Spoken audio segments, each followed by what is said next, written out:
ਵਾਹਿਗੁਰੂ ਜੀ ਕਾ ਖਾਲਸਾ ਵਾਹਿਗੁਰੂ ਜੀ ਕੀ ਫਤਿਹ। अस्सलाम वालेकुम आदाब वर्ड्स मैं ਤੁਹਾਡੀ ਹੋਸਟ ਨੀਲਮ ਕੌਰ ਤੇ ਮੈਂ ਟੀਵੀ 84 ਸਾਰੇ ਦਰਸ਼ਕਾਂ ਤੇ ਸਰੋਤਿਆਂ ਨੂੰ ਜੀ ਆਇਆਂ ਕਹਿੰਦੀ ਆ ਪ੍ਰੋਗਰਾਮ ਸੱਚੋ ਸੱਚ ਵਿੱਚ ਜਿਹੜੇ ਇਸ ਪ੍ਰੋਗਰਾਮ ਨਾਲ ਦੇਸ਼ਾਂ ਵਿਦੇਸ਼ਾਂ ਤੋਂ ਜੁੜ ਚੁੱਕੇ ਨੇ। ਖਾਲਸਾ ਅਫੇਅਰ ਸੈਂਟਰ ਦੇ ਸੰਚਾਲਕ ਡਾਕਟਰ ਅਮਰਜੀਤ ਸਿੰਘ ਸਟੂਡੀਓ 'ਚ ਮੇਰੇ ਨਾਲ ਸ਼ਾਮਲ ਨੇ। ਉਹਨਾਂ ਨਾਲ ਗੱਲਬਾਤ ਕਰਕੇ ਅੱਜ ਦੇ ਵਿਸ਼ੇ ਉੱਪਰ ਉਹਨਾਂ ਤੋਂ ਉਹਨਾਂ ਦਾ ਤਬਸਰਾ ਜਾਣਦੇ ਹਾਂ।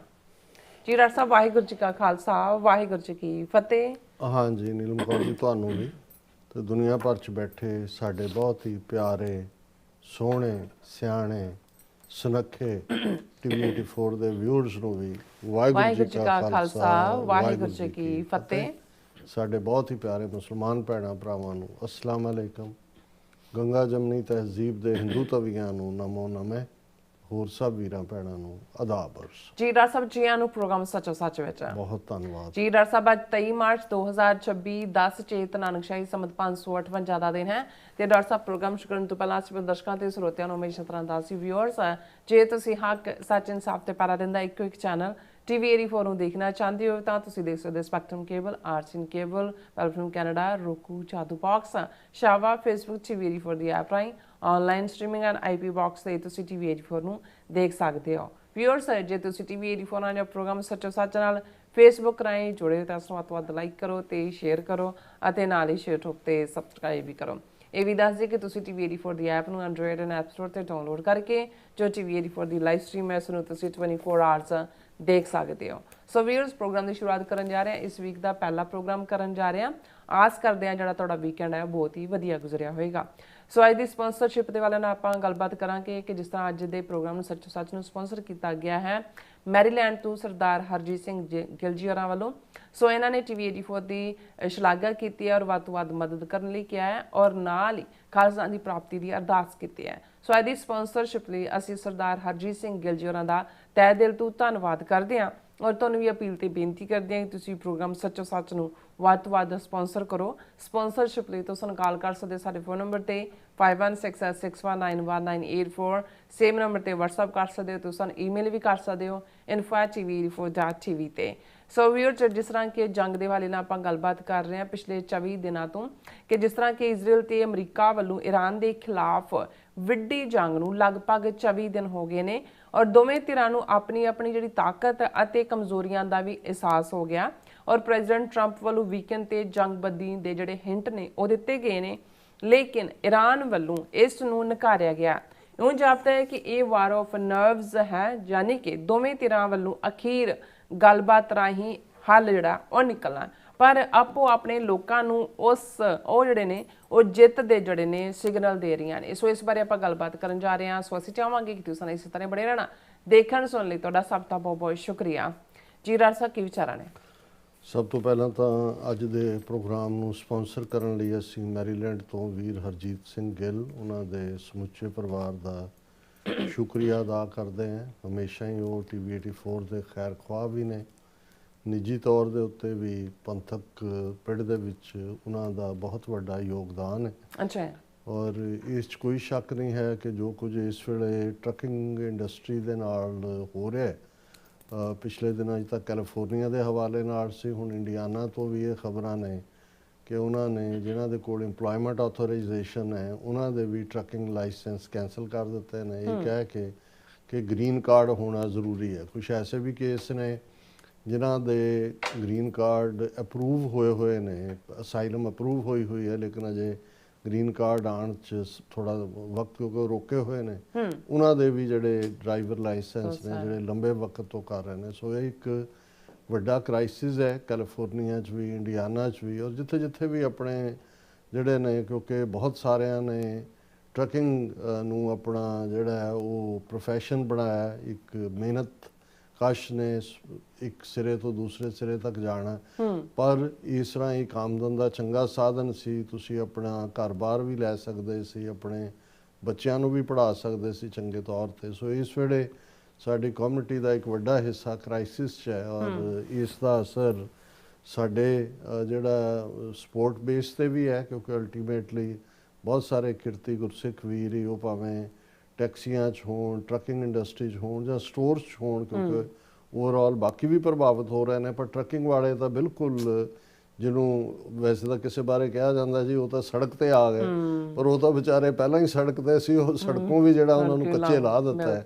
ਸੋ ਇਹ ਹਰਜੀਤ ਸਿੰਘ ਗਿੱਲ ਆਪਣੀਆਂ ਦੱਸ ਵੀ ਰਹੇ ਸੀ ਡਿਫਿਕਲਟੀਜ਼ ਕਿ ਵੀ ਇੱਕਦਮ ਜਿਹੜੇ ਕਿੰਨੇ ਡਰਾਈਵਰ ਜਿਹੜੇ 8-10 ਟਰੱਕਿੰਗ ਦੇ ਉੱਤੇ ਸੀ ਉਹ ਸਾਰੇ ਹੀ ਜਿਹੜੇ ਉਹਨਾਂ ਦੀ ਥਾਂ ਤੁਹਾਨੂੰ ਨਵੇਂ ਜਿਹੜੇ ਇੱਥੇ ਬਾਕੀ ਨੇ। ਕਹਿਣ ਨੂੰ ਤਾਂ ਇਸ ਵੇਲੇ ਟਰੰਪ ਦਾ ਕੁਹਾੜਾ ਚੱਲ ਰਿਹਾ, ਲੇਕਿਨ ਜਿਹੜੇ ਦੂਸਰੇ ਨੇ ਕਾਲੇ ਗੋਰੇ ਦੂਜੇ ਉਸ ਮਿਹਨਤ ਨਾਲ ਉਹ ਕੰਮ ਕਰਦੇ ਨੇ, ਔਰ ਜਿਸ ਦੇ ਨਾਲ ਆਪਣੇ ਜਿਨ੍ਹਾਂ ਨੇ ਪਿੱਛੇ ਵੀ ਪੈਸੇ ਖਰਚ ਕੇ ਆਏ ਹੁੰਦੇ ਨੇ, ਪਿੱਛੇ ਉਹਨਾਂ ਦੇ ਭਰਾ ਭੈਣਾਂ ਬਜ਼ੁਰਗ ਵੀ ਡੀਕ ਰਹੇ ਹੁੰਦੇ ਨੇ। ਸੋ ਕੁੱਲ ਮਿਲਾ ਕੇ ਅਸੀਂ ਹੋਪ ਕਰਦੇ ਹਾਂ ਕਿ ਵੀ ਇਸ ਕ੍ਰਾਈਸਿਸ ਚੋਂ ਵਕਤ ਦੇ ਨਾਲ ਆਪਣੀ ਕਮਿਊਨਿਟੀ ਨਿਕਲੇਗੀ, ਪਰ ਇਸ ਵੇਲੇ ਇੱਕ ਬਹੁਤ ਵੱਡਾ ਚੈਲੰਜ ਹੈ। ਦੂਸਰਾ ਪੋਜ਼ੀਟਿਵਲੀ ਇਹ ਹੈ ਕਿ ਬੀਤੇ ਕੱਲ ਸੀਐਟਲ ਦੇ ਵਿੱਚ ਖਾਲਿਸਤਾਨ ਰੈਫਰੈਂਡਮ ਦੀਆਂ ਵੋਟਾਂ ਸਨ, ਔਰ ਜਿਹੜੀਆਂ ਗਰਾਊਂਡ ਰਿਪੋਰਟਸ ਨੇ ਕੱਲ ਸੋਸ਼ਲ ਮੀਡੀਆ ਤੇ ਵੀ ਉਹਨਾਂ ਦੇ ਵੱਲੋਂ ਪੋਸਟ ਕੀਤੀਆਂ ਗਈਆਂ, ਹੋਰ ਵੀ ਇੰਡੀਪੈਂਡੈਂਟ ਹਜ਼ਾਰਾਂ ਦੀ ਗਿਣਤੀ ਦੇ ਵਿੱਚ ਸਿੱਖ ਸੰਗਤਾਂ ਸਵੇਰ ਤੋਂ ਸ਼ਾਮ ਤੱਕ ਲੰਬੀਆਂ ਲਾਈਨਾਂ ਦੇ ਵਿੱਚ ਖੜੀਆਂ ਰਹੀਆਂ, ਔਰ ਖਾਲਿਸਤਾਨ ਦੇ ਰੈਫਰੈਂਡਮ ਨੂੰ ਜਿਹੜਾ ਉਹਨਾਂ ਨੇ ਐਂਡੋਰਸ ਕੀਤਾ। ਜ਼ਾਹਰ ਹੈ ਕਿ ਸੀਐਟਲ ਦੇ ਵਿੱਚ ਵੀ ਇੰਡੀਅਨ ਐਮਬੈਸੀਆਂ ਦਾ ਇਨਫਲੂਐਂਸ ਜਿਹੜਾ ਉਹ ਕਾਫੀ ਵਧਿਆ ਅਮਰੀਕਾ 'ਚ। ਉੱਥੇ ਉਹਨਾਂ ਨੇ ਅੱਡ ਕੌਂਸੂਲੇਟ ਖੋਲ੍ਹਿਆ ਪਿਛਲੇ ਦਿਨਾਂ। ਕੁਛ ਜਿਹੜੇ ਨੇ ਉਸ ਕਿਸਮ ਦੇ ਜੁੱਤੀ ਚੱਟ ਜੇ ਲੋਕ ਕੌਂਸੂਲੇਟ 'ਚ ਉਹਨਾਂ ਨੇ ਵਿਸਾਖੀ ਦੇ ਨਾਂ ਥੱਲੇ ਵੀ ਇਕੱਠੇ ਕੀਤੇ।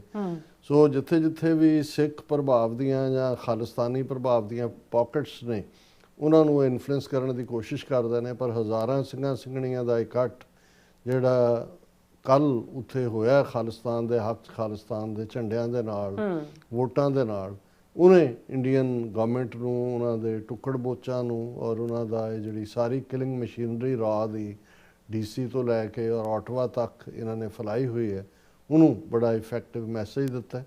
ਔਰ ਦੂਸਰੀ ਪੋਜ਼ੀਟਿਵ ਗੱਲ, ਕਿਉਂਕਿ ਮੇਨ ਗੁਰਦੁਆਰਾ ਸਾਹਿਬ ਰੈਂਟਨ ਦੇ ਵਿੱਚ ਹੈ, ਔਰ ਕੁਝ ਅਰਸਾ ਪਹਿਲਾਂ ਸਟਾਕਟਨ ਦਾ ਗੁਰਦੁਆਰਾ ਸਾਹਿਬ ਪਹਿਲਾ ਗੁਰਦੁਆਰਾ ਸਾਹਿਬ ਬਣਿਆ Pacific cost Khalsa Diwan society, ਜਿਨ੍ਹਾਂ ਨੇ ਖਾਲਿਸਤਾਨ ਦਾ ਝੰਡਾ ਵੀ ਲਹਿਰਾਇਆ। ਨਿਸ਼ਾਨ ਸਾਹਿਬ ਤਾਂ ਹਰ ਗੁਰਦੁਆਰਾ ਸਾਹਿਬ 'ਚ ਹੁੰਦਾ, ਔਰ ਰੈਂਟਨ ਜਿਹੜਾ ਬਹੁਤ ਵੱਡਾ ਗੁਰਦੁਆਰਾ ਸਾਹਿਬ ਹੈ, ਬਹੁਤ ਵੱਡਾ ਸੰਗਤ ਦਾ ਇਕੱਠ ਹੁੰਦਾ, ਉਹ ਆਲਮੋਸਟ ਹੁਣ ਦੂਸਰਾ ਗੁਰਦੁਆਰਾ ਬਣਿਆ। ਪਿਛਲੇ ਦਿਨਾਂ 'ਚ ਉਹਨਾਂ ਨੇ ਜਿਵੇਂ ਅੱਜ ਭਾਈ ਗੁਰਦੇਵ ਸਿੰਘ ਮਾਨ ਹੋਰਾਂ ਨਾਲ ਗੱਲ ਹੋ ਰਹੀ ਸੀ ਕਿ ਉਹਨਾਂ ਨੇ ਖਾਲਿਸਤਾਨ ਦਾ ਝੰਡਾ ਵੀ ਚਲਾ ਦਿੱਤਾ ਹੈ। ਇਹ ਵੀ ਇੱਕ ਪੋਜ਼ੀਟਿਵ ਗੱਲ ਹੈ, ਕਿਉਂਕਿ ਇਹ ਠੀਕ ਹੈ ਕਿ ਜਦੋਂ ਅਸੀਂ ਨਿਸ਼ਾਨ ਸਾਹਿਬ ਦੀ ਗੱਲ ਕਰਦੇ ਹਾਂ, ਨਿਸ਼ਾਨ ਸਾਹਿਬ ਆਪਣੇ ਆਪ ਦੇ ਵਿੱਚ ਹੀ ਸੋਵਰਨਿਟੀ ਨੂੰ ਰਿਪਰੈਜ਼ੈਂਟ ਕਰਦਾ, ਪਰ ਕੁਝ ਚੀਜ਼ਾਂ ਵਕਤ ਪਾ ਕੇ ਜਿਹੜਾ ਉਹਨਾਂ ਦਾ ਧਾਰਮਿਕ ਮੈਸੇਜ ਤਾਂ ਹੁੰਦਾ ਹੈ, ਨਿਸ਼ਾਨ ਸਾਹਿਬ ਦੇ ਅੱਗੇ ਅਸੀਂ ਸੀਸ ਝੁਕਾਉਂਦੇ ਹਾਂ, ਉਸ ਦਾ ਧਾਰਮਿਕ ਤੌਰ ਦੇ ਉੱਤੇ ਉਸ ਨੂੰ ਜ਼ਿਆਦਾ ਮਾਨਤਾ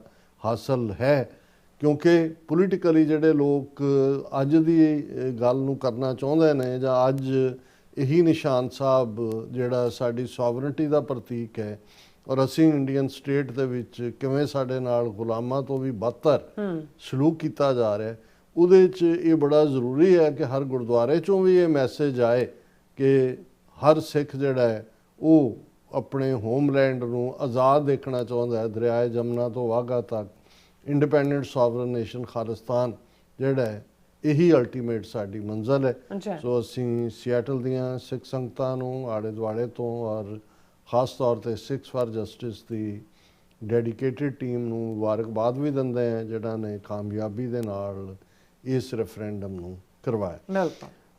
ਅੱਜ 23 ਮਾਰਚ ਹੈ, ਔਰ ਸ਼ਹੀਦ ਭਗਤ ਸਿੰਘ ਦੇ ਸ਼ਹੀਦੀ ਦਿਨ ਨਾਲ ਵੀ ਜੁੜਿਆ ਹੋਇਆ ਪਾਰਟ ਹੈ, ਕਿਉਂਕਿ ਇੱਕ ਜਿਹੜੀ ਝੂਠੀ ਜਿਹੀ ਦੌੜ ਪੰਜਾਬ ਦੇ ਵਿੱਚ ਆਮ ਆਦਮੀ ਪਾਰਟੀ ਨੇ ਭਗਤ ਸਿੰਘ ਦਾ ਨਾਮ ਵਰਤ ਕੇ ਜਿਸ ਕਿਸਮ ਦੀ ਡਰਾਮੇਬਾਜ਼ੀ ਕੀਤੀ, ਹੁਣ ਉਹਨਾਂ ਨੂੰ ਤਾਂ ਇੱਕ ਪਾਸੇ ਪੰਜਾਬ ਦੇ ਵਿੱਚ ਝੂਠੇ ਪੁਲਿਸ ਮੁਕਾਬਲੇ ਜਿਹੜੇ, ਜਦੋਂ ਅਸੀਂ ਭਾਈ ਰਣਜੀਤ ਸਿੰਘ ਦੇ ਹਵਾਲੇ ਨਾਲ ਗੱਲ ਕੀਤੀ ਸੀ, ਜਿਹੜੇ ਡਿਸਟ੍ਰਿਕਟ ਗੁਰਦਾਸਪੁਰ ਦੇ ਬਾਰਡਰ ਦੇ ਉੱਤੇ ਜਿਨ੍ਹਾਂ ਨੂੰ ਚੁੱਕ ਕੇ ਜਿਹੜਾ ਉਹ ਟਾਰਚਰ ਕਰਕੇ ਮਾਰਿਆ ਗਿਆ, ਹੁਣ ਇੱਕ ਖਬਰ ਜਿਹੜੀ ਇੱਕ BSF ਨਾਲ ਰਿਲੇਟਡ ਜਵਾਨ ਦੇ ਹਵਾਲੇ ਨਾਲ ਹੈ, ਜੰਮੂ ਤੋਂ ਜੇ ਇਸ ਨੂੰ ਚੁੱਕਿਆ ਔਰ ਚੁੱਕ ਕੇ ਟਾਰਚਰ ਕਰਕੇ ਡਿਸਟ੍ਰਿਕਟ ਅੰਮ੍ਰਿਤਸਰ ਜਾਂ ਡਿਸਟ੍ਰਿਕਟ ਤਰਨਤਾਰਨ ਨਾਲ ਸੰਬੰਧਿਤ ਹੈ, ਜਿਸ ਕਿਸਮ ਦੀਆਂ ਗਰੂਸਮ ਪਿਕਚਰਸ ਨੇ ਟਾਰਚਰ ਦੀਆਂ, ਬਾਡੀ ਤੋਂ ਲੈ ਕੇ ਥੱਲੇ ਤੱਕ। ਲੇਕਿਨ ਇਹੀ ਹਕੂਮਤ ਜਿਹੜੀ ਇਸ ਕਿਸਮ ਦੇ ਜ਼ੁਲਮ ਜਿਹੜੇ ਕਿ ਈਵਨ ਬ੍ਰਿਟਿਸ਼ ਕਲੋਨੀਅਲ ਪੀਰੀਅਡ 'ਚ ਵੀ ਨਹੀਂ ਸੀ ਹੋਏ। ਉਹਨਾਂ ਦੇ ਜਿਹੜੇ ਲੋਕ ਕੋਈ ਇਨਵੋਲਵ ਹੁੰਦਾ ਵੀ ਸੀ, ਉਸ ਦੇ ਲਈ ਕੋਈ ਜਿਹੜਾ ਰੂਲ ਆਫ ਦਾ ਲਾਅ ਸੀ, ਜਿਸ ਦੀ ਵਾਰੰਟ ਕੱਢੇ ਜਾਂਦੇ ਸੀ, ਇਨਾਮ ਰੱਖਿਆ ਜਾਂਦਾ ਸੀ। ਇਹ ਨਹੀਂ ਸੀ ਵੀ ਤੁਸੀਂ ਰਿਸ਼ਤੇਦਾਰਾਂ ਨੂੰ ਜਾਂ ਦੂਸਰਿਆਂ ਨੂੰ ਉਸ ਕਿਸਮ ਦਾ ਟਾਰਚਰ ਕਰਕੇ ਮਾਰੋ। ਤੇ ਉਹਨਾਂ ਦੀ ਇਹ ਦੌੜ ਤਾਂ ਲੱਗੀ ਹੋਈ ਹੈ ਜੀ ਕਿ ਉਹ ਭਾਰਤ ਰਤਨ ਭਗਤ ਸਿੰਘ ਨੂੰ ਨਹੀਂ ਦਿੰਦੇ, ਪਰ ਇੰਡੀਅਨ ਗਵਰਨਮੈਂਟ ਭਗਤ ਸਿੰਘ ਨੂੰ ਸ਼ਹੀਦ ਨਹੀਂ ਮੰਨਦੀ, ਉਹਨੂੰ ਨਹੀਂ। ਸੋ ਇਹ ਇਸ ਕਿਸਮ ਦੀਆਂ ਡਿਬੇਟਸ ਦੇ ਵਿੱਚ ਉਲਝਾਇਆ ਹੋਇਆ। ਅਸੀਂ ਇਹੀ ਕਹਿਣਾ ਚਾਹੁੰਦੇ ਕਿ ਉਸ ਪੀਰੀਅਡ 'ਚ ਵੀ 98 ਸਾਲ ਦੇ ਫਰੰਗੀ ਦੇ ਰਾਜ ਦੇ ਵਿੱਚ ਜਿਹੜੀ ਮੂਵਮੈਂਟ ਫਰੰਗੀ ਦੀ ਗੁਲਾਮੀ ਤੋਂ ਨਿਜਾਤ ਪਾਉਣ ਦੀ, ਉਹ ਭਾਈ ਮਹਾਰਾਜ ਸਿੰਘ ਜਿਨ੍ਹਾਂ ਨੇ ਪਹਿਲੀ ਆਵਾਜ਼ ਬੁਲੰਦ ਦਿੱਤੀ ਸੀ, ਰਹਿਣ ਨਾ ਦੇਵੋ ਹਿੰਦ 'ਚ ਰਾਜ ਫਰੰਗੀ ਦਾ, ਕੂਕਾ ਮੂਵਮੈਂਟ, ਬਾਅਦ ਦੇ ਵਿੱਚ ਗਦਰ ਮੂਵਮੈਂਟ, ਜਾਂ ਕਰਤਾਰ ਸਿੰਘ ਸਰਾਭਾ ਦੇ ਨਾਲ ਸੰਬੰਧਿਤ ਜਿਹੜੇ ਗਦਰ ਮੂਵਮੈਂਟ ਦੇ ਰੂਏ ਰਵਾਂ ਸਨ, ਔਰ ਫਿਰ ਅਕਾਲੀ ਮੂਵਮੈਂਟ, ਬੱਬਰ ਅਕਾਲੀ ਮੂਵਮੈਂਟ 1930 ਤੱਕ, ਭਗਤ ਸਿੰਘ ਉਹਨਾਂ ਦੇ ਰੈਵੋਲੂਸ਼ਨਰੀ ਗਰੁੱਪ। ਸੋ ਇਹ ਸਾਰੇ ਜਿਹੜੇ ਨੇ, ਇਹਨਾਂ ਦੀ ਮੋਟੀਵੇਸ਼ਨ ਸਿੱਖੀ ਸੀ, ਗੁਲਾਮੀ ਦੇ ਸੰਗਲ ਕੱਟਣਾ ਸੀ। ਇਹ ਵੱਖਰੀ ਕਹਾਣੀ ਹੈ ਕਿ ਉਹ ਸਾਡੇ ਗਦਰ ਵਾਲੇ, ਗਦਰੀ ਮੂਵਮੈਂਟ ਨਾਲ ਸੰਬੰਧਿਤ ਜਿਹੜੇ ਬਾਅਦ ਦੇ ਵਿੱਚ ਕੁਝ ਸਰਵਾਈਵਰ ਸੀ, ਉਹ ਕਮਿਊਨਿਜ਼ਮ ਤੋਂ ਪ੍ਰਭਾਵਿਤ ਹੋਏ, ਜਾਂ ਅਕਾਲੀਆਂ ਦੀ ਮੂਵਮੈਂਟ ਵੀ ਜਿਹੜੀ ਸੀ ਉਹ ਇੰਡੀਅਨ ਨੈਸ਼ਨਲਿਜ਼ਮ ਦੇ ਖਾਤੇ 'ਚ ਪਈ। ਔਰ ਇਸੇ ਤਰ੍ਹਾਂ ਭਗਤ ਸਿੰਘ ਔਰ ਇਸ ਕਿਸਮ ਦੇ ਲੋਕ ਵੀ ਜਿਹੜੇ ਨੇ ਉਹ ਆਰੀਆ ਸਮਾਜੀ ਸਪੈਲ 'ਚੋਂ ਨਿਕਲ ਕੇ ਇੰਡੀਅਨ ਨੈਸ਼ਨਲਿਜ਼ਮ ਔਰ ਭਾਰਤ ਮਾਤਾ ਤੇ ਦੂਜੀ ਸਪੈਲ ਥੱਲੇ ਗਏ। ਲੇਕਿਨ ਇਸ ਨੂੰ ਜੇ ਇੱਕ ਲਾਈਨ 'ਚ ਹੀ ਬਿਆਨਣਾ ਹੋਏ ਤਾਂ ਮੈਨੂੰ ਕਦੇ ਵੀ ਪਿਆਰਾ ਸਿੰਘ ਨਿਰਛਲ ਦੀਆਂ ਇਹਨਾਂ ਲਾਈਨਾਂ ਤੋਂ ਬਿਹਤਰ ਕੋਈ ਨਹੀਂ ਲੱਗਦੀਆਂ ਇਸ ਗੱਲ ਨੂੰ ਸਮਝਾਉਣ ਲਈ ਕਿ ਬਾਜ਼ੀ ਲੈ ਗਏ ਪਾਨੇ ਸ਼ਾਹ ਹੋਰੀ, ਅਸੀਂ ਧੌਣ ਬਣਾਉਣ ਦੇ ਯਾਰ ਹੀ ਰਹੇ। ਸੋ ਅਸੀਂ ਇਹ ਤਾਂ ਇਹੀ ਡਿਬੇਟ ਕਰ ਰਹੇ ਨੇ ਕਿ ਜੀ ਭਾਰਤ ਰਤਨ ਹੈ ਕਿ ਨਹੀਂ। ਉਹਨਾਂ ਦੇ ਲਈ ਹਰ ਸਿੱਖ ਜਿਹੜਾ ਪਹਿਲਾਂ ਵੀ, ਔਰ ਉਹਨਾਂ ਲਈ RSS ਤੋਂ ਬਿਨਾਂ ਕਿਸੇ ਦੀ ਕੋਈ ਕੁਰਬਾਨੀ ਨਹੀਂ। ਔਰ ਉਹ RSS ਜਿਹਦੇ ਕਿਸੇ ਬੰਦੇ ਨੇ ਬ੍ਰਿਟਿਸ਼ ਪੀਰੀਅਡ 'ਚ ਨਾ ਚਪੇੜ ਖਾਧੀ, ਨਾ ਹੈਡਗਵੇਅਰ ਜੇਲ੍ਹ 'ਚ ਗਿਆ, ਨਾ ਗੋਲਵਲਕਰ ਗਿਆ, ਉਹ ਤਾਂ ਅੰਗਰੇਜ਼ਾਂ ਨੇ ਰੱਖਿਆ ਸੀ ਜਿਸ ਕੰਮ ਦੇ ਲਈ, ਉਦੋਂ ਤੋਂ ਉਹਨਾਂ ਨੇ ਕੰਮ ਲਿਆ। ਪੁੱਜ ਕੇ ਜਿਹੜੇ ਨੇ ਪ੍ਰੋ ਬ੍ਰਿਟਿਸ਼ ਟੂ ਦਾ ਬੂਟ ਸੀ, ਤੇ ਆਪਣੇ ਜਿਨ੍ਹਾਂ ਨੇ ਕੁਰਬਾਨੀਆਂ ਦੀ ਇੱਕ ਲੰਬੀ ਲਾਈਨ ਲਾਈ, ਔਰ ਉਹਦੀ ਜਿਹੜੀ ਹੈ ਲੰਮੀ ਫਰਿਸ਼ਤ ਸਾਡੇ ਢਾਡੀ ਕਵੀਸ਼ਰ ਲੈਕਚਰਰ ਜਾਂ ਅਸੀਂ ਵੀ ਬਿਆਨਦੇ ਹਾਂ, ਇਨ ਦਾ ਐਂਡ ਆਫ ਦਾ ਡੇ ਅਸੀਂ ਇੱਕ ਫਰੰਗੀ ਦੀ ਗੁਲਾਮੀ ਚੋਂ ਨਿਕਲ ਕੇ ਦੂਸਰੀ ਹਿੰਦੂ ਤਵੀਆਂ ਦੀ ਗੁਲਾਮੀ ਦੇ ਵਿੱਚ ਆ ਗਏ। ਲੇਕਿਨ ਅੱਜ ਵੀ ਜਿਹੜਾ ਇੱਕ ਸਾਡਾ ਵੱਡਾ ਤਬਕਾ ਹੈ ਪੰਜਾਬ ਦੇ ਵਿੱਚ, ਉਹ ਇਸ ਕਿਸਮ ਦੇ ਭਰਮ ਭੁਲੇਖਿਆਂ ਦਾ ਹੀ ਸ਼ਿਕਾਰ ਹੈ। ਇਸ ਵੇਲੇ ਗਲੋਬਲੀ ਜਿਸ ਜੰਗ ਨੇ ਜਾਂ ਜਿਸ ਟਕਰਾਅ ਨੇ 8 ਬਿਲੀਅਨ ਲੋਕਾਂ ਦੀਆਂ ਜ਼ਿੰਦਗੀਆਂ ਨੂੰ ਵੀ ਪ੍ਰਭਾਵਿਤ ਕੀਤਾ ਹੋਇਆ ਹੈ, ਧਿਆਨ ਖਿੱਚਿਆ ਹੋਇਆ ਹੈ। ਇੱਕ ਅਨਸਰਟਨਟੀ, ਜਿਹਨੂੰ ਸਾਈਨ ਆਫ ਇੰਟਰੋਗੇਸ਼ਨ ਕਹਿੰਦੇ ਨੇ ਕਿ ਬਈ ਕੀ ਹੋਣ ਜਾ ਰਿਹਾ ਹੈ। ਅੱਜ ਜਦੋਂ ਅਸੀਂ 23 ਮਾਰਚ ਨੂੰ ਗੱਲ ਕਰ ਰਹੇ ਹਾਂ ਤੇ ਲਗਭਗ 24 ਦਿਨ ਹੋ ਚੁੱਕੇ ਨੇ, ਕਿਉਂਕਿ 28 ਫਰਵਰੀ ਨੂੰ ਇਜ਼ਰਾਈਲ ਨੇ ਜਿਹੜਾ ਸਭ ਤੋਂ ਪਹਿਲਾਂ ਤਹਿਰਾਨ ਦੇ ਵਿੱਚ ਸਟ੍ਰਾਈਕ ਕੀਤਾ, ਜਿਹਦੇ 'ਚ ਜਿਹੜਾ 86 ਸਾਲਾਂ ਦਾ ਉਹਨਾਂ ਦਾ ਬਾਬਾ ਖੋਮੇਨਾਈ ਔਰ ਉਸ ਦੇ ਟੱਬਰ ਦੇ ਬਹੁਤ ਸਾਰੇ ਜੀ ਔਰ ਬਹੁਤ ਸਾਰੇ ਹਾਇਰ ਆਫੀਸ਼ੀਅਲ ਨੰਬਰ, ਕਿਤੇ 40 ਆਉਂਦਾ, ਕਿਤੇ 60 ਆਉਂਦਾ, ਪਰ ਇਹਦੇ 'ਚ ਕੋਈ ਸ਼ੱਕ ਨਹੀਂ ਹੈ ਕਿ ਉਹਨਾਂ ਦੀ ਇੱਕ ਪੂਰੀ ਦੀ ਪੂਰੀ ਲੀਡਰਸ਼ਿਪ, ਪੋਲੀਟੀਕਲ ਵੀ, ਮਿਲਟਰੀ ਵਾਲੀ ਵੀ ਔਰ ਇੰਟੈਲੀਜੈਂਸ ਵਾਲੀ ਵੀ, ਉਹ ਵਾਈਪ ਆਊਟ ਕਰ ਦਿੱਤੀ। ਔਰ ਲੇਕਿਨ ਹੁੰਦਾ ਇਹੀ ਹੈ, ਕਿਉਂਕਿ ਜਦੋਂ ਤੁਸੀਂ ਇੱਕ ਤਾਂ ਜਦੋਂ ਅਸੀਂ ਮੋਸਾਦ ਦਾ ਜ਼ਿਕਰ ਕਰਦੇ ਹਾਂ ਕਿ ਭਾਈ ਦੇਖੋ ਉਹਨਾਂ ਦੀ ਇੰਟੈਲੀਜੈਂਸ ਕਿੰਨੀ ਜ਼ਬਰਦਸਤ, ਕਿ ਉਹਨਾਂ ਨੇ ਉਸ ਤੋਂ ਪਹਿਲਾਂ ਕੁਝ ਅਰਸਾ ਪਹਿਲਾਂ ਹਿਜ਼ਬੁੱਲਾ ਦੀ ਲੀਡਰਸ਼ਿਪ ਦਾ ਇੱਕ ਵੱਡਾ ਹਿੱਸਾ ਵਾਈਪ ਆਊਟ ਕਰ ਦਿੱਤਾ ਸੀ। ਪੇਜਰ ਜਿਹੜੇ ਨੇ ਉਹ ਪੇਜਰ ਬੌਂਬਸ ਰਾਹੀਂ ਕਿ ਜੀ ਕਿਹੜੀ ਕੰਪਨੀ ਪੇਜਰ ਬਣਾਉਂਦੀ ਹੈ, ਉਹਨਾਂ ਦੇ ਕਿਹਨਾਂ ਨੂੰ ਜਿਹੜਾ ਉਹ ਸਪਲਾਈ ਕੀਤੇ ਗਏ, ਔਰ ਇੱਕੋ ਵੇਲੇ ਉਹਨਾਂ ਨੇ ਕਿੰਨੀਆਂ ਥਾਵਾਂ ਦੇ ਉੱਤੇ ਕੀਤਾ, ਔਰ ਉਹ ਬਹੁਤ ਸਾਰੇ ਜਿਹੜੇ ਨੇ ਉਹ ਮਾਰ ਦਿੱਤੇ। ਫਿਰ ਇਸ ਨੂੰ ਲੈ ਕੇ ਵੀ ਕਿ ਦੇਖੋ ਜੀ ਐਨ ਬੇਸ਼ੱਕ ਪਿਛਲੇ ਸਾਲ 12 ਦਿਨਾਂ ਜੰਗ ਜਿਹਦੇ 'ਚ ਅਮਰੀਕਨ ਜਿਹੜੇ ਵੀ ਇਨਵੋਲਵ ਹੋਏ, ਲੇਕਿਨ ਜ਼ਿਆਦਾ ਇਜ਼ਰਾਈਲ ਦਾ ਹੀ ਸੀ, ਲਗਭਗ 8 ਮਹੀਨੇ ਪਹਿਲਾਂ ਹੋਈ, ਜੂਨ ਦੇ ਮਹੀਨੇ 'ਚ ਐਂਡ ਹੋਈ।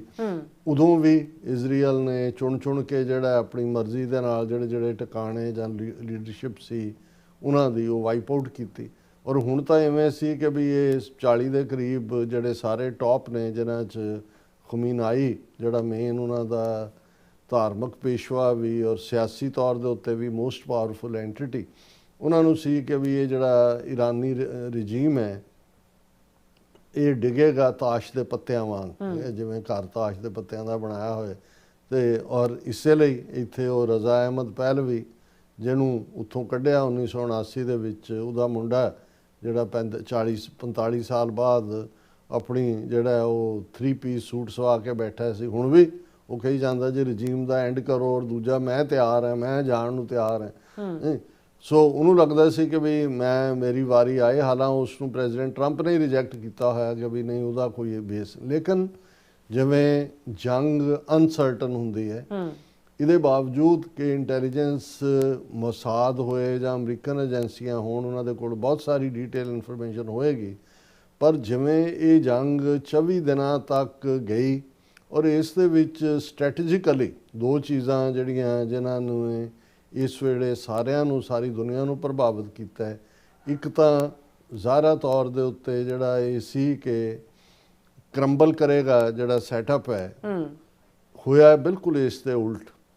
ਰਾਦਰ ਹਾਲਾਂਕਿ ਸ਼ਾਇਦ ਇਹ ਆਪਣੇ ਤੌਰ ਤੇ ਰਹਿਣ ਦਿੱਤਾ ਜਾਂਦਾ, ਜਿਸ ਕਿਸਮ ਦਾ ਇਹਨਾਂ ਦਾ ਲੋਕਾਂ ਦੀਆਂ ਫਾਈਨੈਂਸ਼ੀਅਲ ਹਾਰਡਸ਼ਿਪ ਸੀ ਜਾਂ ਕੱਟੜਪਣੇ ਦੀ ਬਦੌਲਤ ਲੋਕਾਂ ਦੇ ਵਿੱਚ ਡਾਈਸੈਂਟ ਸੀ, ਸ਼ਾਇਦ ਸਾਲ 2 ਸਾਲ 4 ਸਾਲ 'ਚ ਲੋਕ ਹੀ ਇਸ ਨੂੰ ਬਦਲ ਦਿੰਦੇ, ਇਹਨਾਂ ਦੀ ਥਾਂ ਕੋਈ ਮੋਰ ਲਿਬਰਲ ਸਿਸਟਮ ਜਾਂ ਜਿਹੜਾ ਵੀ ਇਰਾਨੀ ਚਾਹੁੰਦੇ ਉਸ ਕਿਸਮ ਦਾ ਸਿਸਟਮ ਆ ਜਾਂਦਾ।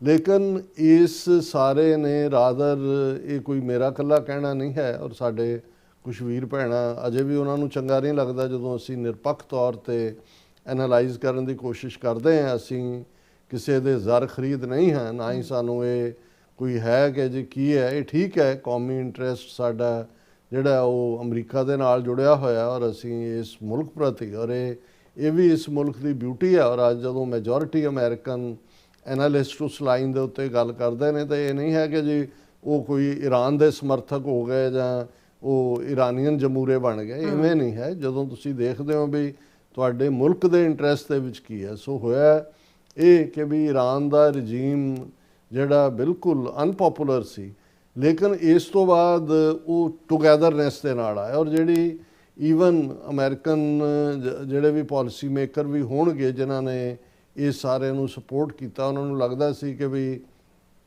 ਈਰਾਨ ਦਾ ਜਿਹੜਾ ਓਵਰਆਲ 9.5-10 ਕਰੋੜ ਦੀ ਆਬਾਦੀ ਹੈ, ਔਰ ਉਹਨਾਂ ਦਾ ਜਿਹੜਾ ਡੈਮੋਗ੍ਰਾਫੀ ਹੈ 50 ਜਾਂ 55% ਈਰਾਨੀ ਓਰੀਜਨ ਪਰਸ਼ੀਅਨ ਨੇ, 15-20% ਅਜ਼ਰੀ ਨੇ, ਅਜ਼ਰਬਾਈਜਾਨ ਵਾਲੇ ਨੇ, 5-7% ਬਲੋਚ ਨੇ, 8-10% ਕੁਰਦ ਨੇ, ਔਰ ਆਲਰੇਡੀ ਕੁਰਦਾਂ ਦੀ ਵੀ ਪ੍ਰੋਬਲਮ ਹੈ, ਬਲੋਚਾਂ ਦੀ ਵੀ ਹੈ। ਹਾਲਾਂਕਿ ਅਜ਼ਰਬਾਈਜਾਨ ਨਾਲ ਵੀ ਈਰਾਨ ਦੀਆਂ ਜਿਹੜੀਆਂ ਨੇ ਸਮੱਸਿਆਵਾਂ ਨੇ, ਹਾਲਾਂਕਿ ਬੋਲੀ ਦੇ ਤੌਰ ਤੇ ਜਾਂ ਉਹਨਾਂ ਦੀ ਐਥਨੀਸਿਟੀ ਵੀ ਥੋੜੀ ਡਿਫਰੈਂਟ ਹੈ। ਪਰ ਇਹੀ ਕਾਰਨ ਸੀ ਕਿ ਜਦੋਂ ਅਜ਼ਰਬਾਈਜਾਨ ਔਰ ਅਰਮੀਨੀਆ ਦੀ ਜੰਗ ਹੋਈ, ਈਰਾਨ, ਹਾਲਾਂਕਿ ਅਰਮੀਨੀਆ ਦੁਨੀਆ ਦੀ ਸਭ ਤੋਂ ਪੁਰਾਣੀ ਕ੍ਰਿਸਚਨ ਸਟੇਟ ਹੈ, ਈਰਾਨ ਜਿਹੜਾ ਉਹ ਅਰਮੀਨੀਆ ਦੀ ਮਦਦ ਕਰ ਰਿਹਾ ਸੀ, ਔਰ ਜਿਹੜਾ ਜ਼ਾਹਰ ਹੈ ਕਿ ਵੀ ਅਜ਼ਰਬਾਈਜਾਨ ਦੀ ਮਦਦ ਪਾਕਿਸਤਾਨ ਕਰ ਰਿਹਾ ਸੀ, ਰਸ਼ੀਆ ਕਰ ਰਿਹਾ ਸੀ। ਸੋ ਹਰ ਥਾਂ ਤੇ ਜਿਹੜਾ ਮਜ਼ਹਬ ਹੈ ਉਹ ਆਪਣਾ ਰੋਲ ਨਹੀਂ ਅਦਾ ਕਰਦਾ। ਨਾ ਅਰਮੀਨੀਆ ਕ੍ਰਿਸਚਨ ਸਟੇਟ ਸੀ, ਲੇਕਿਨ ਈਰਾਨ ਦੇ ਇੰਟਰਸਟ ਜਿਹੜੇ ਨੇ ਉਹ ਅਜ਼ਰਬਾਈਜਾਨ ਦੇ ਖਿਲਾਫ ਸੀ ਉਸ ਇਸ਼ੂ ਦੇ ਉੱਤੇ। ਸੋ ਇਹਨਾਂ ਨੂੰ ਲੱਗਦਾ ਸੀ ਕਿ ਵੀ ਇਹ ਵੀ ਜਿਹੜਾ ਇਸ ਪੀਰੀਅਡ ਦੇ ਵਿੱਚ ਜਿਹੜਾ ਕੁਝ ਚੇਂਜਸ ਹੋਣਗੀਆਂ ਅੰਦਰੋਂ ਵੀ, ਸ਼ਾਇਦ ਐਥਨਿਕਲ, ਲੇਕਿਨ ਇਸ ਦੇ ਵਿੱਚ ਜਿਹੜਾ ਵੀ ਇਹਨਾਂ ਦਾ ਅੰਦਾਜ਼ਾ ਸੀ ਮੋਸਾਦ ਦਾ ਜਾਂ ਇੱਥੋਂ ਦਾ, ਉਹ ਗਲਤ ਸਾਬਤ ਹੋਇਆ। ਲੋਕ ਲੱਖਾਂ ਦੀ ਗਿਣਤੀ 'ਚ ਸੜਕਾਂ 'ਤੇ ਨਿਕਲਦੇ ਨੇ, ਔਰ ਨਿਕਲੇ। ਫਿਰ ਜਿਹੜਾ ਇੱਕ ਅੰਦਾਜ਼ੇ ਮੁਤਾਬਕ 35,000 ਤੋਂ ਜ਼ਿਆਦਾ ਟਾਰਗੇਟ ਅਮਰੀਕਾ ਔਰ ਇਜ਼ਰਾਈਲ ਦੀਆਂ ਜਿਹੜੀਆਂ ਹਵਾਈ ਪਾਰਟ ਨੇ, ਔਰ ਇਹਦੇ 'ਤੇ ਠੀਕ ਪ੍ਰੈਜ਼ੀਡੈਂਟ ਟਰੰਪ ਨੇ ਕਿਹਾ ਵੀ ਉਹਨਾਂ ਦੀ ਹਵਾਈ ਫੌਜ ਵੀ, ਨੇਵੀ ਵੀ, ਔਰ ਉਹਨਾਂ ਦੀ ਲੀਡਰਸ਼ਿਪ ਵੀ ਅਸੀਂ ਡੀਕੈਪੈਸੀਟੇਟ ਕਰ ਦਿੱਤੀ। ਲੇਕਿਨ ਜਿਹੜਾ ਉਹਨਾਂ ਦਾ ਢਾਂਚਾ ਸੀ ਲੀਡਰਸ਼ਿਪ ਦਾ, ਉਹਨਾਂ ਨੇ 1, 2, 3, 4 ਦੇ ਹਿਸਾਬ ਦੇ ਨਾਲ ਆਲਰੇਡੀ ਡੀਸੈਂਟਰਲਾਈਜ਼ ਕੀਤਾ ਹੋਇਆ ਸੀ। 31 ਸੂਬੇ ਨੇ ਈਰਾਨ ਦੇ, ਔਰ ਹੁਣ ਜਦੋਂ ਕਿ ਅਸੀਂ ਵੀ ਈਰਾਨ ਬਾਰੇ ਜਿੰਨਾ ਪਤਾ ਸੀ ਉਨਾ ਹੀ ਪਤਾ ਸੀ, ਹੁਣ ਜਦੋਂ ਇਸ ਸਾਰੇ ਨੂੰ ਦੇਖਦੇ ਹਾਂ ਕਿ ਈਰਾਨ ਦਾ ਜਿਹੜੀ ਡੈਮੋਗ੍ਰਾਫੀ ਤਾਂ ਜੋ ਹੈ ਹੀ ਹੈ, ਉਹਨਾਂ ਦਾ ਜਿਹੜੀ ਧਰਤੀ ਵੀ ਹੈ, ਬੜੇ ਡੂੰਘੇ ਉਹਨਾਂ ਦੀਆਂ ਰੌਕਸ ਵੀ ਨੇ, ਵੱਡੇ ਵੱਡੇ ਪਹਾੜ ਵੀ ਨੇ, ਡੈਜ਼ਰਟ ਵੀ ਉਹਦਾ ਹਿੱਸਾ ਹੈ। ਔਰ ਇੰਨਾ ਵਾਸਟ ਵੱਡਾ ਮੁਲਕ ਹੈ, ਲਗਭਗ ਅਮਰੀਕਾ ਤੋਂ ਅੱਧਾ, ਕਿਸੇ ਨੇ ਕਿਹਾ, ਮੈਂ ਐਗਜ਼ੈਕਟਲੀ ਨਹੀਂ ਦੇਖਿਆ ਹੈ ਵੀ ਕਿੰਨੇ ਹਜ਼ਾਰ ਸਕੁਅਰ ਮਾਈਲ ਹੈ। ਲੇਕਿਨ ਇਹਦੇ 'ਚ ਕੋਈ ਸ਼ੱਕ ਨਹੀਂ ਹੈ ਕਿ ਵੀ ਉਹਨਾਂ ਨੇ ਇਹ ਦੇਖਦਿਆਂ ਹੋਇਆਂ ਕਿ ਸੈਂਟਰਲਾਈਜ਼ ਦੀ ਥਾਂ ਉਹਨਾਂ ਨੇ ਡੀਸੈਂਟਰਲਾਈਜ਼ ਕੀਤਾ। ਨਤੀਜੇ ਦੇ ਤੌਰ ਤੇ ਬੇਸ਼ੱਕ 35,000 ਟਾਰਗੇਟ ਦੋਨਾਂ ਨੇ ਜਿਹੜੇ ਨੇ ਉੱਥੇ ਫੁੰਡੇ ਨੇ, ਜਿਨ੍ਹਾਂ ਦੇ ਵਿੱਚ ਹਸਪਤਾਲ ਵੀ ਨੇ, ਸਕੂਲ ਵੀ ਨੇ, ਸਿਵਲ ਪਲੇਸਿਸ ਵੀ ਨੇ, ਲੇਕਿਨ ਉਹਦੇ ਨਾਲ ਉਹਨਾਂ ਨੇ ਆਲਰੇਡੀ ਇਸ ਸਾਰੇ ਪੀਰੀਅਡ 'ਚ ਇੱਕ ਤਾਂ ਸ਼ਾਇਦ ਉਹਨਾਂ ਜਿੰਨੀ ਤਿਆਰੀ ਉਹਨਾਂ ਨੇ ਕ੍ਰਾਈਸਿਸ ਲਈ ਕੀਤੀ ਸੀ ਉਹਦਾ ਇੱਧਰ ਅੰਦਾਜ਼ਾ ਨਹੀਂ ਸੀ। ਸੈਕੰਡਲੀ ਕਈ ਵਾਰ ਇਹ ਹੁੰਦਾ ਹੈ ਵੀ ਜਦੋਂ ਤੁਹਾਡੀ ਪਿੱਠ ਕੰਧ ਨਾਲ ਲੱਗੀ ਹੁੰਦੀ ਹੈ, ਤੁਸੀਂ ਨਥਿੰਗ ਟੂ ਲੂਜ਼ ਹੁੰਦਾ, ਤੁਸੀਂ ਫਿਰ ਫਾਈਟ ਟੂ ਦਾ ਫਿਨਿਸ਼ ਕਰਦੇ ਹੋ। ਸੋ ਇਉਂ ਲੱਗਦਾ ਹੈ ਵੀ ਉਹਨਾਂ ਨੇ ਬੜੇ ਚੰਗੇ ਢੰਗ ਦੇ ਨਾਲ, ਔਰ ਇਹਦੇ 'ਚ ਕੋਈ ਸ਼ੱਕ ਨਹੀਂ ਹੈ ਵੀ ਇਹ ਕੋਈ ਇਰਾਨੀ ਆਪਣੇ ਆਪ 'ਚ ਵੀ ਚਲੋ ਇਨੋਵੇਟਿਵ ਲੋਕ ਨੇ, ਉਹਨਾਂ ਦੀ ਇੱਕ ਸਿਵਲਾਈਜੇਸ਼ਨ, ਔਰ ਦੂਸਰੇ ਪਰ ਚਾਈਨਾ ਔਰ ਰਸ਼ੀਆ ਨੇ ਸ਼ਾਇਦ ਇਹ ਸਾਰੇ ਨੂੰ ਜਿਸ ਅੰਦਾਜ਼ ਦੇ ਵਿੱਚ ਜਿਹੜਾ ਉਹਨੂੰ ਬਿਲਡ ਕੀਤਾ, ਕਿਉਂਕਿ ਉਹਨਾਂ ਦੇ 2 ਹਥਿਆਰ ਡਰੋਨ ਔਰ ਮਿਜ਼ਾਈਲਾਂ, ਇਹ ਅਲਟੀਮੇਟਲੀ ਇਹਨਾਂ 24 ਦਿਨਾਂ ਦੇ ਵਿੱਚ ਜੇ ਇਫੈਕਟਿਵਨੈਸ ਕਹਿਣੀ ਹੋਏ ਕਿ ਜੇ ਇਸ ਨੇ ਇਜ਼ਰਾਈਲ ਦੇ ਵੀ ਆਇਰਨ ਡੋਮ ਜਿਹੜੀ ਉਹਨਾਂ ਦੇ ਡਿਫੈਂਸ ਨੂੰ ਤੋੜਿਆ, ਉਹ ਤੈਲ ਅਵੀਵ ਹੋਏ, ਉਹ ਉਹਨਾਂ ਦੀ ਈਵਨ ਜੈਰੂਸ਼ਲਮ ਤੱਕ ਵੀ ਪਹੁੰਚ ਹੋਏ, ਜਾਂ ਜਿਹੜਾ ਸਭ ਤੋਂ ਵੱਡਾ ਉਹਨਾਂ ਨੇ ਜਿਹੜਾ ਉਹਨਾਂ ਦਾ ਡਾਨਾ ਕਿ ਜਿਹੜਾ ਨਿਊਕਲੀਅਰ ਰਿਐਕਟਰ ਹੈ ਇਜ਼ਰਾਈਲ ਦਾ, ਉਹਦੇ ਬਿਲਕੁਲ ਜਿਹੜਾ ਉਸ ਤੋਂ 13 ਕਿਲੋਮੀਟਰ ਦੂਰ ਈਰਾਨ ਦੀਆਂ ਮਿਜ਼ਾਈਲਾਂ ਨੇ ਜਿਹੜਾ ਉਹ ਤਬਾਹੀ ਮਚਾਈ ਹੈ। ਇੱਕ ਅੰਦਾਜ਼ੇ ਮੁਤਾਬਕ 100 ਤੋਂ ਜ਼ਿਆਦਾ ਜ਼ਖਮੀ ਹੋਏ ਨੇ, ਔਰ ਇਹ ਇੱਕ ਵੱਡਾ ਟਾਰਗੇਟ ਵੀ ਆਇਆ। ਹੁਣ ਦੋਨੋਂ ਪਾਸਿਆਂ ਦਾ ਇੱਧਰ ਵੀ ਜਿਹੜਾ ਈਰਾਨ ਦਾ, ਜਿੱਥੇ ਕਿਹਾ ਜਾਂਦਾ ਹੈ ਕਿ ਜੀ ਉਹਨਾਂ ਨੇ ਐਨਰਿਚ ਕੀਤਾ ਯੂਰੇਨੀਅਮ, ਉਹਨਾਂ ਕੋਲ 50% ਹੈ ਕਿ 60% ਹੈ, ਉਹਦੇ ਨੇੜੇ ਵੀ ਮਿਜ਼ਾਈਲਾਂ ਡਿੱਗੀਆਂ। ਹੁਣ ਇਸ ਸਾਰੇ ਦੇ ਵਿੱਚ ਇੱਕ ਪਾਸੇ ਤਾਂ ਹਾਲਾਂ ਜਿਹੜਾ ਇਹ ਦਾਅਵਾ ਕੀਤਾ ਗਿਆ ਇਜ਼ਰਾਈਲੀ ਸੋਰਸਿਸ ਵੱਲੋਂ ਕਿ ਜੀ ਈਰਾਨ ਦੀਆਂ ਮਿਜ਼ਾਈਲਾਂ ਡੀਗੋ ਗਾਰਸ਼ੀਆ ਜਿਹੜਾ ਇੰਡੀਅਨ ਓਸ਼ਨ ਦੇ ਵਿੱਚ ਇੰਗਲੈਂਡ ਔਰ ਅਮਰੀਕਾ ਦਾ ਸਾਂਝੀ ਜਿਹੜਾ ਵੱਡਾ ਗੁਪਤ ਫੌਜੀ ਟਿਕਾਣਾ ਹੈ, ਔਰ ਉਹੀ ਰੀਫਿਲਿੰਗ ਲਈ ਔਰ ਦੂਜੇ ਲਈ ਯੂਜ਼ ਕਰਦੇ ਨੇ, ਕਿ ਉੱਥੋਂ ਤੱਕ ਵੀ ਹੋਈ ਮਾਰ। ਹੁਣ ਉਹ ਜਿਹੜਾ ਉਸ ਬਾਰੇ ਈਰਾਨ ਨੇ ਨਾ ਕੀਤੀ, ਕਿਉਂਕਿ ਜੇ ਉੱਥੋਂ ਤੱਕ ਮਾਰ ਹੁੰਦੀ ਫਿਰ ਇਹ ਸੀ ਕਿ ਜੀ ਈਰਾਨ ਦੇ ਕੋਲ ਆਲਰੇਡੀ 2000 ਮੀਲ ਤੋਂ ਵੀ ਜ਼ਿਆਦਾ ਤੱਕ ਮਾਰ ਕਰਨ ਵਾਲੀਆਂ ਮਿਜ਼ਾਈਲਾਂ ਨੇ ਜਿਹੜੀਆਂ ਉਹ ਪਹਿਲਾਂ ਡਿਨਾਈ ਕਰਦੇ ਰਹੇ। ਫਿਰ ਜੇ ਉਹ ਡੀਗੋ ਗਾਰਸ਼ੀਆ ਤੱਕ ਜਾ ਸਕਦੇ ਨੇ, ਫਿਰ ਇਹ ਵੀ ਹੋਇਆ ਕਿ ਜੀ ਉਹ ਤਾਂ ਯੂਰਪ 'ਚ ਵੀ ਕਿਸੇ ਵੀ ਨਿਸ਼ਾਨੇ ਨੂੰ ਫੁੰਡ ਸਕਦੇ ਨੇ, ਅਮਰੀਕਾ ਤੱਕ ਤਾਂ ਪਹੁੰਚ ਨਹੀਂ ਹੈ। ਲੇਕਿਨ ਇਸ ਨੂੰ ਕਿਉਂਕਿ ਇਹਦੇ 'ਚ ਕੋਈ ਸ਼ੱਕ ਨਹੀਂ ਹੈ ਕਿ ਜਿਵੇਂ ਇੰਡੀਆ ਦੀ ਰਾਹ ਮਾਹਿਰ ਹੈ ਫਾਲਸ ਫਲੈਗ ਆਪਰੇਸ਼ਨ ਦੇ ਲਈ, ਇਵੇਂ ਹੀ ਮੋਸਾਦ ਵੀ ਹੈ, ਕਿਉਂਕਿ ਇਜ਼ਰਾਈਲ ਦੀ ਇਹ ਵਾਰ ਹੈ। ਸਾਨੂੰ ਇਹ ਕਹਿਣ 'ਚ ਕੋਈ ਹਰਜ਼ ਨਹੀਂ ਹੈ, ਅੱਜ ਮੈਜੋਰਿਟੀ ਅਮਰੀਕਨ ਵੀ ਇਸ ਥਾਟ ਦੇ ਨੇ ਵੀ ਇਹ ਸਾਡੀ ਵਾਰ ਨਹੀਂ ਹੈ, ਸਾਨੂੰ ਘੜੀਸ ਲਿਆ ਗਿਆ। ਔਰ ਕਿਉਂਕਿ ਹੁਣ ਜੇ ਪ੍ਰੈਜ਼ੀਡੈਂਟ ਟਰੰਪ ਜਿਹੜੇ ਪ੍ਰੈਗਮੈਟਿਕ ਵੀ ਨੇ, ਪ੍ਰੈਕਟੀਕਲ ਵੀ ਨੇ, ਵੀਲਰ ਡੀਲਰ ਵੀ ਨੇ, ਡੀਲ ਬਣਾਉਣੀ ਵੀ ਆਉਂਦੀ ਆ, ਉਹ ਆਪਣਾ ਵੀਕਐਂਡ 'ਤੇ ਅਸੀਂ ਗੱਲ ਕਰਾਂਗੇ ਵੀ ਦੋਨੋਂ ਧਿਰਾਂ ਨੇ ਕਿਵੇਂ ਆਪਣਾ ਜਿਹੜੀ ਹੈ ਪੋਸਚਰਿੰਗ ਕੀਤੀ ਹੈ। ਸੋ ਉਸ 'ਚ ਜਿਹੜਾ ਕਿਤੇ ਪ੍ਰੈਜ਼ੀਡੈਂਟ ਟਰੰਪ ਸਮਝੌਤੇ ਵੱਲ ਨਾ ਚਲੇ ਜਾਣ ਇਸ ਲਈ, ਔਰ ਯੂਰਪ ਵੀ ਘੜੀਸ ਕੇ ਵਿੱਚ ਆ ਜਾਏ, ਔਰ ਇਹ ਵੀ ਦੱਸਿਆ ਜਾਏ ਦੇਖੋ ਜੀ ਈਰਾਨ ਦਾ ਤਾਂ ਇਹ ਝੂਠ ਸਾਬਤ ਹੋਇਆ, ਤਾਂ ਕਹਿੰਦਾ ਸੀ ਵੀ ਸਾਡੇ ਕੋਲ ਹੈ ਹੀ ਨਹੀਂ 2000 ਮੀਲ ਵਾਲੀਆਂ ਮਿਜ਼ਾਈਲਾਂ, ਦੇਖੋ ਡੀਗੋ ਵਾਲ। ਸੋ ਉਹ ਵੀ ਫਾਲਸ ਫਲੈਗ ਹੈ। ਈਵਨ ਜੈਰੂਸ਼ਲਮ ਦੇ ਹਵਾਲੇ ਨਾਲ ਵੀ ਆ ਰਿਹਾ, ਜਿਵੇਂ ਇਜ਼ਰਾਈਲ ਨੇ ਕਹਿਣ ਦੀ ਕੋਸ਼ਿਸ਼ ਕੀਤੀ ਕਿ ਦੇਖੋ ਜੀ 3 ਮੋਨੋਥੀਸਟਿਕ ਧਰਮ, ਇਸਲਾਮ, ਕ੍ਰਿਸਚੀਅਨਿਟੀ ਔਰ ਜੂਡਿਜ਼ਮ ਦੇ ਪਵਿੱਤਰ ਥਾਂ ਜਿੱਥੇ ਜਿਹੜੀ ਹੈ ਰੌਕ ਆਫ ਡੋਮ ਹੈ ਔਰ ਚਰਚ ਹੈ ਕ੍ਰਿਸਚੀਅਨਸ ਦਾ, ਔਰ ਐਲ ਅਕਸਾ ਮੌਸਕ ਹੈ, ਉਹਦੇ 'ਤੇ ਵੀ ਅਟੈਕ ਕੀਤਾ। ਸੋ ਕੁੱਲ ਮਿਲਾ ਕੇ ਜਿਹੜੀ ਵੀਕਐਂਡ ਦੇ ਵਿੱਚ ਜਿਹੜੀ ਡਿਵੈਲਪਮੈਂਟ ਹੋਈ ਉਸ ਦੇ ਵਿੱਚ ਪ੍ਰੈਜ਼ੀਡੈਂਟ ਟਰੰਪ ਨੇ ਜਿਹੜਾ ਫਰਾਈਡੇ ਜਦੋਂ ਅਸੀਂ ਪ੍ਰੋਗਰਾਮ ਕੀਤਾ ਉਦੋਂ ਤੱਕ ਇਹ ਆਇਆ ਕਿ ਉਹਨਾਂ ਨੇ 48 ਘੰਟੇ ਦਾ ਟਾਈਮ ਈਰਾਨ ਨੂੰ ਦਿੱਤਾ, ਕਿਉਂਕਿ ਈਰਾਨ ਨੇ ਇੱਕ ਪਾਸੇ ਤਾਂ ਮਿਜ਼ਾਈਲਾਂ ਰਾਹੀਂ ਜਾਂ ਦੂਜਿਆਂ ਰਾਹੀਂ ਆਪਣੀ ਹੋਂਦ ਨੂੰ ਕਾਇਮ ਰੱਖਦੇ ਆ ਜਿਹੜਾ ਇਸ ਜੰਗ ਨੂੰ 24 ਦਿਨ ਤੱਕ ਖਿੱਚਿਆ, ਉਹ ਇਹਨੂੰ ਹੋਰ ਪ੍ਰੋਲੋਂਗ ਕਰਨਾ ਚਾਹੁੰਦੇ ਨੇ, ਜੋ ਕਿ ਜਿਸ ਕਿਸਮ ਦੀ ਇੰਡੀਕੇਸ਼ਨ ਹੈ। ਪਰ ਜਿਹੜੀ ਸਭ ਤੋਂ ਵੱਡੀ ਗੱਲ ਜਿਹੜੀ ਸਟ੍ਰੇਟ ਆਫ ਹਾਰਮੂਜ਼ ਹੈ, ਜਿਹੜਾ ਸਟ੍ਰਿਪ ਹੈ 30 ਕੁ ਮੀਲ ਦਾ ਡੀਪ ਵਾਟਰ 'ਚ ਉਹਦੀ ਐਂਟਰੀ ਦੇ ਵਿੱਚ 30 ਕੁ ਮੀਲ ਉਹਦੇ ਨਿਕਲਣ ਤੋਂ ਉਹ ਸਾਰੇ ਨੂੰ ਉਹਨੇ ਚੀਨ ਨੇ ਕੰਟਰੋਲ 'ਚ ਕੀਤਾ ਹੋਇਆ। ਉਹਦੀ ਮਰਜ਼ੀ ਤੋਂ ਬਿਨਾਂ ਕੋਈ ਸ਼ਿਪ ਉੱਥੋਂ ਜਾ ਨਹੀਂ ਸਕਦਾ। 20% ਦੇ ਕਰੀਬ ਜਿੰਨੀ ਦੁਨੀਆ ਦੀ ਆਇਲ ਸਪਲਾਈ ਹੈ, ਜਿਹਦੇ 'ਚ mostly Japan, south Korea, Vietnam, India, China ਨੂੰ ਉੱਥੋਂ ਹੀ ਜਾਂਦੀ ਹੈ, ਉਹ ਬਲੌਕ ਕੀਤੀ ਹੋਈ ਹੈ।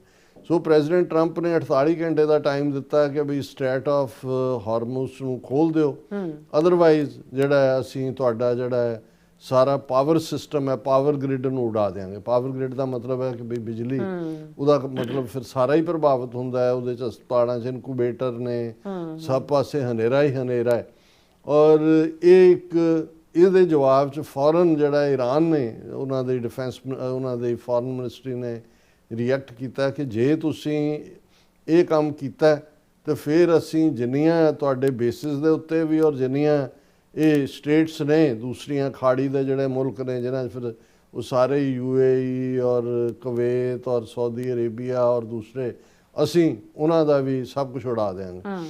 ਸੋ ਇਨਸਾਈਡ ਇਹ ਵੀ ਖਬਰਾਂ ਨੇ, ਹਾਲਾਂ ਈਰਾਨ ਨੇ ਡਿਨਾਈ ਕੀਤਾ, ਪਰ ਇਹ ਕਿਤੇ ਨਾ ਕਿਤੇ ਹੈ ਕਿ ਵੀ ਮੀਡੀਏਸ਼ਨ ਦੀ ਗੱਲ ਵੀ ਚੱਲ ਰਹੀ ਹੈ। ਉਸ ਦੇ ਵਿੱਚ ਤੁਰਕੀਏ, ਪਾਕਿਸਤਾਨ ਔਰ ਇਜਿਪਟ ਇਹ ਰੋਲ ਅਦਾ ਕਰ ਰਹੇ ਨੇ ਗੱਲਬਾਤ ਲਈ। ਇਸ ਲਈ ਪ੍ਰੈਜ਼ੀਡੈਂਟ ਟਰੰਪ ਨੇ 48 ਘੰਟੇ ਦਾ ਨੋਟਿਸ ਦਿੱਤਾ ਸੀ, ਪਰ ਨਾਲ ਦੀ ਨਾਲ ਅਗਲੇ ਦਿਨ ਉਹਨਾਂ ਨੇ ਇਹ ਕਿਹਾ ਕਿ ਅਸੀਂ ਈਰਾਨ ਦੇ ਨਾਲ ਗੱਲਬਾਤ ਚੰਗੇ ਢੰਗ ਨਾਲ ਹੋ ਰਹੀ ਹੈ ਔਰ ਅਸੀਂ ਇਸ ਨੂੰ, ਇਹ ਜਿਹੜਾ ਨੋਟਿਸ ਹੈ ਵੀ ਜਿਹੜਾ ਸਟ੍ਰੇਟ ਆਫ ਹਾਰਮੂਜ਼ ਹੈ, ਇਹਨੂੰ ਖਾਲੀ ਕਰਨ, ਇਹਨੂੰ ਅਸੀਂ 5 ਦਿਨ ਜਿਹੜਾ ਉਹ ਦਿੰਦੇ ਆ ਇਹ ਸਾਰੇ ਨੂੰ ਈਰਾਨ ਇਹਦੇ ਤੇ ਐਕਟ ਕਰੇ। ਹਾਲਾਂ ਈਰਾਨ ਨੇ ਫੌਰਨ ਇਹ ਕਿਹਾ ਕਿ ਜੀ ਅਸੀਂ ਕੋਈ ਗੱਲਬਾਤ ਨਹੀਂ ਚੱਲ ਰਹੀ, ਬਿਲਕੁਲ ਝੂਠ ਹੈ। ਔਰ ਅਸੀਂ ਜਿਹੜੀਆਂ ਸਾਡੀਆਂ ਕੰਡੀਸ਼ਨਸ ਨੇ ਜਿਨ੍ਹਾਂ 'ਚੋਂ ਵਾਰ ਰੈਪਰੇਸ਼ਨ ਹੈ, ਫਿਊਚਰ 'ਚ ਕਦੇ ਹਮਲਾ ਨਾ ਕਰਨ ਦੀ ਗਾਰੰਟੀ ਹੈ ਔਰ ਸਾਰੇ ਬੇਸਿਸ ਵਗੈਰਾ ਉੱਥੋਂ ਵੈਸਟ ਏਸ਼ੀਆ ਤੋਂ ਚੁੱਕਣ ਦੀ ਗੱਲ ਹੈ, ਇਹ ਜਿਹੜਾ ਅਸੀਂ ਆਪਣੇ ਜ਼ਿੱਦ ਦੇ ਉੱਤੇ ਅੜੇ ਹੋਏ ਹਾਂ। ਸੋ ਮੈਨੂੰ ਲੱਗਦਾ ਵੀ ਨੈਗੋਸ਼ੀਏਸ਼ਨ ਕਿਸੇ ਨਾ ਕਿਸੇ ਲੈਵਲ ਤੇ ਚੱਲ ਰਹੀ ਹੈ ਔਰ ਇਹ ਵਾਰ ਆਫ ਨਰਵਸ ਜਾਂ ਹੂ ਬਲਿੰਕਸ ਫਸਟ ਹੈ ਨਾ।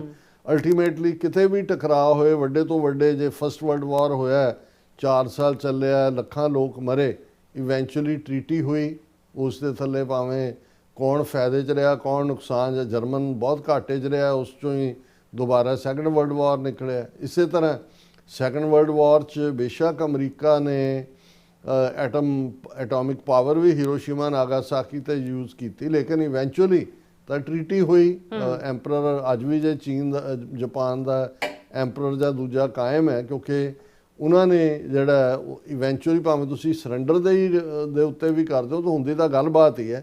ਸੋ ਸਾਨੂੰ ਇਹ ਲੱਗਦਾ ਕਿ ਵੀ ਅਸੀਂ ਹੋਪ ਹੀ ਕਰਦੇ ਹਾਂ ਕਿ ਇਹ ਕਿਸੇ ਕੰਢੇ ਲੱਗੇਗੀ ਔਰ ਇਸ ਦੇ ਉੱਤੇ ਈਵਨ ਵਰਲਡ ਹੈਲਥ ਆਰਗੇਨਾਈਜੇਸ਼ਨ ਦੇ ਚੀਫ ਨੇ ਵੀ ਜਿਹੜੀ ਗੱਲ ਕਹੀ, ਕਿਉਂਕਿ ਦੋਨੋਂ ਪਾਸੇ ਈਰਾਨ ਦੇ ਨਿਊਕਲੀਅਰ ਰਿਐਕਟਰ ਦੇ ਨੇੜੇ ਵੀ ਮਿਜ਼ਾਈਲਾਂ ਡਿੱਗੀਆਂ ਔਰ ਈਰਾਨ ਦੇ ਵੀ, ਔਰ ਇਹ ਵੀ ਹੈ ਉਹਨਾਂ ਨੇ ਕਿਹਾ ਜੀ ਅਸੀਂ ਸੈਂਕੜਿਆਂ ਵਰਕਰ ਤਿਆਰ, ਕੋਈ ਨਿਊਕਲੀਅਰ ਐਮਰਜੈਂਸੀ ਵੀ ਹੋ ਸਕਦੀ ਹੈ ਇਵੈਂਚੁਅਲੀ, ਜੇ ਉਹਨਾਂ ਦੇ ਨਿਊਕਲੀਅਰ ਰਿਐਕਟਰ ਤੇ ਹੀ ਵੱਜੇ, ਉਹ ਰਿਲੀਜ਼ ਹੋਏ ਸਾਰਾ ਫਾਇਰ ਔਰ ਐਨਵਾਇਰਨਮੈਂਟ ਔਰ ਦੂਜੇ। ਔਰ ਉਹਨਾਂ ਦਾ ਇੱਕ ਗੱਲ ਜਿਹੜੀ ਕਹੀ, ਜਿਹੜੀ ਅਸੀਂ ਆਪਣੀ ਹੈਡਲਾਈਨਸ ਵੀ ਦਿੱਤੀ ਹੈ, ਜਿਹੜਾ WHO ਦੇ ਚੀਫ ਮਿਨਿਸਟਰ ਟੈਡਰੋਸ ਨੇ ਕਿਹਾ piece is the best medicine. ਬਿਲਕੁਲ, ਉਹਨੇ ਕਿਹਾ ਵੀ ਜੇ ਕੋਈ ਵੀ ਸਭ ਤੋਂ ਚੰਗੀ ਦਵਾਈ ਹੈ ਉਹ ਅਮਨ ਹੈ। ਔਰ ਇਸ 'ਚ ਅਸੀਂ ਹੋਪ ਕਰਦੇ ਹਾਂ ਕਿ ਵੀ ਇਵੈਂਚੁਅਲੀ, ਕਿਉਂਕਿ ਮੈਨੂੰ ਇਹ ਲੱਗਦਾ ਵੀ ਹੁਣ ਆਉਣ ਵਾਲਾ ਇਹ ਹਫਤਾ ਵੀ ਸਾਰਾ ਅਹਿਮ ਹੋਏਗਾ, ਕਿਉਂਕਿ 5 ਦਿਨ ਵੀਕਐਂਡ ਤੋਂ ਸ਼ੁਰੂ ਹੋਏ ਨੇ, ਥਰਸਡੇ ਤੱਕ ਜਾਏਗਾ। ਇਨ ਬਿਟਵੀਨ ਕੀ ਅਮਰੀਕਾ ਔਰ ਇਜ਼ਰਾਈਲ ਆਪਣੇ ਹਮਲੇ ਜਿਹੜੇ ਨੇ ਉਹਨਾਂ ਨੂੰ ਰੋਕਦੇ ਨੇ, ਕਿਉਂਕਿ ਇਸ ਦੇ ਵਿੱਚ ਇਹ ਕੋਈ ਗਾਰੰਟੀ ਨਹੀਂ ਦਿੱਤੀ ਗਈ ਜਾਂ ਲਈ ਗਈ ਕਿ ਜੀ ਅਸੀਂ ਹਮਲੇ ਨਹੀਂ ਕਰਾਂਗੇ। ਈਰਾਨ ਨੂੰ ਕਿਹਾ ਗਿਆ ਕਿ ਵੀ ਇਹ ਜਿਹੜਾ ਉਸ ਨੂੰ ਖਾਲੀ ਕਰੋ, ਜਿਹੜਾ ਉਸ ਦੇ ਉੱਤੇ ਆਪਣਾ ਜੱਫਾ, ਔਰ ਕਿਵੇਂ ਇਹ ਅੱਗੇ ਗੱਲ ਤੁਰੇਗੀ, ਪਰ ਅਸੀਂ ਇਹ ਹੋਪ ਕਰਦੇ ਹਾਂ ਕਿ ਇਹ ਕਿਸੇ ਨਾ ਕਿਸੇ ਪਾਸੇ ਤੁਰੇ। ਇਸ ਵੇਲੇ ਦੋਨਾਂ ਦੀ ਪੋਜੀਸ਼ਨ ਪਬਲਿਕਲੀ ਜਿਹੜਾ ਅਮਰੀਕਾ ਦੀ ਕੰਸੀਲੇਟਰੀ ਟੋਨ ਹੈ, ਪਰ ਈਰਾਨ ਜਿਹੜਾ ਡਿਫਾਇੰਟ ਹੈ। ਸ਼ਾਇਦ ਇਹ ਵੀ ਹੁੰਦਾ ਹੈ ਕਿ ਵੀ ਕਈ ਵਾਰ ਜਿਹੜਾ ਜਿਵੇਂ ਪੰਜਾਬੀ ਦਾ ਅਖਾਣ ਹੈ ਵੀ ਦੁੱਧ ਦਾ ਸੜਿਆ ਲੱਸੀ ਨੂੰ ਵੀ ਫੂਕਾ ਮਾਰਦਾ ਹੈ, ਈਰਾਨ ਨੂੰ ਲੱਗਦਾ ਵੀ 2 ਵਾਰ ਉਹਦੇ ਨਾਲ ਇਵੇਂ ਹੋ ਚੁੱਕਾ ਹੈ ਵੀ ਗੱਲਬਾਤ ਦੇ ਬਹਾਨੇ ਇੱਧਰ ਗੱਲਬਾਤ ਉਹ ਕਰ ਰਹੇ ਸੀ ਤੇ ਇੱਧਰ ਜਿਹੜਾ ਉਹ ਹਮਲੇ ਬੋਲੇ ਗਏ। ਸੋ ਹੋਪਫੁਲੀ ਇਹ ਕਿਸੇ ਕੰਢੇ ਲੱਗ ਜਾਏ ਇਸ ਹਫਤੇ 'ਚ, ਅਸੀਂ ਹੋਪ ਕਰਦੇ ਹਾਂ। ਹਾਲਾਂ ਮੈਨੂੰ ਜਦੋਂ ਕਿਸੇ ਨੇ ਇੰਟਰਵਿਊ ਦੇ ਵਿੱਚ ਪਿਛਲੇ ਦਿਨੀ ਪੁੱਛਿਆ ਵੀ ਕਿ ਵੀ ਕੀ ਹੈ, ਮੈਂ ਕਿਹਾ ਵੀ ਮੈਨੂੰ ਲੱਗਦਾ ਹੈ ਕਿ ਇਹ ਅਲਟੀਮੇਟਲੀ ਕੋਈ ਨਾ ਕੋਈ ਈਰਾਨ ਇੱਕ ਮੋਰ ਪਾਵਰਫੁਲ ਐਂਟੀਟੀ ਦੇ ਤੌਰ ਤੇ ਆਏਗਾ। ਔਰ ਜਦੋਂ ਈਵਨ ਪ੍ਰੈਜ਼ੀਡੈਂਟ ਟਰੰਪ ਨੂੰ ਵੀ ਕਿਹਾ ਗਿਆ ਵੀ ਤੁਹਾਡਾ ਮਕਸਦ ਤਾਂ ਰਜੀਮ ਚੇਂਜ ਸੀ, ਉਹ ਤਾਂ ਉੱਥੇ ਹੀ ਆ, ਉਹ ਕਹਿੰਦਾ ਬਦਲ ਹੀ ਗਿਆ ਰਜੀਮ ਜਦੋਂ ਅਸੀਂ ਉਹਨਾਂ ਦੀ ਲੀਡਰਸ਼ਿਪ ਵੀ ਮਾਰਤੀ, ਫੌਜੀ ਲੀਡਰਸ਼ਿਪ ਵੀ ਮਾਰਤੀ, ਦੂਜੀ ਵੀ ਇਹ ਚੇਂਜ ਹੀ ਹੈ ਰਜੀਮ। ਚਲੋ ਇਸ ਬਹਾਨੇ ਨਾਲ ਹੀ ਸਹੀ, ਪਰ ਇਵੈਂਚੁਅਲੀ ਜਿਹੜਾ ਗੱਲਬਾਤ ਰਾਹੀਂ ਹੀ ਜਿਹੜਾ ਕਿਸੇ ਚੀਜ਼ ਦਾ ਹੱਲ ਨਿਕਲਦਾ ਹੈ। And we hope for the best. ਜੀ ਰਾਸਾ ਤੁਹਾਡਾ ਬਹੁਤ ਬਹੁਤ ਸ਼ੁਕਰੀਆ। ਸੋ ਥਲੇ ਨੇ ਬ੍ਰੇਕ ਤੇ ਆਉਣ ਤੋਂ ਪਹਿਲਾਂ ਅਸੀਂ ਆਪਣੇ ਦਰਸ਼ਕਾਂ ਤੇ ਸਰੋਤਿਆਂ ਨੂੰ ਅਪੀਲ ਤੇ ਬੇਨਤੀ ਕਰਦੀ ਵੀਅਰਸ, ਜਿਸ ਤਰ੍ਹਾਂ ਤੁਸੀਂ ਜਾਣਦੇ ਹੋ ਕਿ TV 84 ਹੱਕ ਸੱਚ ਇਨਸਾਫ ਦੀ ਗੱਲਬਾਤ ਕਰਦਾ ਹੈ। ਸੋ ਅਸੀਂ ਚਾਹਾਂਗੇ ਕਿ ਤੁਸੀਂ TV 84 ਦੀ ਚੜ੍ਹਦੀ ਕਲਾ ਲਈ ਵੱਧ ਤੋਂ ਵੱਧ ਡੋਨੇਟ ਕਰੋ। ਡੋਨੇਟ ਕਰਨ ਲਈ ਸਾਡੀ ਵੈਬਸਾਈਟ tv84.tv ਤੇ ਜਾ ਕੇ ਪੇਪਲ ਦੀ ਵਰਤੋਂ ਕਰਕੇ ਵਨ ਟਾਈਮ ਡੋਨੇਟ ਕਰ ਸਕਦੇ ਹੋ, ਮੰਥਲੀ ਡੋਨੇਟ ਵੀ ਕਰ ਸਕਦੇ ਹੋ। ਤੁਸੀਂ TV 84 ਦੇ ਨਾਮ ਤੇ ਚੈੱਕ ਬਣਾ ਕੇ ਸਾਨੂੰ ਮੇਲ ਵੀ ਕਰ ਸਕਦੇ ਹੋ ਸਾਡੇ ਇਸ ਪਤੇ ਤੇ 36-01 37th Avenue ਲੌਂਗ ਆਈਲੈਂਡ ਸਿਟੀ ਨਿਊਯਾਰਕ 11101 USA, ਜਾਂ ਫਿਰ ਤੁਸੀਂ ਸਾਨੂੰ ਫੋਨ ਰਾਹੀਂ ਵੀ ਸੰਪਰਕ ਕਰ ਸਕਦੇ ਹੋ 5166191984। ਤੁਸੀਂ ਸਾਨੂੰ ਈਮੇਲ ਵੀ ਕਰ ਸਕਦੇ info@tv84.tv ਤੇ। ਅਸੀਂ ਤੁਹਾਡੇ ਤਹਿ ਦਿਲ ਤੋਂ ਸ਼ੁਕਰਗੁਜ਼ਾਰ ਹੋਵਾਂਗੇ। ਸੋ ਹੱਥ ਲੈਣੇ ਬ੍ਰੇਕ ਵੀਅਰਸ, ਤੁਸੀਂ ਸਾਨੂੰ ਇਸੇ ਤਰ੍ਹਾਂ ਬਣੇ ਰਹਿਣਾ। ਮਿਲਦੇ ਆਫਟਰ ਦਿਸ ਸ਼ਾਰਟ ਬ੍ਰੇਕ।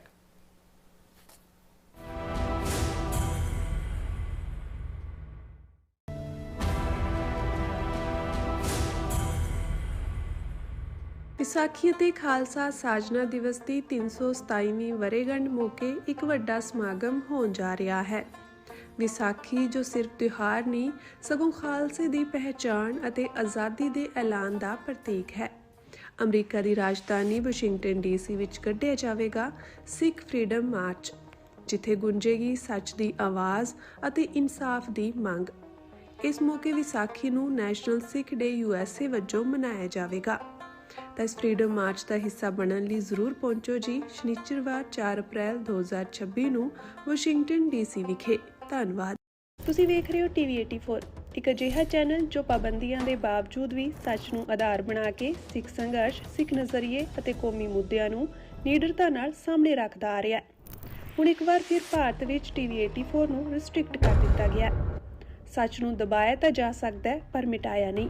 ਅਸੀਂ ਖਾਮੋਸ਼ ਨਹੀਂ ਹੋਏ, ਸਾਡੀ ਆਵਾਜ਼ ਅਜੇ ਵੀ ਜਿਉਂਦੀ ਹੈ।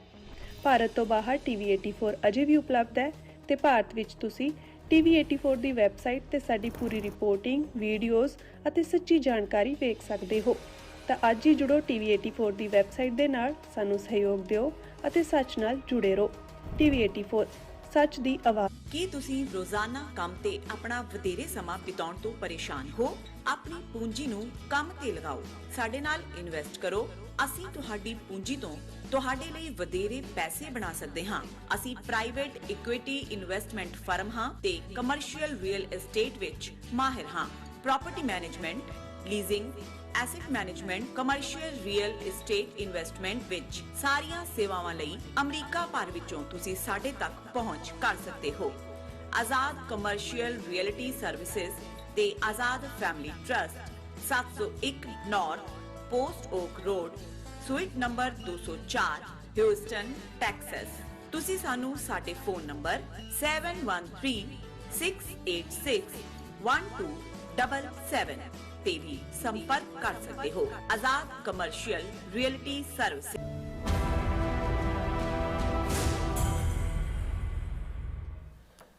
Viewers welcome back on program. So viewers ਗੱਲਬਾਤ ਕਰਨ ਜਾ ਰਹੇ ਹਾਂ ਕਿ ਆਪੂ ਬਣੇ ਵਿਸ਼ਵ ਗੁਰੂ ਭਾਰਤ ਦੇ ਪ੍ਰਧਾਨ ਮੰਤਰੀ ਅੱਜ ਕੱਲ੍ਹ ਬਿਲਕੁਲ ਮਾਯੂਸ ਨਜ਼ਰ ਆ ਰਹੇ ਨੇ। ਪਾਰਲੀਮੈਂਟ ਵਿੱਚ ਉਹਨਾਂ ਨੇ ਈਰਾਨ ਮੁੱਦੇ ਤੇ ਪਿਛਲੇ 12 ਸਾਲਾਂ ਵਿੱਚ ਪਹਿਲੀ ਵਾਰ ਲਗਭਗ 20 ਮਿੰਟ ਦਾ ਲਿਖਤੀ ਭਾਸ਼ਣ ਪੜ੍ਹਿਆ। ਉਸ ਦਾ ਮੂੰਹ ਬਾਰ-ਬਾਰ ਸੁੱਕ ਰਿਹਾ ਸੀ ਤੇ ਇਉਂ ਜਾਪਦਾ ਸੀ ਕਿ ਉਸ ਕੋਲ ਕਹਿਣ ਲਈ ਕੁਝ ਵੀ ਨਹੀਂ ਹੈ, ਕਿਉਂਕਿ ਈਰਾਨ ਕਨਫਲਿਕਟ ਦੌਰਾਨ ਭਾਰਤ ਦਾ ਰੋਲ ਕਿਤੇ ਨੇੜੇ ਤੇੜੇ ਵੀ ਨਜ਼ਰ ਨਹੀਂ ਆ ਰਿਹਾ। ਸੋ ਇਸ ਬਾਰੇ ਆਪਾਂ ਗੱਲਬਾਤ ਕਰਨ ਜਾ ਰਹੇ ਹਾਂ। ਸੋ ਅਸੀਂ ਚਾਹਾਂਗੇ ਕਿ ਤੁਸੀਂ ਇਸੇ ਤਰ੍ਹਾਂ ਬਣੇ ਰਹਿਣਾ। ਦੇਖਣ ਸੁਣਨ ਲਈ ਐਨ ਲਿਖਣ ਲਈ ਤੁਹਾਡਾ ਸਭ ਦਾ ਬਹੁਤ ਬਹੁਤ ਧੰਨਵਾਦ।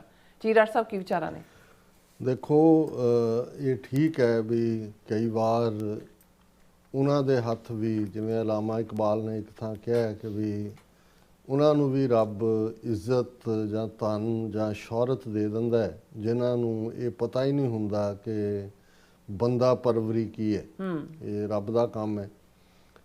ਹੁਣ ਮੋਦੀ ਮਾਸ ਮਰਡਰਰ, ਬਿਲਕੁਲ ਇੱਕ ਅਨਪੜ੍ਹ ਫਰਾਡੀਆ ਨੌਟੰਕੀ ਮਾਸਟਰ, ਜਿਸ ਨੇ ਸੋ ਕਾਲਡ ਗੁਜਰਾਤ ਮਾਡਲ ਜਿਹੜਾ ਹੈ ਕਿ ਜੀ ਬਹੁਤ ਤਰੱਕੀ ਵਿਕਾਸ ਹੁਣੇ ਨਜ਼ਰ ਆ ਰਿਹਾ ਵੀ ਉਹ ਵੀ ਇੱਕ ਫਰਾਡ ਵਿੱਚ ਹੈ। Event manager, best event manager, ਜਿਵੇਂ ਇਹਦੇ ਮੋਦੀ ਦੇ ਗੁਰੂ LK ਅਡਵਾਨੀ ਨੇ ਕਿਸੇ ਨੂੰ ਕਿਹਾ ਸੀ ਕਿ ਮੋਦੀ ਤੋਂ ਵਧੀਆ ਕੋਈ ਇਵੈਂਟ ਮੈਨੇਜਰ ਨਹੀਂ ਹੈ। ਔਰ ਉਹਨੇ ਗੋਦਰਾ ਕਾਂਡ ਦੀ ਆੜ ਦੇ ਵਿੱਚ ਜਿਹੜਾ ਇਹਨਾਂ ਨੇ ਖੁਦ ਹੀ ਕਰਾਇਆ 2002 ਦੇ ਵਿੱਚ, ਹਜ਼ਾਰਾਂ ਮੁਸਲਮਾਨਾਂ ਦੀ ਨਸਲਕੁਸ਼ੀ ਕੀਤੀ ਗੁਜਰਾਤ ਦੇ ਵਿੱਚ। ਉਸ ਚੋਂ ਹਿੰਦੂ ਹਿਰਦੇ ਸਮਰਾਟ, ਇਹ ਇਵੈਂਟ ਮੈਨੇਜਮੈਂਟ ਇਹੀ ਹੁੰਦੀ ਆ ਵੀ ਤੁਸੀਂ ਆਪਣੇ ਚੇਲੇ ਬਾਲ ਕੇ ਆਪਣਾ ਨੈਟਵਰਕ ਔਰ ਪੂਰਾ ਕਰਪਟ ਹਰ ਪਾਸਿਓਂ ਇਹ ਹੈ ਹੀ ਸੀ।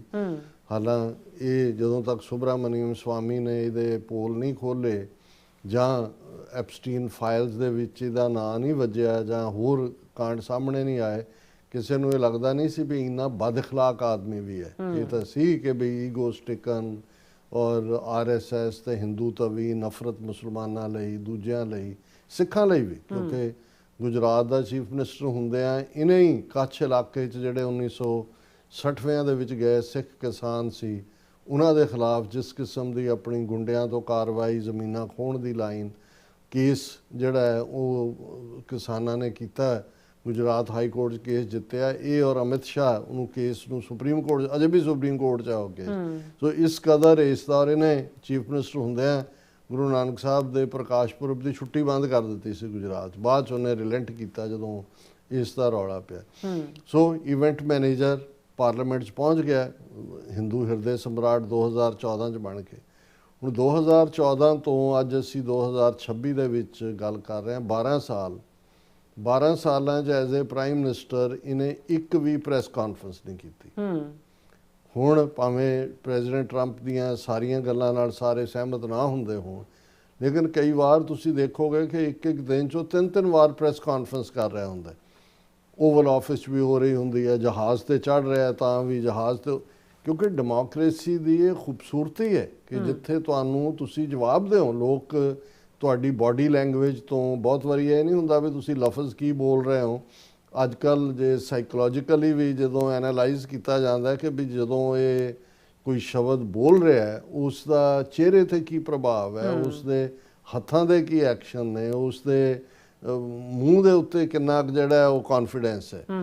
ਔਰ ਇਹਦੇ 'ਚ ਕੋਈ ਸ਼ੱਕ ਨਹੀਂ ਹੈ ਕਿ ਵੀ ਇਹ ਸਾਰੇ ਦੇ ਚੱਲਦਿਆਂ ਜਿਹੜਾ ਮੋਦੀ ਨੇ ਇਹਨਾਂ ਸਾਰੇ ਸਾਲਾਂ ਦੇ 2014 'ਚ ਪ੍ਰਾਈਮ ਮਿਨਿਸਟਰ ਬਣਿਆ, ਹੁਣ ਤੀਸਰੀ ਟਰਮ ਪ੍ਰਾਈਮ ਮਿਨਿਸਟਰ ਹੈ। ਅਸੀਂ ਦੇਖਦੇ ਹਾਂ ਕਿਵੇਂ ਫਰਾਡ 2019 'ਚ ਜਦੋਂ ਕਿ ਹਾਰ ਰਿਹਾ ਸੀ ਤੇ ਕਿਵੇਂ ਫਾਲਸ ਫਲੈਗ ਆਪਰੇਸ਼ਨ ਕੀਤਾ ਔਰ ਉਸ ਸਾਰੇ ਦੇ ਉੱਤੇ ਕਿਵੇਂ ਸਰਜੀਕਲ ਸਟ੍ਰਾਈਕਸ ਦਾ, ਔਰ ਉੱਥੇ ਪਹਿਲਗਾਮ ਤਾਂ ਹੁਣ ਹੋਇਆ ਜਿਹੜਾ ਇਹਨਾਂ ਨੇ ਪਿਛਲੇ ਸਾਲ ਕੀਤਾ।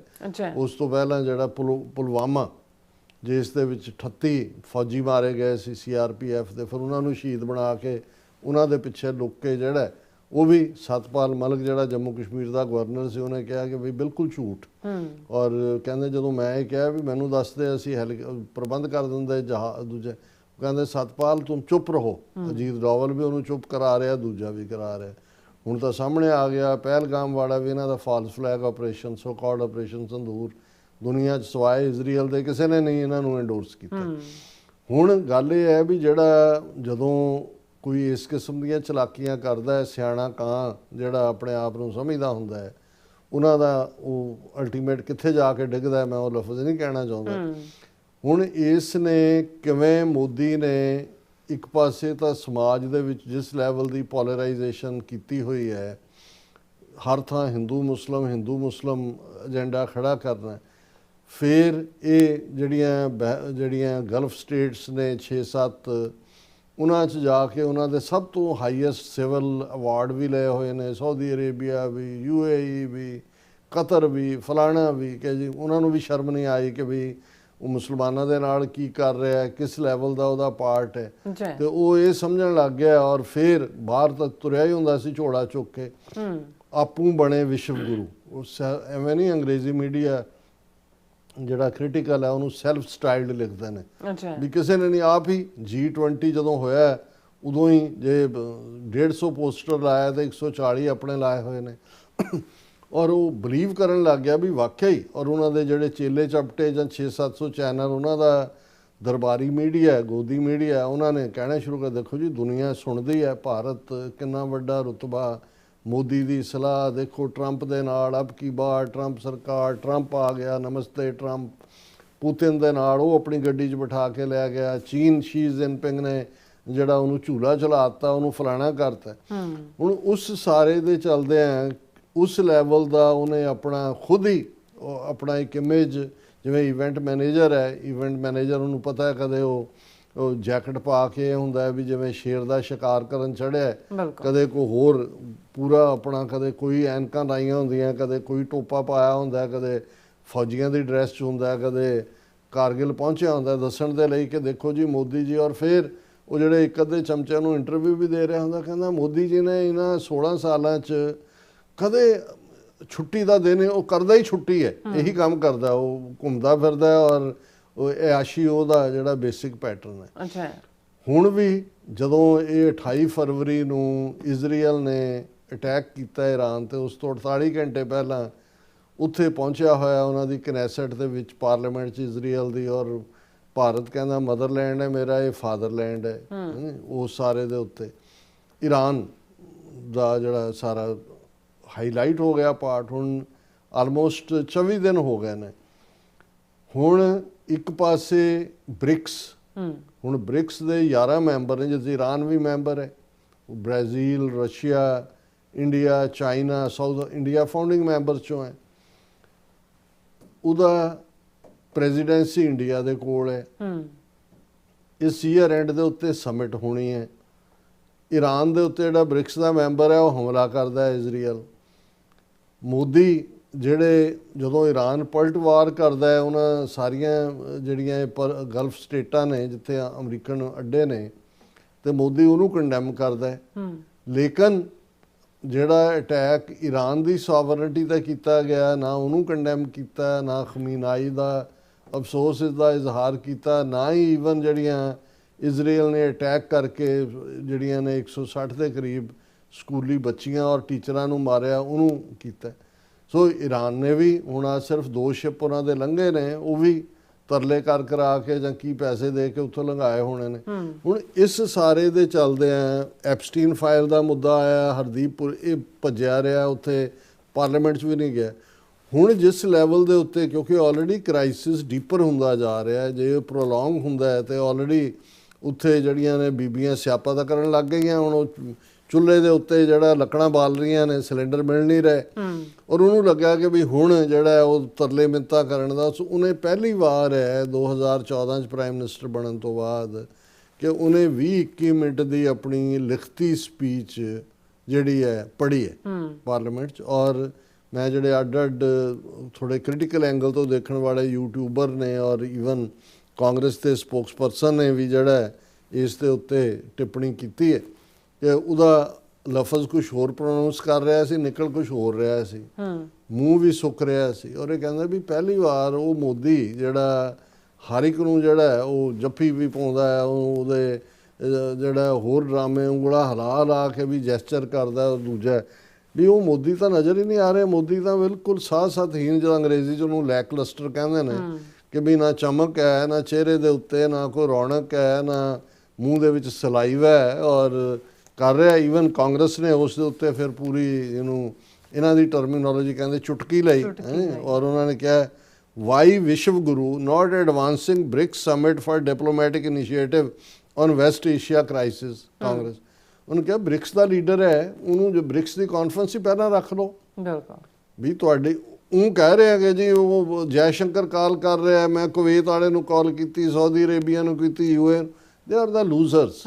ਉਹ ਤਾਂ ਖੁਦ ਤਰਲੇ ਕਰ ਰਹੇ ਨੇ ਕਿ ਵੀ ਸਾਡੇ ਤੇ ਹਮਲੇ ਨਾ ਕਰੋ। ਉਹਨਾਂ ਨੂੰ ਕੀ, ਈਰਾਨ ਨੂੰ ਜਿਹੜੀ ਇਹ ਗੱਲ, ਈਰਾਨ ਨੂੰ ਪਤਾ ਹੈ ਵੀ ਕੀ ਹੈ ਤੁਸੀਂ ਕੀਤਾ, ਵੀ ਜੇ ਤੁਸੀਂ ਉੱਥੇ ਜਾ ਕੇ ਇਜ਼ਰਾਈਲ ਦੇ ਨਾਲ ਆਪਣੀ ਯਕਜ਼ਹਿਦੀ ਦਾ ਇਜ਼ਹਾਰ ਕਰਦੇ ਹੋ ਔਰ ਮੁੜ ਕੇ ਤੁਸੀਂ ਕੰਡੈਮ ਕਰਨ ਤੱਕ ਨਹੀਂ ਜਾਂਦੇ। ਜਿਹੜਾ ਦੇਖੋ ਬਲੌਕ ਤੁਸੀਂ ਕਿਸੇ 'ਚ ਵੀ ਹੋ ਸਕਦੇ ਹੋ, ਪ੍ਰੋ ਅਮਰੀਕਾ ਬਲੌਕ 'ਚ ਵੀ ਹੋ ਸਕਦੇ ਹੋ, ਪਰ ਜਿਹੜੀ ਵਾਇਲੇਸ਼ਨ ਹੈ ਇੰਟਰਨੈਸ਼ਨਲ ਲਾਅ ਦੀ, ਜਨੀਵਾ ਕਨਵੈਨਸ਼ਨ ਦੀ, ਔਰ ਦੂਸਰਾ ਇਹਦੇ ਨਾਲੋਂ ਤਾਂ ਸ੍ਰੀਲੰਕਾ ਚੰਗਾ ਹੈ। ਜੇ ਸ੍ਰੀਲੰਕਾ ਨੂੰ ਉਹਨਾਂ ਨੇ ਕਿਹਾ ਜੀ ਜਹਾਜ਼, ਉਹਨਾਂ ਨੇ ਕਿਹਾ ਜੀ ਦੇਖੋ ਸਾਡੀ ਪੋਜੀਸ਼ਨ ਨਿਊਟਰਲ ਹੈ, ਅੱਛਾ ਅਸੀਂ ਇਸ ਦਾ ਹਿੱਸਾ ਨਹੀਂ ਬਣਨਾ ਚਾਹੁੰਦੇ। ਜੇ ਸੇਲਰ ਡੁੱਬੇ ਉਹਨਾਂ ਦੇ ਉਸ ਬੇੜੇ ਦੇ ਵਿੱਚ 40 ਉਹਨਾਂ ਨੇ ਬਚਾਏ, ਉਹਨਾਂ ਨੇ ਕਿਹਾ ਸਾਡੇ ਨਹੀਂ, ਉਹਨਾਂ ਨੇ ਕਿਹਾ ਜੀ ਨਹੀਂ ਇਹ ਕਿੰਨਾ ਕਿਹਾ ਸ੍ਰੀਲੰਕਾ। ਸੋ ਹੁਣ ਇਸ ਸਾਰੇ ਦੇ ਉੱਤੇ ਕਾਂਗਰਸ ਨੇ ਜਿਹੜੀ ਇਹਨਾਂ ਦੇ ਉੱਤੇ ਉਹ ਚੁਟਕੀ ਲਈ।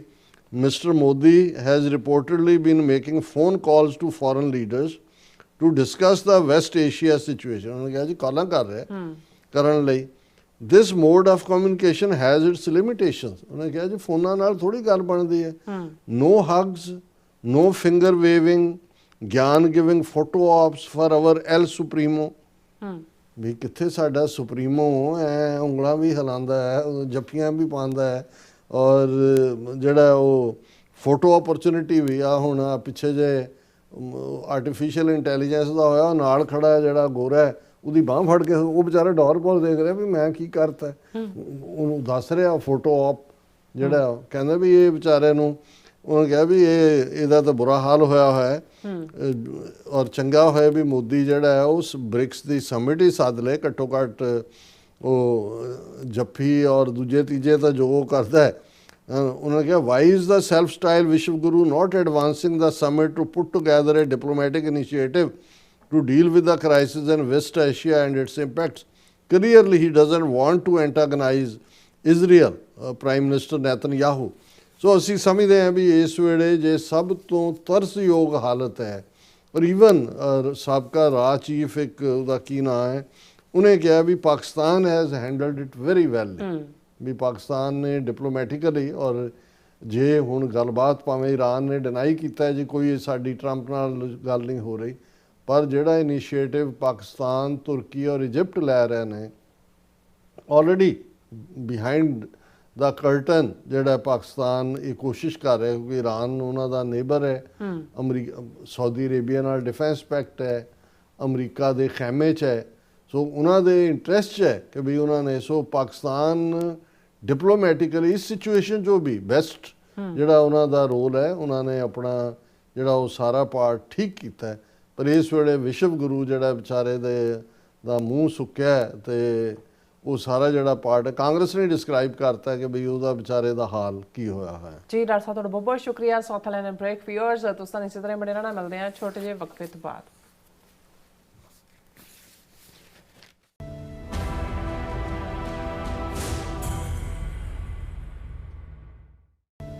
ਵਿਸਾਖੀ ਅਤੇ ਖਾਲਸਾ ਸਾਜਨਾ ਦਿਵਸ ਦੀ 327ਵੀਂ ਵਰ੍ਹੇਗੰਢ ਮੌਕੇ ਇੱਕ ਵੱਡਾ ਸਮਾਗਮ ਹੋਣ ਜਾ ਰਿਹਾ ਹੈ।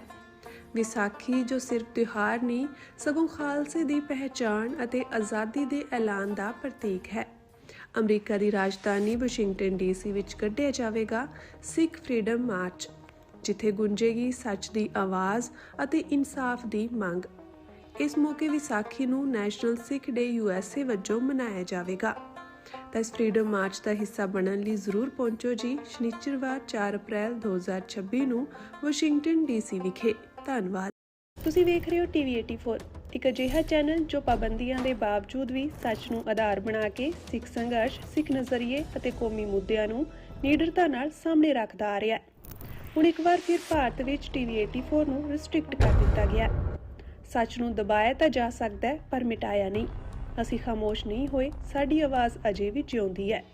ਭਾਰਤ ਤੋਂ ਬਾਹਰ TV 84 ਅਜੇ ਵੀ ਉਪਲਬਧ ਹੈ ਤੇ ਭਾਰਤ ਵਿੱਚ ਤੁਸੀਂ TV 84 ਦੀ ਵੈਬਸਾਈਟ ਤੇ ਸਾਡੀ ਪੂਰੀ ਰਿਪੋਰਟਿੰਗ, ਵੀਡੀਓਜ਼ ਅਤੇ ਸੱਚੀ ਜਾਣਕਾਰੀ ਵੇਖ ਸਕਦੇ ਹੋ। ਤਾਂ ਅੱਜ ਹੀ ਜੁੜੋ TV 84 ਦੀ ਵੈਬਸਾਈਟ ਦੇ ਨਾਲ, ਸਾਨੂੰ ਸਹਿਯੋਗ ਦਿਓ ਅਤੇ ਸੱਚ ਨਾਲ ਜੁੜੇ ਰਹੋ। TV 84 ਸੱਚ ਦੀ ਆਵਾਜ਼।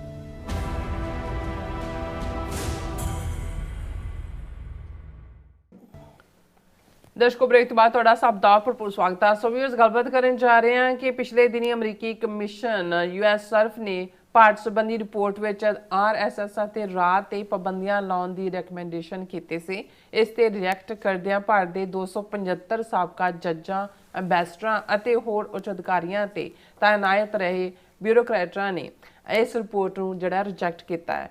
ਇਹਨਾਂ ਦਾ ਕਹਿਣਾ ਹੈ ਕਿ ਹੁਣ ਗੋਰੇ ਸਾਨੂੰ ਦੱਸਣਗੇ ਕਿ ਅਸੀਂ ਕੀ ਕਰਨਾ। ਸੋ ਇਸ ਬਾਰੇ ਆਪਾਂ ਗੱਲਬਾਤ ਕਰਨ ਜਾ ਰਹੇ ਹਾਂ। ਸੋ ਅਸੀਂ ਚਾਹਾਂਗੇ ਕਿ ਤੁਸੀਂ ਇਸੇ ਤਰ੍ਹਾਂ ਬਣੇ ਰਹਿਣਾ, ਦੇਖਣ, ਸੁਣ ਲਿਆ, ਲਿਖਣ ਲਈ ਤੁਹਾਡਾ ਸਭ ਦਾ ਬਹੁਤ ਬਹੁਤ ਸ਼ੁਕਰੀਆ। ਜੀ ਡਾਕਟਰ ਸਾਹਿਬ ਕੀ ਕਹਿਣਾ ਚਾਹੋਗੇ? ਦੇਖੋ ਜਦੋਂ ਅਸੀਂ ਇਹ ਕਹਿੰਦੇ ਹਾਂ ਕਿ ਭਾਰਤ ਦੇ ਵਿੱਚ ਹਰ ਲੈਵਲ ਦੇ ਉੱਤੇ ਹਿੰਦੂਕਰਨ ਹੋ ਚੁੱਕਾ ਹੈ, ਉਹ ਬਿਊਰੋਕ੍ਰੇਸੀ ਹੋਏ, ਉਹ ਲੈਜਿਸਲੇਚਰ ਹੋਏ, ਜੁਡੀਸ਼ਰੀ ਹੋਏ, ਮੀਡੀਆ ਹੋਏ, ਤੇ ਵਾਸਟ ਮੈਜੋਰਿਟੀ ਜਿਹੜੀ ਆਮ ਲੋਕਾਂ ਦੀ ਵੀ ਜਿਨ੍ਹਾਂ ਦੀ ਪੂਰੀ ਬ੍ਰੇਨ ਵਾਸ਼ਿੰਗ ਹੋ ਚੁੱਕੀ ਹੈ, ਉਸ ਦੇ ਸਬੂਤ ਬਾਰ-ਬਾਰ ਨਜ਼ਰ ਆਉਂਦੇ ਨੇ। ਅਸੀਂ ਡਿਸਕਸ ਕੀਤਾ ਸੀ ਕਿ ਕਿਵੇਂ United States commission on international religious freedom ਨੇ, ਜਿਨ੍ਹਾਂ ਨੇ ਰਿਲੀਜੀਅਸ ਫਰੀडम ਦਾ ਕੀ ਹਾਲ ਹੈ ਇੰਡੀਆ 'ਚ, ਆਪਣੀ ਜਿਹੜੀ ਲੇਟੈਸਟ ਰਿਪੋਰਟ 2026 ਦੀ ਦਿੱਤੀ, ਉਹਦੇ 'ਚ ਉਹਨਾਂ ਨੇ ਕੰਸੀਕਿਊਟਿਵ 7ਵੇਂ ਸਾਲ ਲਗਾਤਾਰਤਾ ਨਾਲ ਇਹ ਰਿਕਮੈਂਡ ਕੀਤਾ ਕਿ ਭਾਰਤ ਨੂੰ ਕੰਟਰੀ ਆਫ ਪਰਟੀਕੂਲਰ ਕੰਸਰਨ ਐਲਾਨਿਆ ਜਾਏ, ਜਿਹੜਾ ਵਰਸਟ ਵਾਇਲੇਟਰ ਹੈ ਰਿਲੀਜੀਅਸ ਫਰੀडम ਦਾ, ਹਿਊਮਨ ਰਾਈਟਸ ਦਾ। ਔਰ ਨਾਲ ਦੀ ਨਾਲ ਉਹਨਾਂ ਨੇ RSS ਨੂੰ ਔਰ ਭਾਰਤ ਦੀ ਖੁਫੀਆ ਏਜੰਸੀ ਰਾ, ਇਸ ਨੂੰ ਵੀ ਇਸ ਸਾਰੇ ਦੇ ਲਈ ਜ਼ਿੰਮੇਵਾਰ ਦੱਸਦੇ ਆ ਇਹ ਰਿਕਮੈਂਡ ਕੀਤਾ ਕਿ ਇਹਨਾਂ ਦੇ ਜਿਹੜੇ ਐਸੈਟ ਨੇ ਉਹ ਫਰੀਜ਼ ਕੀਤੇ ਜਾਣ, ਜਿਹੜੇ ਵੀ ਇਹਨਾਂ ਦੇ ਅਕਾਊਂਟਸ ਦੇ ਵਿੱਚ ਪੈਸੇ ਪੂਸੇ ਪਏ ਨੇ ਰੋਕੇ ਜਾਣ, ਇਹਨਾਂ ਤੇ ਆਰਥਿਕ ਪਾਬੰਦੀਆਂ ਵੀ ਲਾਈਆਂ ਜਾਣ, ਔਰ ਇਹਨਾਂ ਦੇ ਵੀਜ਼ੇ ਵੀ ਜਿਹੜੇ ਨੇ ਉਹ ਨਾ ਇਹਨਾਂ ਨੂੰ ਦਿੱਤੇ ਜਾਣ। ਜਿਹੜੀ ਬੜੀ ਪ੍ਰੋਪਰ, ਕਿਉਂਕਿ ਜਦੋਂ US ਸਰਫ ਵਰਗੀ ਜਿਹੜੀ ਹੈ ਇੰਸਟੀਟਿਊਸ਼ਨ, ਜਿਸ ਨੂੰ ਜਿਵੇਂ ਅਸੀਂ ਦੱਸਿਆ ਸੀ ਕਿ ਕਿਵੇਂ ਇਹ ਆਫੀਸ਼ੀਅਲ ਕਮਿਸ਼ਨ ਹੈ, ਇਹ ਮੈਜ਼ ਹਿਊਮਨ ਰਾਈਟ ਆਰਗੇਨਾਈਜੇਸ਼ਨ ਨਹੀਂ ਹੈ। ਔਰ ਚਾਹੀਦਾ ਤਾਂ ਇਹ ਹੈ ਕਿ ਵੀ ਜਦੋਂ ਇਸ ਕਿਸਮ ਦੀ ਗੰਭੀਰ ਰਿਪੋਰਟ ਸਬੂਤਾਂ ਦੇ ਬੇਸਡ ਆਉਂਦੀ ਹੈ ਤੇ ਗਵਰਨਮੈਂਟ ਉਸ ਦਾ ਨੋਟਿਸ ਲੈ, ਔਰ ਮਕਸਦ ਤਾਂ ਉਹਨਾਂ ਦਾ ਇਹੀ ਹੁੰਦਾ ਵੀ ਉਹਨਾਂ ਨੂੰ ਚੇਤਾਵਨੀ ਦੇਣਾ ਕਿ ਦੇਖੋ ਅਸੀਂ ਆਬਜ਼ਰਵ ਕਰ ਰਹੇ ਹਾਂ ਵੀ ਇਹ ਤੁਹਾਡਾ ਪਾਰਟ ਹੈ, ਤੇ ਉਹਨੂੰ ਜਿਹੜਾ ਤੁਸੀਂ ਰਾਦਰ ਜਿਹੜੇ ਨੁਕਤੇ ਚੁੱਕੇ ਗਏ ਨੇ ਉਹਨਾਂ ਨੂੰ ਆਉਣ ਵਾਲੇ ਸਾਲ 'ਚ ਸੁਧਾਰੋ, ਤਾਂ ਕਿ ਅਗਲੇ ਸਾਲ ਦੀ ਰਿਪੋਰਟ ਦੇ ਵਿੱਚ ਇਹ ਹੋਏ ਕਿ ਵੀ ਆਹ ਪਾਰਟ ਜਿਹੜੇ ਨੇ। ਲੇਕਿਨ ਇਸ ਵੇਲੇ ਹਿੰਦੂਤਵਾ ਦਾ ਜਨੂਨ ਕਿਵੇਂ ਸਿਰ ਚੜ੍ਹ ਕੇ ਬੋਲ ਰਿਹਾ ਹੈ ਕਿ 275 ਫਾਰਮਰ ਜੱਜਿਸ, officials slam US international religious freedom report. 275 ਸਾਬਕਾ ਜਿਨ੍ਹਾਂ ਦੇ ਵਿੱਚ ਸੁਪਰੀਮ ਕੋਰਟ ਦੇ ਜੱਜ ਨੇ, ਡਿਪਲੋਮੈਟ ਨੇ, ਬਿਊਰੋਕਰੈਟ ਨੇ, ਫੌਜੀ ਜਨਰਲ ਕਰਨਲ ਨੇ, ਉਹਨਾਂ ਨੇ ਇੱਕ ਲੈਟਰ ਕੱਢ ਕੇ US ਸਰਫ ਨੂੰ, ਉਹਨਾਂ ਦੀ ਜਹੀ ਤੇ ਹੀ ਫੇਰੀ ਹੈ US ਸਰਫ ਦੀ। ਔਰ ਇਹਨਾਂ ਦੇ ਵਿੱਚ ਜਿਹੜਾ PTI ਉਹਨਾਂ ਦੀ ਪ੍ਰੈਸ ਟਰਸਟ ਆਫ ਇੰਡੀਆ ਦੀ ਖਬਰ ਹੈ ਕਿ ਉਹਨਾਂ 275 ਸਿਗਨੇਟਰੀਜ਼ ਦੇ ਵਿੱਚ 25 ਜਿਹੜੇ ਨੇ ਰਿਟਾਇਰਡ ਜੱਜ ਨੇ। ਹੁਣ ਉਹ ਜੱਜ ਜਿਨ੍ਹਾਂ ਨੂੰ ਬਹੁਤ ਤਕਲੀਫ ਹੋਈ ਹੈ ਕਿ ਜੀ RSS ਜਾਂ ਰਾਜ ਦੇ ਉੱਤੇ ਪਾਬੰਦੀਆਂ ਦੀ ਗੱਲ, ਤੇ ਇਹ ਜਦੋਂ ਜੱਜ ਬਣੇ ਨੇ ਜਾਂ ਉਹ ਆਪਣੀਆਂ ਸੀਟਾਂ ਤੇ ਬੈਠੇ ਸੀ, ਤੇ ਸਿੱਖ ਜਾਂ ਮੁਸਲਮਾਨ ਜਾਂ ਈਸਾਈ ਜਾਂ ਦਲਿਤ ਜੇ ਤਵੱਕੋ ਕਰਨ ਕਿ ਉਹਨਾਂ ਨੇ ਜਸਟਿਸ ਦੇਣਾ ਹੈ, ਉਹਨਾਂ ਤੋਂ ਵੱਡਾ ਮੂਰਖ ਕੌਣ ਹੋ ਸਕਦਾ। 25 ਰਿਟਾਇਰਡ ਜੱਜ ਨੇ, 119 ਰਿਟਾਇਰਡ ਬਿਊਰੋਕਰੈਟ ਨੇ, 10 ਉਹਨਾਂ ਦੇ ਵਿੱਚ ਐਂਬੈਸਡਰ ਰਹੇ ਨੇ ਜਿਹੜੇ ਇੱਥੋਂ ਗੋਰਿਆਂ ਦਾ ਝੂਠਾ ਖਾਂਦੇ ਗਏ, 10 ਐਂਬੈਸਡਰ ਨੇ, ਤੇ 131 ਆਰਮਡ ਫੋਰਸਿਸ ਆਫੀਸਰਸ ਨੇ, ਫੌਜੀ ਨੇ। ਉਹਦੇ ਪੂਰੇ ਨਾਵਾਂ ਦੀ ਲਿਸਟ ਵੀ ਹੈ ਬਹੁਤ ਸਾਰਿਆਂ ਦੀ, ਪਰ ਮੈਂ ਉਹਦੇ 'ਚ ਡੀਟੇਲ 'ਚ ਨਹੀਂ ਜਾਵਾਂਗਾ। ਇਹ ਤੋਂ ਅਸੀਂ ਅੰਦਾਜ਼ਾ ਲਾ ਸਕਦੇ ਹਾਂ ਕਿ 25 ਰਿਟਾਇਰਡ ਜੱਜਿਸ, 119 ਰਿਟਾਇਰਡ ਬਿਊਰੋਕਰੈਟਸ, 10 ਐਂਬੈਸਡਰ ਤੇ 131 ਜਨਰਲ ਕਰਨਲ ਫੌਜ ਦੇ। ਔਰ ਉਹਨਾਂ ਨੇ ਉਹਨੂੰ ਰਿਡੀਕਿਊਲ ਕਰਦਿਆਂ ਇਹ ਕਿਹਾ ਕਿ ਵੀ ਇਹ ਜਿਹੜਾ ਬੜੀ ਇੰਟੈਲੈਕਚੁਅਲੀ ਬੈਂਕਰਪਟਸੀ ਐਂਡ ਡੀਰੇਂਜਡ ਕੈਲਕੂਲੇਸ਼ਨ, ਕਿ ਇਹ ਰਿਪੋਰਟ ਦੱਸਦੀ ਹੈ ਕਿ ਅਮਰੀਕਾ ਦੇ ਜਿਹੜੇ ਨੇ ਕਿ ਲੋਕ ਕਿੰਨੇ ਜਿਹੜੇ ਇਹਨੂੰ ਲਿਖਣ ਵਾਲੇ ਨੇ, ਰਿਪੋਰਟ ਦੇਣ ਵਾਲੇ, ਇੰਟੈਲੈਕਚੁਅਲੀ ਬੈਂਕਰਪਟ ਨੇ, ਉਹਨਾਂ ਦਾ ਬੌਧਿਕ ਤੌਰ ਦੇ ਉੱਤੇ ਦਿਵਾਲੀਆ ਨਿਕਲਿਆ ਹੋਇਆ। ਔਰ ਇਹ ਜਿਹੜਾ ਇਹ ਰਿਕਮੈਂਡ ਕਰਨਾ ਕਿ ਜੀ ਫਰੀਜ਼ ਸੈੱਟ ਕਰੋ, ਰੈਸਟ੍ਰਿਕਟ ਕਰੋ ਮੂਵਮੈਂਟ ਭਾਰਤੀ RSS ਔਰ ਦੂਸਰੇ ਦੀ। ਔਰ ਫਿਰ ਉਹ ਇਹ ਕਹਿ ਰਹੇ ਨੇ ਕਿ ਇਹ ਜਿਹੜੇ 6 ਕਮਿਸ਼ਨਰ ਨੇ US ਸਰਫ ਦੇ ਜਿਨ੍ਹਾਂ ਨੇ ਰਿਪੋਰਟ ਦਿੱਤੀ ਹੈ, ਇਹਨੂੰ US ਗਵਰਨਮੈਂਟ ਫੰਡ ਕਰਦੀ ਹੈ, ਉਹਨਾਂ ਦੇ ਅਪਾਇੰਟੀ ਨੇ, ਅਮਰੀਕਨ ਟੈਕਸਪੇਅਰ ਮਨੀ ਨਾਲ ਬਣਦੇ ਨੇ। ਇਹਨਾਂ ਦੀ ਇਨਵੈਸਟੀਗੇਸ਼ਨ ਹੋਣੀ ਚਾਹੀਦੀ, ਇਹਨਾਂ ਦਾ ਬੈਕਗਰਾਉਂਡ ਚੈੱਕ ਕਰੋ ਕਿ ਵੀ ਇਹ ਜਿਹੜੀ ਉਹਨਾਂ ਨੇ ਭਾਰਤ ਬਾਰੇ ਜਾਂ ਰਾ ਔਰ RSS ਬਾਰੇ ਰਿਕਮੈਂਡੇਸ਼ਨ ਕੀਤੀ ਹੈ ਕਿਵੇਂ ਕੀਤੀ। ਔਰ ਇਹ ਆਈ ਓਪਨਰ ਹੋਏਗਾ ਵੀ ਕਿਸ ਕਦਰ US ਸਰਫ ਵਾਲੇ ਪ੍ਰੈਜੂਡਿਸਡ ਨੇ, ਅਨਟੈਨੇਬਲ ਉਹਨਾਂ ਦੀ ਇਹ ਸਾਰੀ ਰਿਪੋਰਟ ਹੈ। ਔਰ ਇਹ ਜਿਹੜਾ ਭਾਰਤ ਹੈ, ਇਹ ਸਾਡੀਆਂ ਤਾਂ state institution, socio cultural organisation, RSS ਸਾਡੀ ਸੋਸ਼ੋ ਕਲਚਰਲ ਆਰਗੇਨਾਈਜੇਸ਼ਨ ਹੈ, ਔਰ ਇਹ ਬਿਲਕੁਲ ਲੈਜੀਟੀਮੇਟ ਹੈ। ਜੇ ਲੈਜੀਟੀਮੇਟ ਕੰਸਰਨ ਹੁੰਦੇ ਫਿਰ ਗੱਲ ਹੋਰ ਦੀ। RSS with it's extensive grassroots presence and contributions to social service and nation building may well be subject to critique, but such critique must be grounded in verifiable evidence and contextual understanding, not only on broad generalization. ਕਿ ਜੀ RSS ਇੰਨੀ broader ਜਿਹੜੀ ਲੋਕ ਸੇਵਾ 'ਚ ਜੁਟੀ ਹੋਈ ਹੈ, ਉਹਦਾ ਜੇ ਕ੍ਰਿਟਿਸਿਜ਼ਮ ਕਰਨਾ ਉਹਦੇ ਸਬੂਤ ਦਿਓ। ਅਸੀਂ ਵਰਲਡ ਦੀ ਲਾਰਜੈਸਟ ਡੈਮੋਕ੍ਰੇਸੀ ਹੈ, ਰੋਬਸਟ ਸਾਡਾ ਜੁਡੀਸ਼ੀਅਲ ਸਿਸਟਮ ਹੈ ਔਰ ਇੰਸਟੀਟਿਊਸ਼ਨਲ ਓਵਰਸਾਈਟ ਹੈ, ਔਰ ਫਿਰ ਉਹ ਆਪਣੇ ਇਸ ਸਟੇਟਮੈਂਟ 'ਚ ਲਫ਼ਜ਼ ਇੰਡੀਆ ਨਹੀਂ ਕਹਿ ਰਹੇ। ਹੁਣ ਤੁਸੀਂ ਇਹਨਾਂ ਦਾ ਇਹ ਸਾਰੇ ਕਿਸ ਹੱਦ ਤੱਕ ਹਿੰਦੂਕਰਨ ਹੋ ਚੁੱਕਿਆ। Bharat is the largest democracy of the world. ਹੁਣ ਇੱਥੋਂ ਤੁਸੀਂ ਅੰਦਾਜ਼ਾ ਲਾਓ ਕਿ ਵੀ ਇਹ ਸਾਰੇ ਦੇ ਵਿੱਚ ਉਹਨਾਂ ਨੇ ਫਿਰ ਨਾਂ ਵੀ ਦਿੱਤੇ ਹੋਏ ਨੇ ਕਿਹੜੇ ਕਿਹੜੇ ਨੇ। ਔਰ ਇਹ ਜਿਹੜਾ ਕਿਉਂਕਿ ਸਾਰਿਆਂ ਨੇ ਅੱਡ ਕਵਰ ਕੀਤਾ, ਟ੍ਰਿਬਿਊਨ ਨੇ ਇਸ ਦੇ ਉੱਤੇ ਪੂਰਾ ਹੋਰ ਵੀ ਡੀਟੇਲ ਦਿੰਦਿਆਂ ਇਹ ਕਿਹਾ ਕਿ ਜੀ ਇਹ ਜਿਹੜਾ ਮਿਨਿਸਟਰੀ ਆਫ ਐਕਸਟਰਨਲ ਅਫੇਅਰਸ ਤਾਂ ਪਹਿਲਾਂ ਹੀ ਇਹਨੂੰ ਰਿਜੈਕਟ ਕਰ ਚੁੱਕੀ ਹੈ, ਔਰ ਇਹ ਜਿਹੜੀ ਹੈ ਇਹਨਾਂ ਦੀ ਕ੍ਰੈਡੀਬਿਲਿਟੀ ਨਹੀਂ ਹੈ ਕੋਈ ਵੀ ਜਿਹੜੇ ਰਿਪੋਰਟ ਦੇਣ ਵਾਲੇ ਨੇ। ਫਿਰ ਇਹ ਰਿਪੋਰਟ ਦੇ ਰਹੇ ਨੇ ਕਿ ਦੇਖੋ ਜੀ ਮੁਸਲਮਾਨਾਂ ਦੀ ਆਬਾਦੀ 1951 ਦੇ ਵਿੱਚ 9.8% ਸੀ ਇੰਡੀਆ 'ਚ, ਹੁਣ 14.2% ਹੋ ਗਈ। ਇਹਦਾ ਮਤਲਬ ਹੀ ਮੁਸਲਮਾਨ ਤਾਂ ਬੜੇ ਖੁਸ਼ ਨੇ ਔਰ ਅੱਗੋਂ ਬੱਚੇ ਜੰਮ ਰਹੇ ਨੇ ਇੰਡੀਆ ਦੇ। ਸਿੱਖਾਂ ਦੀ ਔਰ ਕ੍ਰਿਸਚਨਸ ਦੀ ਵੀ 47 'ਚ ਵੀ 1951 'ਚ ਵੀ 2.3% ਕ੍ਰਿਸਚਨ ਸੀ ਤੇ ਸਿੱਖ 1.7% ਸੀ, ਅੱਜ ਵੀ ਨੇ। ਔਰ ਹਿੰਦੂਆਂ ਦੀ ਪਾਪੂਲੇਸ਼ਨ ਜਿਹੜੀ ਹੈ ਉਹ ਅਨਡਿਵਾਈਡਡ ਪਾਕਿਸਤਾਨ ਦੇ ਵਿੱਚ ਇੰਨੀ ਸੀ, ਹੁਣ ਇੰਨੀ ਰਹਿ ਗਈ। ਪਹਿਲਾਂ ਇਹ ਤਾਂ ਦੱਸ ਦਿਓ ਵੀ ਹਿੰਦੂਆਂ ਦੀ 1951 'ਚ ਕਿੰਨੀ ਪਾਪੂਲੇਸ਼ਨ ਸੀ ਤੇ ਹੁਣ ਕਿੰਨੀ ਹੈ। ਬਿਲਕੁਲ ਜਿਹੜੇ ਮਾਈਗ੍ਰੇਟ ਕੀਤੇ ਨੇ 47 ਦੇ ਵਿੱਚ ਦੋਨੋਂ ਪਾਸਿਓਂ ਆਏ, ਔਰ ਮੈਂ ਕਿਤੇ ਪੜ੍ਹ ਰਿਹਾ ਸੀ ਕਿ ਈਵਨ 1953-54 ਤੱਕ ਵੀ ਆਉਣ ਜਾਣ ਰਿਹਾ। ਇੱਧਰਲੇ ਮੁਸਲਮਾਨ ਪਾਕਿਸਤਾਨ ਗਏ, ਉੱਧਰੋਂ ਜਿਹੜੇ ਨੇ ਉਹ ਇੱਧਰ ਆਉਂਦੇ ਰਹੇ। ਸੋ ਇਸ ਸਾਰੇ ਦੇ ਚਲਦਿਆਂ ਈਵਨ ਜਿਹੜੇ ਜਿਹਨੇ ਇਹ ਚਿੱਠੀ ਲਿਖਾਣ ਦੇ ਵਿੱਚ ਮੇਨ ਰੋਲ ਪਲੇ ਕੀਤਾ ਉਹ ਜਿਹਨੇ ਇਹਨਾਂ ਸਾਰਿਆਂ ਨੂੰ ਕੋਆਰਡੀਨੇਟ ਕੀਤਾ ਉਹ ਫਾਰਮਰ ਡਿਪਲੋਮੈਟ ਹੈ ਪਾਸਵਤੀ ਮੁਖਰਜੀ। ਔਰ ਪਾਸਵਤੀ ਮੁਖਰਜੀ ਨੇ ਫਿਰ ਇੱਕ ਤਾਂ ਇਹ ਲੈਟਰ ਹੈ, ਫਿਰ ਉਹਨੇ ANI ਜਿਹੜੀ ਕਿ ਰਾਹ ਦੀ ਆਊਟਫਿਟ ਹੈ, ਮੀਡੀਆ ਆਊਟਲੈਟ ਹੈ, ਉਹਨੂੰ ਇੰਟਰਵਿਊ ਦਿੱਤਾ ਹੈ। ਔਰ ਉਹਦਾ ਜਿਹੜਾ ANI ਨੇ ਹੈਡਲਾਈਨ ਲਾਈ ਹੈ, ਡੋਂਟ ਨੀਡ ਗੋਰਾਜ਼ to tell us what to do, former diplomat slams USRF report on RSS RAW।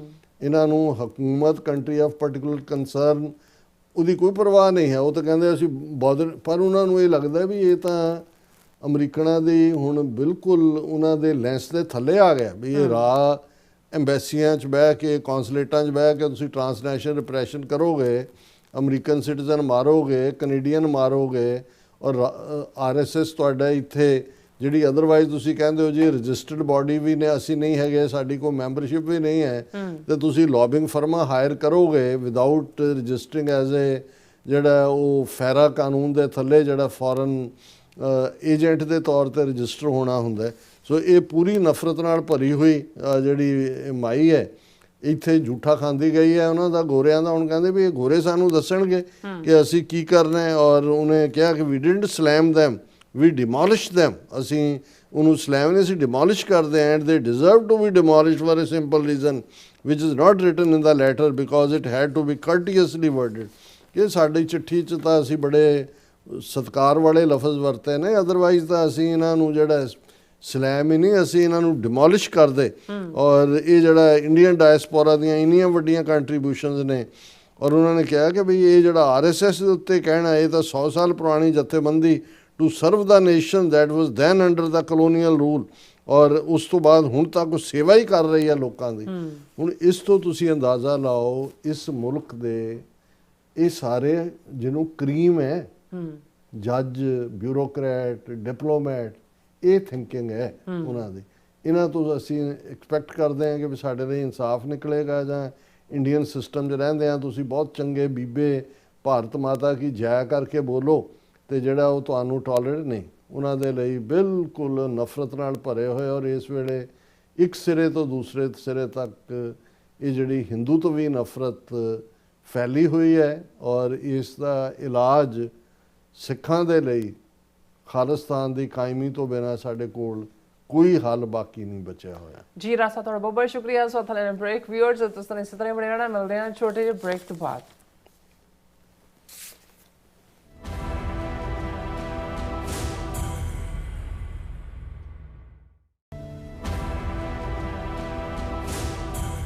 Vaisakhi ਅਤੇ ਖਾਲਸਾ ਸਾਜਨਾ ਦਿਵਸ ਦੀ 327ਵੀਂ ਵਰ੍ਹੇਗੰਢ ਮੌਕੇ ਇੱਕ ਵੱਡਾ ਸਮਾਗਮ ਹੋਣ ਜਾ ਰਿਹਾ ਹੈ।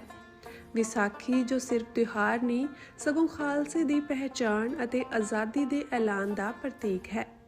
ਅਮਰੀਕਾ ਦੀ ਰਾਜਧਾਨੀ ਵਾਸ਼ਿੰਗਟਨ ਡੀਸੀ ਵਿੱਚ ਕੱਢਿਆ ਜਾਵੇਗਾ ਸਿੱਖ ਫਰੀडम ਮਾਰਚ, ਜਿੱਥੇ ਗੂੰਜੇਗੀ ਸੱਚ ਦੀ ਆਵਾਜ਼ ਅਤੇ ਇਨਸਾਫ ਦੀ ਮੰਗ। ਇਸ ਮੌਕੇ ਵਿਸਾਖੀ ਨੂੰ ਨੈਸ਼ਨਲ ਸਿੱਖ ਡੇ USA ਵਜੋਂ ਮਨਾਇਆ ਜਾਵੇਗਾ। ਤਾਂ ਇਸ ਫਰੀडम ਮਾਰਚ ਦਾ ਹਿੱਸਾ ਬਣਨ ਲਈ ਜ਼ਰੂਰ ਪਹੁੰਚੋ ਜੀ ਸ਼ਨੀਚਰਵਾਰ 4 ਅਪ੍ਰੈਲ 2026 ਨੂੰ ਵਾਸ਼ਿੰਗਟਨ ਡੀਸੀ ਵਿਖੇ। ਧੰਨਵਾਦ। ਤੁਸੀਂ ਵੇਖ ਰਹੇ ਹੋ TV84, ਇੱਕ ਅਜਿਹਾ ਚੈਨਲ ਜੋ ਪਾਬੰਦੀਆਂ ਦੇ ਬਾਵਜੂਦ ਵੀ ਸੱਚ ਨੂੰ ਆਧਾਰ ਬਣਾ ਕੇ ਸਿੱਖ ਸੰਘਰਸ਼, ਸਿੱਖ ਨਜ਼ਰੀਏ ਅਤੇ ਕੌਮੀ ਮੁੱਦਿਆਂ ਨੂੰ ਨਿਡਰਤਾ ਨਾਲ ਸਾਹਮਣੇ ਰੱਖਦਾ ਆ ਰਿਹਾ ਹੈ। ਹੁਣ ਇੱਕ ਵਾਰ ਫਿਰ ਭਾਰਤ ਵਿੱਚ TV84 ਨੂੰ ਰਿਸਟ੍ਰਿਕਟ ਕਰ ਦਿੱਤਾ ਗਿਆ। ਸੱਚ ਨੂੰ ਦਬਾਇਆ ਤਾਂ ਜਾ ਸਕਦਾ ਹੈ ਪਰ ਮਿਟਾਇਆ ਨਹੀਂ। ਅਸੀਂ ਖਾਮੋਸ਼ ਨਹੀਂ ਹੋਏ, ਸਾਡੀ ਆਵਾਜ਼ ਅਜੇ ਵੀ ਜਿਉਂਦੀ ਹੈ।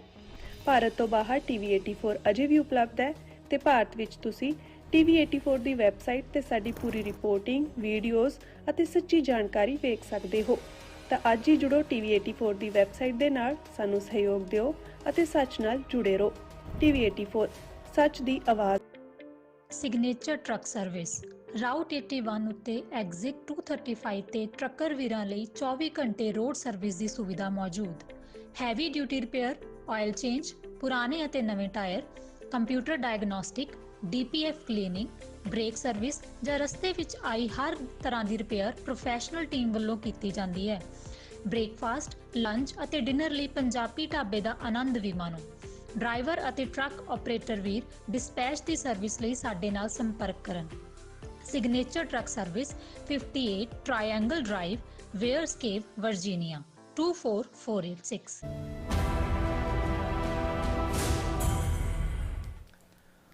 Viewers welcome back on program. So ਇਸ ਗੱਲਬਾਤ ਕਰਨ ਜਾ ਰਹੇ ਹਾਂ ਕਿ ਪਾਕਿਸਤਾਨ ਦੇ ਭਾਰਤ ਵਿੱਚ ਰਹੇ ਹਾਈ ਕਮਿਸ਼ਨਰ ਅਬਦੁਲ ਬਾਸਿਤ ਨੇ ਆਪਣੀ ਇੱਕ ਟੀਵੀ ਗੁਫ਼ਤਗੂ ਵਿੱਚ ਕਿਹਾ ਹੈ ਕਿ ਜੇ ਕਦੇ ਈਰਾਨ ਵਾਂਗ ਅਮਰੀਕਾ ਨੇ ਪਾਕਿਸਤਾਨ ਨੂੰ ਨਿਸ਼ਾਨਾ ਬਣਾਇਆ ਤਾਂ ਫਿਰ ਅਸੀਂ ਬਿਨਾਂ ਝਿਜਕ ਭਾਰਤ ਦੇ ਦਿੱਲੀ ਤੇ ਬੰਬਈ ਵਰਗੇ ਸ਼ਹਿਰਾਂ ਤੇ ਮਿਜ਼ਾਈਲਾਂ ਮਾਰਾਂਗੇ। ਬਾਅਦ ਵਿੱਚ ਦੇਖਿਆ ਜਾਵੇਗਾ ਕਿ ਕੀ ਹੋਵੇਗਾ। ਇਸ ਬਿਆਨ ਨੂੰ ਲੈ ਕੇ ਭਾਰਤ ਵਿੱਚ ਕਾਫੀ ਚੀਕ ਝਾੜਾ ਮਚਿਆ ਹੋਇਆ ਹੈ। ਸੋ ਇਸ ਬਾਰੇ ਆਪਾਂ ਗੱਲਬਾਤ ਕਰਨ ਜਾ ਰਹੇ ਹਾਂ। ਸੋ ਅਸੀਂ ਚਾਹਾਂਗੇ ਕਿ ਤੁਸੀਂ ਇਸੇ ਤਰ੍ਹਾਂ ਬਣੇ ਰਹਿਣਾ। ਦੇਖਣ ਸੁਣ ਲਈ ਜਾਂ ਲਿਖਣ ਲਈ ਤੁਹਾਡਾ ਸਭ ਦਾ ਬਹੁਤ ਬਹੁਤ ਸ਼ੁਕਰੀਆ ਜੀ। ਡਾਕਟਰ ਸਾਹਿਬ ਕੀ ਕਹਿਣਾ ਚਾਹੋਗੇ? ਦੇਖੋ, ਅੱਜ 23 ਮਾਰਚ ਦਾ ਦਿਨ ਪਾਕਿਸਤਾਨ ਦੇ ਵਿੱਚ ਪਾਕਿਸਤਾਨ ਡੇ ਵਜੋਂ ਵੀ ਸੈਲੀਬ੍ਰੇਟ ਕੀਤਾ ਜਾ ਰਿਹਾ। ਬੇਸ਼ੱਕ ਜੋ ਹਾਲਾਤ ਬਣੇ ਹੋਏ ਨੇ ਇਸ ਕਰਕੇ ਫੌਜੀ ਪੈਰੇਡ ਵਗੈਰਾ ਨਹੀਂ ਹੋਈ, ਕਿਉਂਕਿ 23 ਮਾਰਚ 1940 ਦਾ ਉਹ ਦਿਨ ਸੀ ਜਿਸ ਦਿਨ ਲਾਹੌਰ ਡੈਕਲੇਰੇਸ਼ਨ, ਜਿਸ ਨੂੰ ਕਾਇਦੇ ਆਜ਼ਮ ਮੁਹੰਮਦ ਅਲੀ ਜਿਨਾ ਜਿਹੜੇ ਫਾਈਨਲੀ ਇਸ ਸਿੱਟੇ ਤੇ ਪਹੁੰਚੇ ਸੀ ਕਿ ਭਾਰਤ ਦੇ ਵਿੱਚ ਕਾਂਗਰਸ ਦੇ ਨਾਲ ਜਾਂ ਬਹੁ ਗਿਣਤੀ ਹਿੰਦੂਆਂ ਦੇ ਨਾਲ ਰਹਿਣ ਦਾ ਮਤਲਬ ਹੋਏਗਾ ਸੈਕੰਡ ਕਲਾਸ ਸਿਟੀਜ਼ਨ ਹੋਣਾ।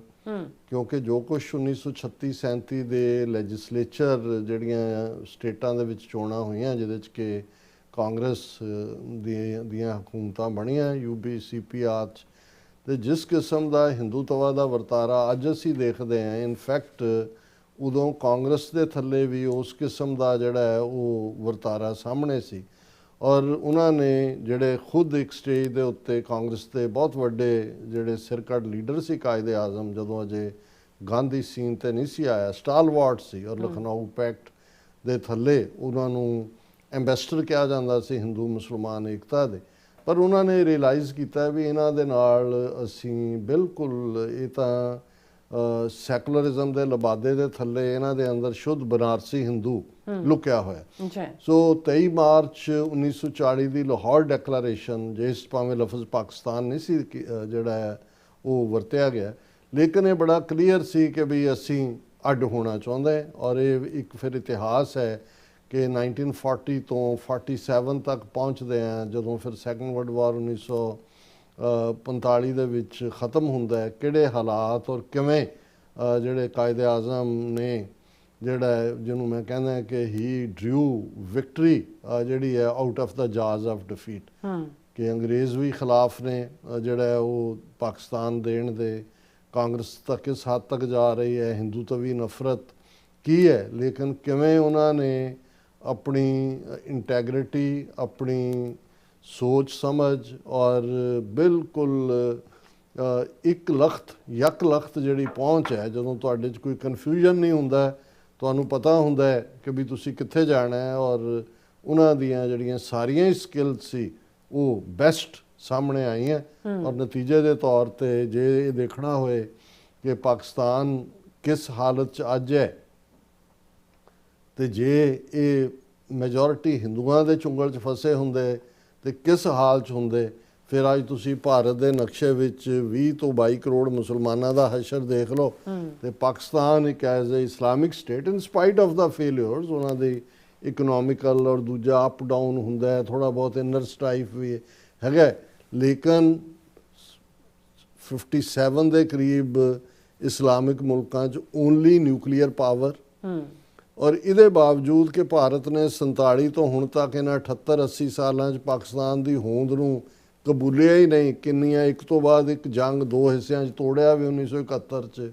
ਹੁਣ ਵੀ ਜੋ ਕੁਛ ਉੱਥੇ ਉਹ ਅਫਗਾਨਿਸਤਾਨ 'ਚ ਤਹਿਰੀਕੇ ਤਾਲਿਬਾਨ ਔਰ ਉਧਰ ਬਲੋਚਿਸਤਾਨ 'ਚ ਬਲੋਚ ਲਿਬਰੇਸ਼ਨ ਆਰਮੀ ਦੇ ਨਾਂ ਥੱਲੇ ਇੰਨੀ ਇੰਟਰਫੇਰੈਂਸ ਦੇ ਬਾਵਜੂਦ ਜੇ Pakistan as a lead state ਜਿਹੜੀ ਹੈ ਇਸਲਾਮਿਕ ਵਰਲਡ ਦੇ ਵਿੱਚ ਵੀ, ਅਮਰੀਕਾ ਦੇ ਹਵਾਲੇ ਨਾਲ ਵੀ, ਚਾਈਨਾ ਦੇ ਨਾਲ ਵੀ ਉਹਦੀ ਡਿਪਲੋਮੈਟਿਕ ਸਾਂਝ, ਇੱਕੋ ਵੇਲੇ ਚਾਈਨਾ ਅਮਰੀਕਾ ਨੂੰ ਬੈਲੈਂਸ ਰੱਖਣਾ ਹੈ, ਔਰ ਈਵਨ ਇਸ ਇਰਾਨ 24 ਦਿਨ ਹੋ ਗਏ ਨੇ ਇਸ ਤੇ ਚੱਲਦਿਆਂ ਇੱਕ ਬੈਲੈਂਸ ਰੱਖਣਾ, ਇਹ ਆਪਣੇ ਆਪ ਦੇ ਵਿੱਚ ਇੱਕ ਜਿਹੜੀ ਹੈ ਕਾਮਯਾਬੀ ਹੈ। ਅਸੀਂ ਮੁਬਾਰਕਬਾਦ ਵੀ ਦਿੰਦੇ ਹਾਂ। ਕਾਸ਼ ਜਿਹੜੀ ਗੱਲ ਕਾਇਦੇ ਆਜ਼ਮ ਨੂੰ ਜਿਹੜੀ ਹੈ 23 ਮਾਰਚ 1940 ਨੂੰ ਸਮਝ ਆਈ ਤਾਂ ਉਹਨਾਂ ਨੇ ਆਪਣੇ ਲੋਕਾਂ ਤੱਕ ਉਹ ਕੀਤਾ, ਸਾਡੀ ਲੀਡਰਸ਼ਿਪ ਨੂੰ ਵੀ ਸਮਝ ਆਈ ਹੁੰਦੀ।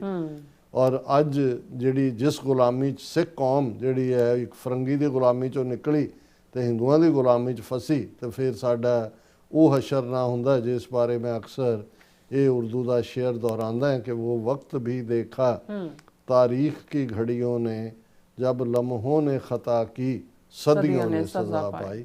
ਸੋ ਅਸੀਂ ਆਪਣੇ ਪਾਕਿਸਤਾਨੀ ਭਰਾਵਾਂ ਭੈਣਾਂ ਨੂੰ ਪਾਕਿਸਤਾਨ ਡੇ ਦੀ ਮੁਬਾਰਕਬਾਦ ਵੀ ਦਿੰਦੇ ਹਾਂ। ਲੇਕਿਨ ਜਿਹੜੀ ਖਬਰ ਜਿਸ ਦੇ ਉੱਤੇ ਚੀਖ ਝਾੜਾ ਪਾਇਆ ਹੋਇਆ ਹੈ ਭਾਰਤ ਨੇ, ਉਹ ਹੈ ਅਬਦੁਲ ਬਾਸਤ ਹਾਈ ਕਮਿਸ਼ਨਰ ਰਹੇ ਨੇ ਭਾਰਤ ਦੇ ਵਿੱਚ ਵੀ, ਬੜੇ ਸੁਲਝੇ ਹੋਏ, ਔਰ ਇਹ 2014 ਤੋਂ 2017 ਤੱਕ, ਸੋ ਮੋਦੀ ਰਾਜ ਦੇ 3 ਸਾਲ ਉਹਨਾਂ ਨੇ ਦੇਖੇ ਹੋਏ ਨੇ, ਔਰ ਬੜੇ ਸੁਲਝੇ ਹੋਏ, ਬੜੇ ਬੈਲੈਂਸਡ, ਹੁਣ ਤਾਂ ਰਿਟਾਇਰ ਹੋ ਚੁੱਕੇ ਨੇ, ਲੇਕਿਨ ਉਹ ਆਪਣਾ ਇੱਕ ਸ਼ੋਅ ਜਿਹਦੇ 'ਚ ਇੱਕ ਬੜੀ ਇਨੋਸੈਂਟਲੀ ਸਵਾਲ ਪੁੱਛਣ ਵਾਲੀ ਬੀਬੀ, ਉਹ ਵੀ ਪਖਤੂਨ ਹੈ, ਅਬਦੁਲ ਬਾਸਤ ਵੀ ਜਿਹੜੇ ਨੇ ਜ਼ਬਾਨ ਪਠਾਣਾ ਵਾਲੀ ਹੈ, ਸੋ ਮੈਨੂੰ ਲੱਗਦਾ ਉਸ ਬੈਕਗਰਾਊਂਡ ਦੇ, ਲੇਕਿਨ ਵੈਰੀ ਬੈਲੈਂਸਡ ਮੈਨ। ਜਿਹੜੇ ਕੁਛ ਸ਼ੋਅ ਜਿਨ੍ਹਾਂ ਨੂੰ ਮੈਂ ਪਸੰਦ ਕਰਦਾ ਹਾਂ ਵਨਸ ਇਨ ਏ ਵਾਈਲ, ਜੇ ਮੈਨੂੰ ਦੇਖਣ ਦਾ ਮੌਕਾ ਮਿਲੇ ਤਾਂ ਉਹਨਾਂ 'ਚ ਅਬਦੁਲ ਬਾਸਤ ਦਾ ਵੀ ਹੈ, ਕਿਉਂਕਿ ਉਹ ਇੱਕ ਤਾਂ ਡਿਪਲੋਮੈਟ ਨੇ, ਉਹਨਾਂ ਨੂੰ ਗੱਲ ਕਰਨ ਦਾ ਜਿਹੜਾ ਅੰਦਾਜ਼ ਹੈ ਕਿ ਵੀ ਉਹਨਾਂ ਨੇ ਗੱਲ ਕਿਵੇਂ ਕਰਨੀ ਹੈ। ਸੈਕੰਡਲੀ ਹਿੰਦੂ ਮਾਈਂਡ ਸੈਟ ਨੂੰ ਬਹੁਤ ਚੰਗੀ ਤਰ੍ਹਾਂ ਸਮਝਦੇ ਨੇ। ਜਦੋਂ ਤੱਕ ਤੁਸੀਂ ਉਹਨਾਂ ਦੇ ਨਾਲ, ਉਹਨਾਂ ਦੇ ਵਿੱਚ ਰਹਿ ਕੇ ਉਹਨਾਂ ਨੂੰ ਦੇਖਿਆ ਪਰਖਿਆ ਨਹੀਂ ਹੋਇਆ, ਤੁਸੀਂ ਹਿੰਦੂ ਮਾਈਂਡ ਸੈਟ ਨੂੰ ਸਮਝ ਨਹੀਂ ਸਕਦੇ। ਹੁਣ ਜ਼ਾਹਰ ਹੈ ਵੀ ਇਹ ਜਿਹੜਾ ਅੱਜ ਕੱਲ੍ਹ ਕ੍ਰਾਈਸਿਸ ਚੱਲ ਰਿਹਾ ਹੈ, ਉਹਦੇ 'ਚ ਜਦੋਂ ਤੁਸੀਂ ਇਜ਼ਰਾਈਲ ਦਾ ਨੈਰੇਟਿਵ ਦੇਖਦੇ ਹੋ, ਉਹ ਇਕੱਲਾ ਈਰਾਨ ਤੱਕ ਮਹਿਦੂਦ ਨਹੀਂ, ਉਹ ਤੁਰਕੀਆ ਨੂੰ ਵੀ, ਔਰ ਜਦੋਂ ਇਹ ਕਹਿੰਦਾ ਜੀ ਸ਼ੀਆ ਇਸਲਾਮ, ਸੁੰਨੀ ਇਸਲਾਮ, ਇਹ ਸਾਰੇ ਫੰਡਾਮੈਂਟਲਸ ਖਤਰੇ 'ਚ ਨੇ। ਜਿਵੇਂ ਇਹ ਹੁੰਦਾ ਹੈ ਕਿ ਵੀ ਕਹੀਂ ਪੇ ਨਿਗਾहें ਕਹੀਂ ਪੇ ਨਿਸ਼ਾਨਾ, ਅਲਟੀਮੇਟਲੀ ਪਾਕਿਸਤਾਨ ਦਾ ਨਿਊਕਲੀਅਰ ਪ੍ਰੋਗਰਾਮ।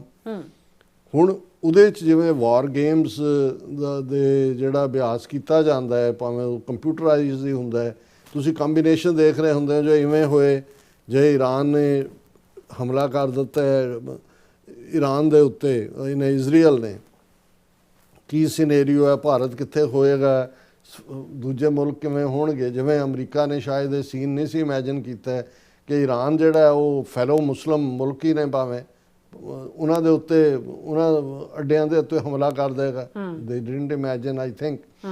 ਫਿਰ ਉਹ ਜਿਹੜਾ ਸਟੇਟ ਆਫ ਹਾਰਮਿਊਜ਼ ਨੂੰ ਕਾਬੂ ਕਰਕੇ ਬਹਿ ਜਾਏਗਾ, ਸ਼ਾਇਦ ਇਹ ਵੀ ਨਾ ਹੋਏ ਅੰਦਾਜ਼ਾ। ਸੋ ਇਵੇਂ ਹੀ ਜਿਹੜੀ ਉਹਨਾਂ ਦੇ ਪ੍ਰੋਗਰਾਮ ਦੇ ਵਿੱਚ ਡਿਸਕਸ਼ਨ ਸੀ, ਉਹਦੇ 'ਚ ਆਇਆ ਕਿ ਵੀ ਜੇ ਹੁਣ ਅਲਟੀਮੇਟਲੀ ਜੇ ਪਾਕਿਸਤਾਨ ਦਾ ਨਿਊਕਲੀਅਰ ਪ੍ਰੋਗਰਾਮ ਬਹੁਤਿਆਂ ਨੂੰ ਰੜਕਦਾ ਹੈ, ਵੱਡੀਆਂ ਤਾਕਤਾਂ ਨੂੰ ਵੀ ਰੜਕਦਾ ਹੈ, ਇਜ਼ਰਾਈਲ ਨੂੰ ਵੀ ਰੜਕਦਾ ਹੈ, ਔਰ ਦੂਜਾ ਹੁਣ ਇਹ ਸਿਨੈਰੀਓ ਡਿਸਕਸ ਹੋ ਰਿਹਾ ਉਸ ਪ੍ਰੋਗਰਾਮ 'ਚ ਕਿ ਵੀ ਜੇ ਰੱਬ ਨਾ ਕਰੇ ਅਮਰੀਕਾ ਪਾਕਿਸਤਾਨ ਨੂੰ ਟਾਰਗੇਟ ਕਰ ਲਏ, ਉਹਦੇ ਨਿਊਕਲੀਅਰ ਐਸੈਟਸ ਨੂੰ ਔਰ ਦੂਜਿਆਂ ਨੂੰ, ਤੇ ਪਾਕਿਸਤਾਨ ਦੇ ਕੋਲ ਕੀ ਚੋਇਸ ਹੋਏਗੀ, ਵਟ ਪਾਕਿਸਤਾਨ ਵਿਲ ਡੂ। ਹੁਣ ਜਿਹੜੀ ਗੱਲ ਅਬਦੁਲ ਬਾਸਤ ਨੇ ਕਹੀ, ਗੱਲ ਤਾਂ ਉਹਨਾਂ ਨੇ ਇਹੀ, ਹੁਣ ਜੇ ਈਰਾਨ ਦੇ ਉੱਤੇ ਅਮਰੀਕਾ ਇਜ਼ਰਾਈਲ ਨੇ ਹਮਲਾ ਕੀਤਾ, ਹੁਣ ਅਮਰੀਕਾ ਤੱਕ ਤਾਂ ਉਹਦੀ ਪਹੁੰਚ ਨਹੀਂ ਹੈ ਵੀ ਈਰਾਨ ਨੇ ਜਾਂ ਯੂਰਪ ਨੂੰ ਉਹਨੇ ਕੀਤਾ ਵੀ ਜਿਹੜੇ ਅਮਰੀਕਾ ਦੀਆਂ ਵੈਸਲ ਸਟੇਟਸ ਨੇ, ਉਹ UAE ਹੋਏ, ਸਾਊਦੀ ਅਰੇਬੀਆ ਹੋਏ, ਕੁਵੈਤ ਹੋਏ, ਕਤਰ ਹੋਏ, ਜਾਰਡਨ ਹੋਏ ਔਰ ਇਰਾਕ ਹੋਏ, ਉਹਨਾਂ ਦੇ ਉੱਤੇ ਹਮਲਾ, ਸੌਫਟ ਟਾਰਗੇਟ ਔਰ ਇਫੈਕਟਿਵ, ਕਿ ਵੀ ਤੁਸੀਂ ਜਿਹੜਾ ਉਹ ਉਹਨਾਂ ਦੀ ਧੌਣ ਫੜ ਲਈ। ਆਟੋਮੈਟਿਕਲੀ ਅਸੀਂ ਦੇਖ ਰਹੇ ਹਾਂ ਵੀ ਆਇਲ ਪ੍ਰਾਈਸਿਸ ਵੀ ਕਿੱਥੇ ਗਏ, ਔਰ ਉਹੀ ਮੁੜ ਕੇ ਜਿਹੜੇ ਨੇ ਹੁਣ ਇਹਨਾਂ ਨੂੰ ਇਰਾਕ ਦੇ ਵਿੱਚੋਂ, ਜਿਵੇਂ ਅਮਰੀਕਾ ਨੇ ਆਪਣੇ ਸਾਰੇ ਐਸੈਟ ਚੁੱਕੇ ਉੱਥੋਂ, ਈਵਨ ਨੈਟੋ ਦੇ ਫੌਜੀ ਵੀ ਕੱਢ ਲਏ, ਈਵਨ ਪੋਲੈਂਡ ਦੇ ਫੌਜੀ ਵੀ ਲਾਸਟ ਤੌਰ ਤੇ ਕੱਢ ਲਏ। ਹੁਣ ਇਸ ਕੰਟੈਕਸਟ ਦੇ ਵਿੱਚ ਨੂੰ ਦੇਖਿਆ ਜਾਣਾ ਚਾਹੀਦਾ, ਨਾ ਕਿ ਕੋਈ ਅਬਦੁਲ ਬਾਸਤ ਨੇ ਕਿਹਾ ਜੀ ਅਸੀਂ ਕੋਈ ਦਿੱਲੀ ਤੇ ਬੰਬੇ ਉਡਾ ਦੇਾਂਗੇ। ਹੁਣ ਜਿਹੜੀ ਇਸ ਡਿਸਕਸ਼ਨ 'ਚ ਜਦੋਂ ਹਾਈਪੋਥੈਟੀਕਲੀ ਵਰਸਟ ਕੇਸ ਸਿਨੈਰੀਓ ਇਹ ਡਿਸਕਸ ਹੋ ਰਿਹਾ ਹੈ ਕਿ ਭਾਈ ਜੇ ਪਾਕਿਸਤਾਨ ਦੇ ਕੋਲ ਇਹ ਉਹਦੀ ਆਂਦੀ ਹੈ ਕਿ ਵੀ ਪਾਕਿਸਤਾਨ ਨੇ ਜਿਹੜਾ ਉਹ ਐਗਜ਼ਿਸਟ ਵੀ ਕਰਨਾ ਹੈ ਕਿ ਨਹੀਂ, ਮਿਲਟਰੀ ਥ੍ਰੈਟ ਹੈ US ਤੋਂ, ਇਜ਼ਰਾਈਲ ਤੋਂ, ਕਿਉਂਕਿ ਹੁਣ ਨੈਕਸਸ ਤਾਂ ਬਣੀ ਹੈ, ਇੰਡੀਆ ਇਜ਼ਰਾਈਲ ਨੈਕਸਸ ਹੈ, ਇਜ਼ਰਾਈਲ ਅਮਰੀਕਾ ਹੈ ਅਲਟੀਮੇਟਲੀ। ਹਾਲਾਂਕਿ ਇੰਡੀਆ ਤੇ ਇਤਬਾਰ ਨਹੀਂ ਕਰਦਾ ਅਮਰੀਕਾ, ਔਰ ਇਹ ਨੈਕਸਸ ਬਹੁਤੀ ਦੇਰ ਚੱਲਣੀ ਨਹੀਂ ਹੈ, ਪਰ ਇਹ ਹੈ ਕਿ if the US attacks Pakistan and we cannot reach their bases in the Gulf or strike Israel, then what would be our only option? ਇਹ ਉਹਨਾਂ ਨੂੰ ਪੁੱਛਿਆ ਗਿਆ। ਅੱਛਾ, ਤੇ ਬੜਾ ਕਲੀਅਰਲੀ ਬਾਸਤ ਨੇ ਕਿਹਾ ਕਿ ਵੀ ਜੇ ਇਹ ਸਿਚੁਏਸ਼ਨ ਬਣਦਾ ਹੈ, we would have nothing else to do, even if our range does not extend there. If someone casts a hostile eye on us, we would without hesitation attack India, Mumbai, New Delhi, we would not hold back. ਵੀ ਸਾਡੇ ਲਈ ਤਾਂ ਫਿਰ ਇਹੀ ਹੈ ਵੀ ਅਸੀਂ ਚੜ੍ਹ ਦੌੜਾਂਗੇ ਮੁੰਬਈ ਔਰ ਦਿੱਲੀ ਦੇ ਵੀ। ਫਿਰ ਉਹਨਾਂ ਨੇ ਕਿਹਾ let's say the situation in Iran worsens and Israel moves closer to us, ਕਿ ਬਈ ਈਰਾਨ ਨੂੰ ਦੇ ਉੱਤੇ ਫਤਹ ਕਰ ਲੈਂਦੇ ਨੇ ਇਜ਼ਰਾਈਲ ਵਾਲੇ, ਸਾਡੇ ਬਾਰਡਰ ਤੇ ਆ ਕੇ ਬਹਿ ਜਾਂਦੇ ਨੇ। ਸਪੋਜ਼ ਇਹ ਸਿਨੈਰੀਓ ਅਰਾਈਜ਼ਸ ਇਨ ਵਿਚ US also views our nuclear program negatively or attempts to target our nuclear capability, ਕਿ ਈਰਾਨ ਨੂੰ ਫਤਹ ਕਰਕੇ ਇਜ਼ਰਾਈਲ ਉੱਥੇ ਆ, ਈਰਾਨ ਦੇ ਨਾਲ ਬਾਰਡਰ ਲੱਗਦਾ ਪਾਕਿਸਤਾਨ ਦਾ, ਔਰ ਅਮਰੀਕਾ ਔਰ ਇਜ਼ਰਾਈਲ ਟੂਗੈਦਰ ਕਹਿੰਦੇ ਨੇ ਜੀ ਇਹਦਾ ਪਾਕਿਸਤਾਨ ਦਾ ਕੱਢੋ ਨਿਊਕਲੀਅਰ ਪ੍ਰੋਗਰਾਮ। ਫਿਰ ਉਹਨਾਂ ਨੇ ਕਿਹਾ ਵੀ ਇਸ ਸਿਨੈਰੀਓ 'ਚ ਕੀ ਹੋਏਗਾ, ਉਹਨਾਂ ਨੇ ਕਿਹਾ ਵੀ I am referring to worst case scenario, one that is highly improbable ਵੀ ਦੀਆਂ ਕੋਈ ਸੰਭਾਵਨਾਵਾਂ ਨਹੀਂ ਨੇ, because Pakistan has the capability to defend itself. Pakistan ਜਿਹੜਾ ਹੈ ਉਹ ਨਿਊਕਲੀਅਰ ਹੋਣ ਦੇ ਨਾਤੇ ਉਹ ਆਪਣੇ ਆਪ ਨੂੰ ਡਿਫੈਂਡ ਕਰ ਸਕਦਾ ਹੈ। ਪਰ ਫਿਰ ਵੀ if Pakistan was attacked by US and was unable to respond directly to range or operation limitations, India would become the default target. ਫਿਰ ਬਾਈ ਡੀਫਾਲਟ ਇੰਡੀਆ ਟਾਰਗੇਟ ਹੋਏਗਾ। Whatever happens afterwards would be ਡੈਟ with later and we should not hold back either. ਉਹਨੇ ਕਿਹਾ ਫਿਰ ਬਾਅਦ ਜੋ ਹੋਏਗਾ ਦੇਖਿਆ ਜਾਏਗਾ, ਪਰ ਇਸ ਮਾਮਲੇ 'ਚ ਅਸੀਂ ਜਿਹੜਾ ਹੈ ਫਿਰ ਪਿੱਛੇ ਨਹੀਂ ਹਟਾਂਗੇ। ਔਰ ਇਸ ਸਾਰੇ ਦੇ ਵਿੱਚ ਜਿਹੜਾ ਚੀਕ ਝਾੜਾ ਤਾਂ ਪੈਣਾ ਹੀ ਸੀ, ਔਰ ਇਹ ਗੱਲ ਕੋਈ ਨਵੀਂ ਨਹੀਂ ਹੈ ਜਿਹੜੀ ਅਬਦੁਲ ਬਾਸਤ ਨੇ ਕਹੀ ਹੈ। ਹੁਣ ਪਾਕਿਸਤਾਨ ਨੇ ਕਦੇ ਵੀ ਨਹੀਂ ਕਿਹਾ ਵੀ ਨੋ ਫਸਟ ਯੂਜ਼ ਨਿਊਕਲੀਅਰ। ਹਾਂ, ਇਸ ਦੇ ਉੱਤੇ ਉਹਨਾਂ ਦਾ ਹੈ ਵੀ ਨਿਊਕਲੀਅਰ ਪ੍ਰੋਲੀਫਰੇਸ਼ਨ ਟਰੀਟੀ ਔਰ ਕੰਪਰੈਹੈਂਸਿਵ ਨਿਊਕਲੀਅਰ ਟੈਸਟ ਬੈਨ ਟਰੀਟੀ CTBT ਜੇ ਇੰਡੀਆ ਸਾਈਨ ਕਰੇਗਾ ਤੇ ਅਸੀਂ ਤਿਆਰ ਹਾਂ ਸਾਈਨ ਕਰਨ ਨੂੰ। ਸੋ ਮੈਂ ਸਮਝਦਾ ਹਾਂ ਵੀ ਅਬਦੁਲ ਬਾਸਤ ਵਰਗਾ ਸੌਫਟ ਸਪੋਕਨ ਡਿਪਲੋਮੈਟ ਜਦੋਂ ਇਹ ਗੱਲ ਕਹਿੰਦਾ ਤੇ ਇਹ ਜਿਹੜੇ ਆਲਰੇਡੀ ਹੌਕ ਨੇ ਵਿਦ ਐਨ ਆਰਮੀ ਔਰ ਵਿਦ ਐਨ ਡਿਸੀਜਨ ਮੇਕਰਸ, ਉਹਨਾਂ ਨੂੰ ਕੋਈ ਭੁਲੇਖਾ ਨਹੀਂ ਹੈ ਕਿ ਵੀ ਇਹ ਜਿਹੜਾ ਉਹਦੀ ਜਿੰਨ ਦੀ ਜਿਹੜੀ ਜਾਨ ਹੈ ਉਹ ਕਿਹੜੇ ਤੋਤੇ 'ਚ ਹੈ, ਤਾਂ ਉਹਨਾਂ ਨੇ ਫਿਰ ਤੋਤੇ ਦੀ ਧੌਣ ਹੀ ਮਰੋੜਨੀ ਹੈ। ਬਿਲਕੁਲ ਡਾਕਟਰ ਸਾਹਿਬ, ਤੁਹਾਡਾ ਬਹੁਤ ਬਹੁਤ ਸ਼ੁਕਰੀਆ। ਸੋ ਥੈਲੈਨ ਬ੍ਰੇਕ ਵਿਊਅਰਸ, ਤੁਸੀਂ ਕਿਤੇ ਨਹੀਂ ਜਾਣਾ, ਮਿਲਦੇ ਹਾਂ after this short break.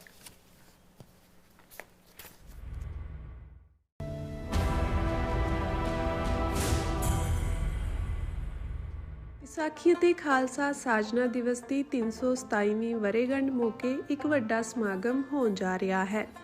Vaisakhi ਜੋ ਸਿਰਫ ਤਿਉਹਾਰ ਨਹੀਂ ਸਗੋਂ ਖਾਲਸੇ ਦੀ ਪਹਿਚਾਣ ਅਤੇ ਆਜ਼ਾਦੀ ਦੇ ਐਲਾਨ ਦਾ ਪ੍ਰਤੀਕ ਹੈ। ਅਮਰੀਕਾ ਦੀ ਰਾਜਧਾਨੀ ਵਾਸ਼ਿੰਗਟਨ ਡੀਸੀ ਵਿੱਚ ਕੱਢਿਆ ਜਾਵੇਗਾ ਸਿੱਖ ਫਰੀडम ਮਾਰਚ, ਜਿੱਥੇ ਗੂੰਜੇਗੀ ਸੱਚ ਦੀ ਆਵਾਜ਼ ਅਤੇ ਇਨਸਾਫ ਦੀ ਮੰਗ। ਇਸ ਮੌਕੇ ਵਿਸਾਖੀ ਨੂੰ ਨੈਸ਼ਨਲ ਸਿੱਖ ਡੇ USA ਵਜੋਂ ਮਨਾਇਆ ਜਾਵੇਗਾ। ਤਾਂ ਇਸ ਫਰੀडम ਮਾਰਚ ਦਾ ਹਿੱਸਾ ਬਣਨ ਲਈ ਜ਼ਰੂਰ ਪਹੁੰਚੋ ਜੀ, ਸ਼ਨੀਚਰਵਾਰ 4 ਅਪ੍ਰੈਲ 2026 ਨੂੰ ਵਾਸ਼ਿੰਗਟਨ ਡੀਸੀ ਵਿਖੇ। ਧੰਨਵਾਦ। ਤੁਸੀਂ ਵੇਖ ਰਹੇ ਹੋ TV84, ਇੱਕ ਅਜਿਹਾ ਚੈਨਲ ਜੋ ਪਾਬੰਦੀਆਂ ਦੇ ਬਾਵਜੂਦ ਵੀ ਸੱਚ ਨੂੰ ਆਧਾਰ ਬਣਾ ਕੇ ਸਿੱਖ ਸੰਘਰਸ਼, ਸਿੱਖ ਨਜ਼ਰੀਏ ਅਤੇ ਕੌਮੀ ਮੁੱਦਿਆਂ ਨੂੰ ਨਿਡਰਤਾ ਨਾਲ ਸਾਹਮਣੇ ਰੱਖਦਾ ਆ ਰਿਹਾ ਹੈ। ਹੁਣ ਇੱਕ ਵਾਰ ਫਿਰ ਭਾਰਤ ਵਿੱਚ TV84 ਨੂੰ ਰਿਸਟ੍ਰਿਕਟ ਕਰ ਦਿੱਤਾ ਗਿਆ। ਸੱਚ ਨੂੰ ਦਬਾਇਆ ਤਾਂ ਜਾ ਸਕਦਾ ਹੈ, ਪਰ ਮਿਟਾਇਆ ਨਹੀਂ। ਅਸੀਂ ਖਾਮੋਸ਼ ਨਹੀਂ ਹੋਏ, ਸਾਡੀ ਆਵਾਜ਼ ਅਜੇ ਵੀ ਜਿਉਂਦੀ ਹੈ। ਭਾਰਤ ਤੋਂ ਬਾਹਰ TV84 ਅਜੇ ਵੀ ਉਪਲਬਧ ਹੈ ਤੇ ਭਾਰਤ ਵਿੱਚ ਤੁਸੀਂ TV84 ਦੀ ਵੈਬਸਾਈਟ ਤੇ ਸਾਡੀ ਪੂਰੀ ਰਿਪੋਰਟਿੰਗ, ਵੀਡੀਓਜ਼ ਅਤੇ ਸੱਚੀ ਜਾਣਕਾਰੀ ਵੇਖ ਸਕਦੇ ਹੋ। ਤਾਂ ਅੱਜ ਹੀ ਜੁੜੋ TV84 ਦੀ ਵੈਬਸਾਈਟ ਦੇ ਨਾਲ, ਸਾਨੂੰ ਸਹਿਯੋਗ ਦਿਓ ਅਤੇ ਸੱਚ ਨਾਲ ਜੁੜੇ ਰਹੋ। TV84, ਸੱਚ ਦੀ ਆਵਾਜ਼।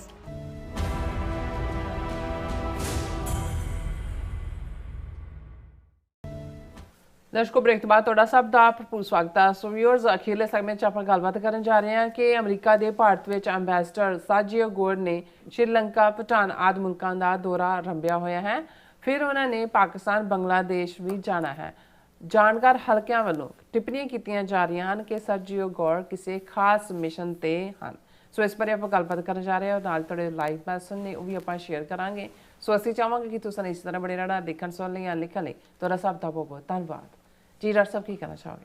ਦੇਖੋ, ਇਸ ਵੇਲੇ ਦੋ ਚੀਜ਼ਾਂ ਹੁੰਦੀਆਂ ਨੇ। ਇੱਕ, ਜਿਵੇਂ ਅਸੀਂ ਈਰਾਨ ਔਰ ਅਮਰੀਕਾ ਇਜ਼ਰਾਈਲ ਕਨਫਲਿਕਟ ਦੀ ਗੱਲ ਕਰਦੇ ਹਾਂ, 24 ਦਿਨ ਹੋ ਗਏ ਨੇ। ਇੱਕ ਆਪਟਿਕਸ ਨੇ ਜਿਹੜੇ ਸਾਨੂੰ ਨਜ਼ਰ ਆ ਰਹੇ ਨੇ, ਇੱਕ ਗਰਾਊਂਡ ਰਿਐਲਿਟੀ ਹੈ ਵੀ ਕਿੱਥੇ ਕੀ ਹੈ, ਇੱਕ ਐਕਸਪੈਕਟੇਸ਼ਨ, ਸਪੋਜੀਸ਼ਨ ਜਾਂ ਪੋਸੀਬਲ ਫਿਊਚਰ ਸਿਨੈਰੀਓ ਨੇ ਵੀ ਕੌਣ ਕਿੱਧਰ ਨੂੰ ਕੀ ਮੂਵ ਕਰ ਸਕਦਾ, ਕੌਣ ਕਿਹਦੇ ਨਾਲ ਹੈ ਸਾਰਾ। ਲੇਕਿਨ ਇੱਕ ਪਾਰਟ ਜਦੋਂ ਅਸੀਂ ਦੇਖਦੇ ਹਾਂ ਕਿ ਜਿਸ ਤੇਜ਼ੀ ਦੇ ਨਾਲ ਸ੍ਰੀਲੰਕਾ ਦੇ ਵਿੱਚ ਹਕੂਮਤ ਬਦਲੀ ਸੀ, ਫਿਰ ਬੰਗਲਾਦੇਸ਼, ਉਹਦੇ 'ਚ ਤਾਂ ਕੋਈ ਸ਼ੱਕ ਨਹੀਂ ਹੈ ਕਿ Muhammad Yunus, Nobel laureate, close to America, ਔਰ ਜਿਸ ਅੰਦਾਜ਼ 'ਚ ਸ਼ੇਖ ਹਸੀਨਾ ਔਰ ਦੂਜੀ ਜਾ ਕੇ ਇੰਡੀਆ ਬੈਠੀ ਹੈ, ਔਰ ਹੁਣ ਇਲੈਕਸ਼ਨਾਂ ਹੋ ਕੇ ਜਿਹੜਾ ਉਹਦਾ ਖਾਲਿਦਾ ਜ਼ਿਆ ਦਾ ਮੁੰਡਾ ਹੈੱਡ ਬਣਿਆ ਅਮਰੀਕਨ ਲਾਈਨ, ਔਰ ਬਿਲਕੁਲ ਬੰਗਲਾਦੇਸ਼ ਭਾਰਤ ਤੋਂ ਟੁੱਟਿਆ। ਨੇਪਾਲ, ਜੈਨਜ਼ੀ, ਜਿਨ੍ਹਾਂ ਨੇ ਜਿਸ ਤੇਜ਼ੀ ਦੇ ਨਾਲ ਤਬਦੀਲੀ ਲਿਆਂਦੀ, ਚੋਣਾਂ ਹੋਈਆਂ, ਹੁਣ ਉਹਨਾਂ ਦਾ ਹੀ ਉਹ ਰੈਪਰ ਵੀ ਸੀ ਤੇ ਕਾਠਮੰਡੂ ਬੇਸਡ ਉਹ ਬਣਿਆ। ਸੋ ਜ਼ਾਹਰ ਹੈ ਕਿ ਸ੍ਰੀਲੰਕਾ, ਬੰਗਲਾਦੇਸ਼, ਨੇਪਾਲ, ਜਦੋਂ ਅਸੀਂ ਸਾਊਥ ਏਸ਼ੀਆ ਦੇ 7 ਮੁਲਕਾਂ ਦੀ ਗੱਲ ਕਰਦੇ ਹਾਂ ਤੇ ਫਿਰ ਇਹ ਅਹਿਮੀਅਤ ਵਾਲੇ ਨੇ। ਪਾਕਿਸਤਾਨ, ਅਫਗਾਨਿਸਤਾਨ ਵੀ ਉਸ ਦਾ ਹਿੱਸਾ ਹੈ ਤੇ ਲੈ ਦੇ ਕੇ ਇੰਡੀਆ ਦੇ ਕੋਲ, ਔਰ ਦੈਨ ਭੂਟਾਨ। ਹੁਣ ਜਦੋਂ ਪ੍ਰੈਜ਼ੀਡੈਂਟ ਟਰੰਪ ਨੇ ਸਰਜੀਓ ਗੌਰ ਨੂੰ ਐਂਬੈਸਡਰ ਨੋਮੀਨੇਟ ਕੀਤਾ ਭਾਰਤ ਦੇ ਵਿੱਚ, ਤੇ ਉਹਦੇ ਨਾਲ ਉਹਨਾਂ ਨੇ ਉਹਨਾਂ ਨੂੰ as a special envoy central Asia, south Asia, ਹੁਣ ਜਦੋਂ ਸਾਊਥ ਏਸ਼ੀਆ ਦੇ ਮੁਲਕ ਗਿਣਾ ਦਿੱਤੇ ਨੇ, ਸੈਂਟਰਲ ਏਸ਼ੀਆ ਦੇ ਨਾਲ ਸਾਰੇ ਜਿਹੜੇ 4-5 ਰਿਪਬਲਿਕ ਨੇ ਉਹਨਾਂ ਦਾ ਵੀ। ਹੁਣ ਇਹਦਾ ਮਤਲਬ ਇਹ ਹੈ ਕਿ ਸਰਜੀਓ ਗੌਰ ਜਿਹੜਾ ਬਹੁਤ ਪਾਵਰਫੁਲ ਐਂਟੀਟੀ ਹੈ। ਇੱਕ ਤਾਂ ਇਹ ਹੈ ਕਿ ਵੀ ਉਹ ਪ੍ਰੈਜ਼ੀਡੈਂਟ ਟਰੰਪ ਦੇ ਆਈਜ਼ ਐਂਡ ਈਅਰਸ ਹੈ, ਸੋ ਕਲੋਜ਼। ਸੋ ਇਹਦੇ ਬਾਵਜੂਦ ਜਦੋਂ ਅਸੀਂ ਜ਼ਿਕਰ ਕਰਦੇ ਹਾਂ ਕਿ ਜੀ foreign policy secretary of state ਹੁੰਦਾ ਹੈ, ਫਿਰ ਅਸਿਸਟੈਂਟ ਸੈਕਟਰੀ ਆਫ ਸਟੇਟ ਹੁੰਦਾ ਹੈ, ਫਿਰ assistant secretary of state the south Asia ਮਹਿਕਮਾ ਹੈ, ਇੱਕ ਸੈਂਟਰਲ ਏਸ਼ੀਆ 'ਚ ਹੈ, ਉਹਨਾਂ ਸਾਰਿਆਂ ਨੂੰ ਬਾਈਪਾਸ ਕਰਕੇ ਇੱਕ ਬੰਦੇ ਦੇ ਕੋਲ ਜਿਹੜੀ ਇੰਨੀ ਪਾਵਰ ਦਾ ਹੋਣਾ ਹੈ, ਉਹ ਆਰਾਮ ਨਾਲ ਬੈਠਾ ਨਹੀਂ ਹੈ। ਅਸੀਂ ਦੇਖਿਆ ਵੀ ਜਾਂਦਿਆਂ ਉਹ ਪਹਿਲਾਂ ਵੈਸਟਰਨ ਕਮਾਂਡ ਇੰਡੀਆ ਦੇ, ਜਿਵੇਂ ਉਹਨੂੰ ਬਰੀਫ ਕੀਤਾ ਸਰਜੀਓ ਗੌਰ ਨੂੰ ਆਪਰੇਸ਼ਨ ਸੰਦੂਰ ਤੇ ਇੰਡੀਆ ਦੇ ਜਨਰਲ ਕਰ ਰਹੇ ਨੇ, ਲੱਗਾ ਅਸੀਂ ਕਿਹਾ ਸੀ ਵੀ ਇਹ ਤਾਂ ਵਾਇਸਰਾਏ ਵਾਲਾ ਕੰਮ ਹੈ। ਹੁਣ ਇੱਕ ਮੈਂ ਯਾਦ ਦਹਾਨੀ ਕਰਵਾ ਦਿਆਂ ਕਿ 2009 ਦੇ ਵਿੱਚ ਜਦੋਂ ਓਬਾਮਾ ਜਿਹੜਾ ਉਹ ਪ੍ਰੈਜ਼ੀਡੈਂਟ ਸੀ, ਉਸ ਤੋਂ ਆਪਣੀ ਇਲੈਕਸ਼ਨ ਕੈਂਪੇਨ ਵੇਲੇ ਉਹਨੇ ਕਿਹਾ ਸੀ ਕਿ ਜੀ ਜਿਹੜੇ 2-3 ਦੁਨੀਆ ਦੇ ਵਿੱਚ ਮੁੱਦੇ ਨੇ ਉਹ ਬੋਨ ਆਫ ਕੰਟੈਂਸ਼ਨ ਨੇ, ਉਹਨਾਂ 'ਚ ਫਲਸਤੀਨ ਦਾ ਜ਼ਿਕਰ ਸੀ, ਕਸ਼ਮੀਰ ਦਾ ਜ਼ਿਕਰ ਸੀ, ਕਿ ਵੀ ਅਸੀਂ ਉਹਨਾਂ ਦੇ ਲਈ ਜਿਹੜੇ ਹੈ ਸਪੈਸ਼ਲ ਐਨਵੋਏ ਵੀ ਮੁਕਰਰ ਕਰਾਂਗੇ ਤਾਂ ਕਿ ਉਹਨਾਂ ਮਸਲਿਆਂ ਦਾ ਹੱਲ ਕੀਤਾ ਜਾ ਸਕੇ। ਹੁਣ ਰਿਚਰਡ ਹਾਲਬਰੁਕ ਨੂੰ ਪ੍ਰੈਜ਼ੀਡੈਂਟ ਓਬਾਮਾ ਨੇ ਅਫਗਾਨਿਸਤਾਨ, ਪਾਕਿਸਤਾਨ ਤੇ ਇੰਡੀਆ ਇਹਦਾ ਸਪੈਸ਼ਲ ਐਨਵੋਏ ਲਾਇਆ ਸੀ ਕਿ ਵੀ ਇਹ ਜਿਹੜਾ ਔਰ ਇੰਡੀਆ ਨੇ ਇਸ 'ਤੇ ਇਤਰਾਜ਼ ਕੀਤਾ ਸੀ। ਉਹਨਾਂ ਨੇ ਕਿਹਾ ਸਾਨੂੰ ਇਹ ਬਿਲਕੁਲ ਕੋਈ ਇਸ਼ੂ ਨਹੀਂ ਹੈ ਜਾਂ ਅਸੀਂ ਕੋਈ ਸਪੈਸ਼ਲ ਇਨਵਾਏ ਨਹੀਂ ਮੰਨਦੇ, ਸਿੱਧਾ ਸਾਡੇ ਐਂਬੈਸਡਰ ਜਿਹੜਾ ਵੀ ਹੈਗਾ ਉਹੀ ਹੋਏਗਾ। ਔਰ ਇਸ ਲਈ ਓਬਾਮਾ ਕੋਈ ਇੰਨਾ ਸਟਰੋਂਗ ਨਹੀਂ, ਉਹਨੂੰ ਵਿਦਡਰਾ ਕਰਨਾ ਪਿਆ ਸੀ। ਔਰ ਰਿਚਰਡ ਹਾਲਬਰੁਕ ਮੁੜ ਕੇ ਜਿਹੜਾ ਉਹ ਸਿਰਫ ਅਫਗਾਨਿਸਤਾਨ ਔਰ ਪਾਕਿਸਤਾਨ ਦੇ ਵਿਚਾਲੇ ਉਹਨੂੰ ਰੱਖਿਆ ਹੋਇਆ ਸੀ, ਉਹਦੀ ਹੁਣ ਡੈਥ ਹੋ ਚੁੱਕੀ ਹੈ। ਹੁਣ ਜਦੋਂ ਸਰਜੀਓ ਗੌਰ ਨੂੰ ਐਂਬੈਸਡਰ ਵੀ ਔਰ ਸੈਂਟਰਲ ਏਸ਼ੀਆ ਔਰ ਸਾਊਥ ਏਸ਼ੀਆ ਦਾ ਸਪੈਸ਼ਲ ਐਨਵਾਏ ਵੀ ਲਾਇਆ, ਇੰਡੀਆ ਦੀ ਹਿੰਮਤ ਨਹੀਂ ਪਈ ਔਰ ਸਰਜੀਓ ਟਿਕ ਕੇ ਨਹੀਂ ਬੈਠਿਆ ਹੋਇਆ। ਜਿਵੇਂ ਅਸੀਂ ਕਿਹਾ ਵੀ ਪਹਿਲਾਂ ਤਾਂ ਵਿਦਨ ਇੰਡੀਆ ਉਹਨੇ ਕੀਤਾ, ਕਰਨਾਟਕਾ ਗਿਆ, ਉਹਨਾਂ ਦੇ ਚੀਫ ਮਿਨਿਸਟਰਸ ਨਾਲ ਦੂਸਰਿਆਂ ਨਾਲ ਮੁਲਾਕਾਤ ਕੀਤੀ। ਹੁਣ ਈਵਨ ਦਿੱਲੀ ਦੇ ਵਿੱਚ ਜਿਹੜਾ ਹੈ ਉਹ ਈਵਨ ਮੈਂ ਦੇਖ ਰਿਹਾ ਸੀ ANI ਦਾ ਸਿੱਖ ਰਿਪੋਰਟਰ ਹੈ, ਉਹਦੇ ਨਾਲ ਵੀ ਉਹ ਮਿਲ ਰਿਹਾ ਔਰ ਉਹਨੂੰ ਸੱਦਾ ਦੇ ਰਿਹਾ ਵੀ ਦਰਬਾਰ ਸਾਹਿਬ ਆਓ, matter of place of piece ਔਰ ਦੂਸਰੇ। ਹੁਣ ਜਿਹੜੀ ਖਬਰ ਨੇ ਸਾਡਾ ਧਿਆਨ ਖਿੱਚਿਆ ਔਰ ਇਸ ਤੋਂ ਅਸੀਂ ਅੰਦਾਜ਼ਾ ਲਾ ਸਕਦੇ ਹਾਂ ਕਿ ਵੀ ਕੁਛ ਨਾ ਕੁਛ ਜਦੋਂ ਅਸੀਂ ਦੇਖਦੇ ਹਾਂ ਕਿ ਨਿਊ ਡਿਵੈਲਪਮੈਂਟਸ, ਅਮਰੀਕਾ ਦਾ ਪੈਰ ਧਰਾਵਾ ਹੀ ਨਹੀਂ ਇਕੱਲਾ ਸਾਊਥ ਏਸ਼ੀਆ ਜਾਂ ਸੈਂਟਰਲ ਏਸ਼ੀਆ 'ਚ ਹੈ, ਆਉਣ ਵਾਲੇ ਪੀਰੀਅਡ ਦੇ ਵਿੱਚ ਕੋਈ ਨਵੀਂ, ਜੇ ਅਸੀਂ ਖਾਲਿਸਤਾਨ ਦੇ ਹਵਾਲੇ ਨਾਲ ਵੀ ਗੱਲ ਕਰਦੇ ਹਾਂ, ਜੇ ਸਿੱਖ ਫੈਕਟਰ ਦੀ ਅਹਿਮੀਅਤ as a buffer between nuclear arm China, India, Pakistan, America ਨੂੰ ਨਜ਼ਰ ਹੈ। ਹੁਣ ਇਹਨਾਂ ਦੀ ਆਪਣੀ ਖਬਰ ਹੈ, ਅਲ ਗੌਰ makes first trip as US special envoy to South Asia, Delhi watches strategic signals closely। ਹੁਣ ਜਿਹੜੀ ਸਰਜੀਓ ਗੌਰ ਦੀਆਂ ਮੂਵਮੈਂਟਸ ਨੇ, ਇਹਨਾਂ ਦਾ ਸਾਹ ਸੁੱਕਿਆ ਹੋਇਆ ਦਿੱਲੀ ਵਾਲਿਆਂ ਦਾ ਕਿ ਵੀ ਇਹ ਹੈ ਕੀ। ਉਹਨਾਂ ਨੇ ਹੁਣ ਆਲਰੇਡੀ ਸਰਜੀਓ ਗੌਰ ਨੇ ਪਿਛਲੇ ਦਿਨਾਂ 'ਚ ਕੋਲੰਬੋ ਤੇ ਮਾਲਦੀਵਸ ਉਸ ਨੂੰ ਵਿਜ਼ਿਟ ਕੀਤਾ ਔਰ ਆਉਣ ਵਾਲੇ ਦਿਨਾਂ ਦੇ ਵਿੱਚ ਪਾਕਿਸਤਾਨ, ਅਫਗਾਨਿਸਤਾਨ ਔਰ ਬੰਗਲਾਦੇਸ਼ ਇਹ ਵਿਜ਼ਿਟ ਕਰਨ ਦੀ ਲਾਈਨ ਹੈ। ਹੁਣ ਹਾਲਾਂ ਅਸੀਂ ਸ੍ਰੀਲੰਕਾ ਬਾਰੇ ਕਿਹਾ ਸੀ ਵੀ ਸਰਜੀਓ ਗੌਰ ਚਾਹੁੰਦੇ ਸੀ ਕਿ ਵੀ ਅਮਰੀਕਨ ਜਹਾਜ਼ਾਂ ਨੂੰ ਜਾਂ ਉੱਥੇ ਪੋਰਟ ਯੂਜ਼ ਹੋਇਆ, ਉਹਨਾਂ ਨੇ ਕਿਹਾ ਜੀ ਅਸੀਂ ਨਿਊਟਰਲ ਹੈ ਤੇ ਇਹ ਸਾਡੀ ਨਿਊਟਰੈਲਿਟੀ ਖਤਮ ਹੋਏਗੀ, ਉਹਨਾਂ ਨੇ ਐਕਸੈਪਟ ਕੀਤਾ। ਇਹ ਹੁੰਦਾ ਭਾਵੇਂ ਤੁਹਾਡੀ ਛੋਟੀ ਤਾਕਤ ਵੀ ਹੈ, ਜੇ ਤੁਹਾਡਾ ਮੋਰਲ ਸਟੈਂਸ ਹੈ ਤੇ ਦੁਸ਼ਮਣ ਵੀ ਮੰਨਦਾ ਹੈ ਕਿ ਵੀ ਜਾਂ ਤੁਹਾਡਾ ਸੱਜਣ ਵੀ ਮੰਨਦਾ ਵੀ ਨਹੀਂ ਨਹੀਂ ਇਸ ਮਾਮਲੇ 'ਚ ਜਿਹੜਾ ਇਹ ਹੈ।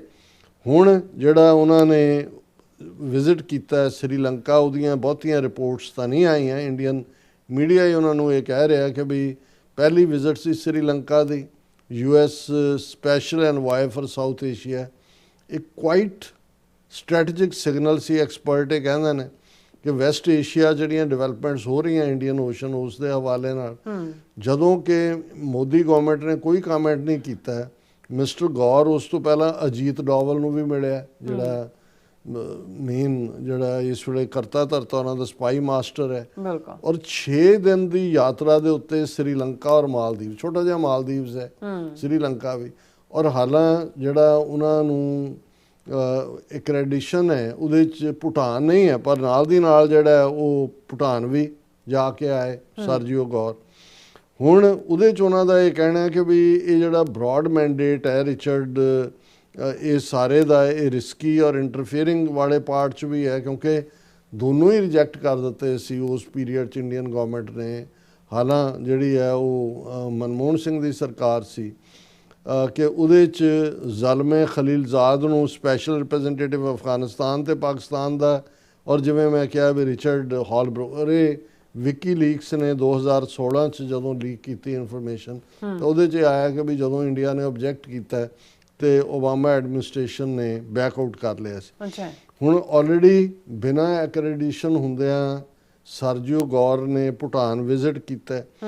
ਹੁਣ ਜਿਹੜੀ ਹੈ after his visit to Sri Lanka and Maldives, all eyes will be on whether mister Gor would travel next to Pakistan and Bangladesh. ਉਹਨਾਂ ਦਾ ਸਪੈਸ਼ਲ ਇਨਵਾਏ ਦੇ ਤੌਰ ਤੇ ਕੀ ਰੋਲ ਹੋਏਗਾ ਔਰ ਕੀ attempt to mediate between India and its neighbours.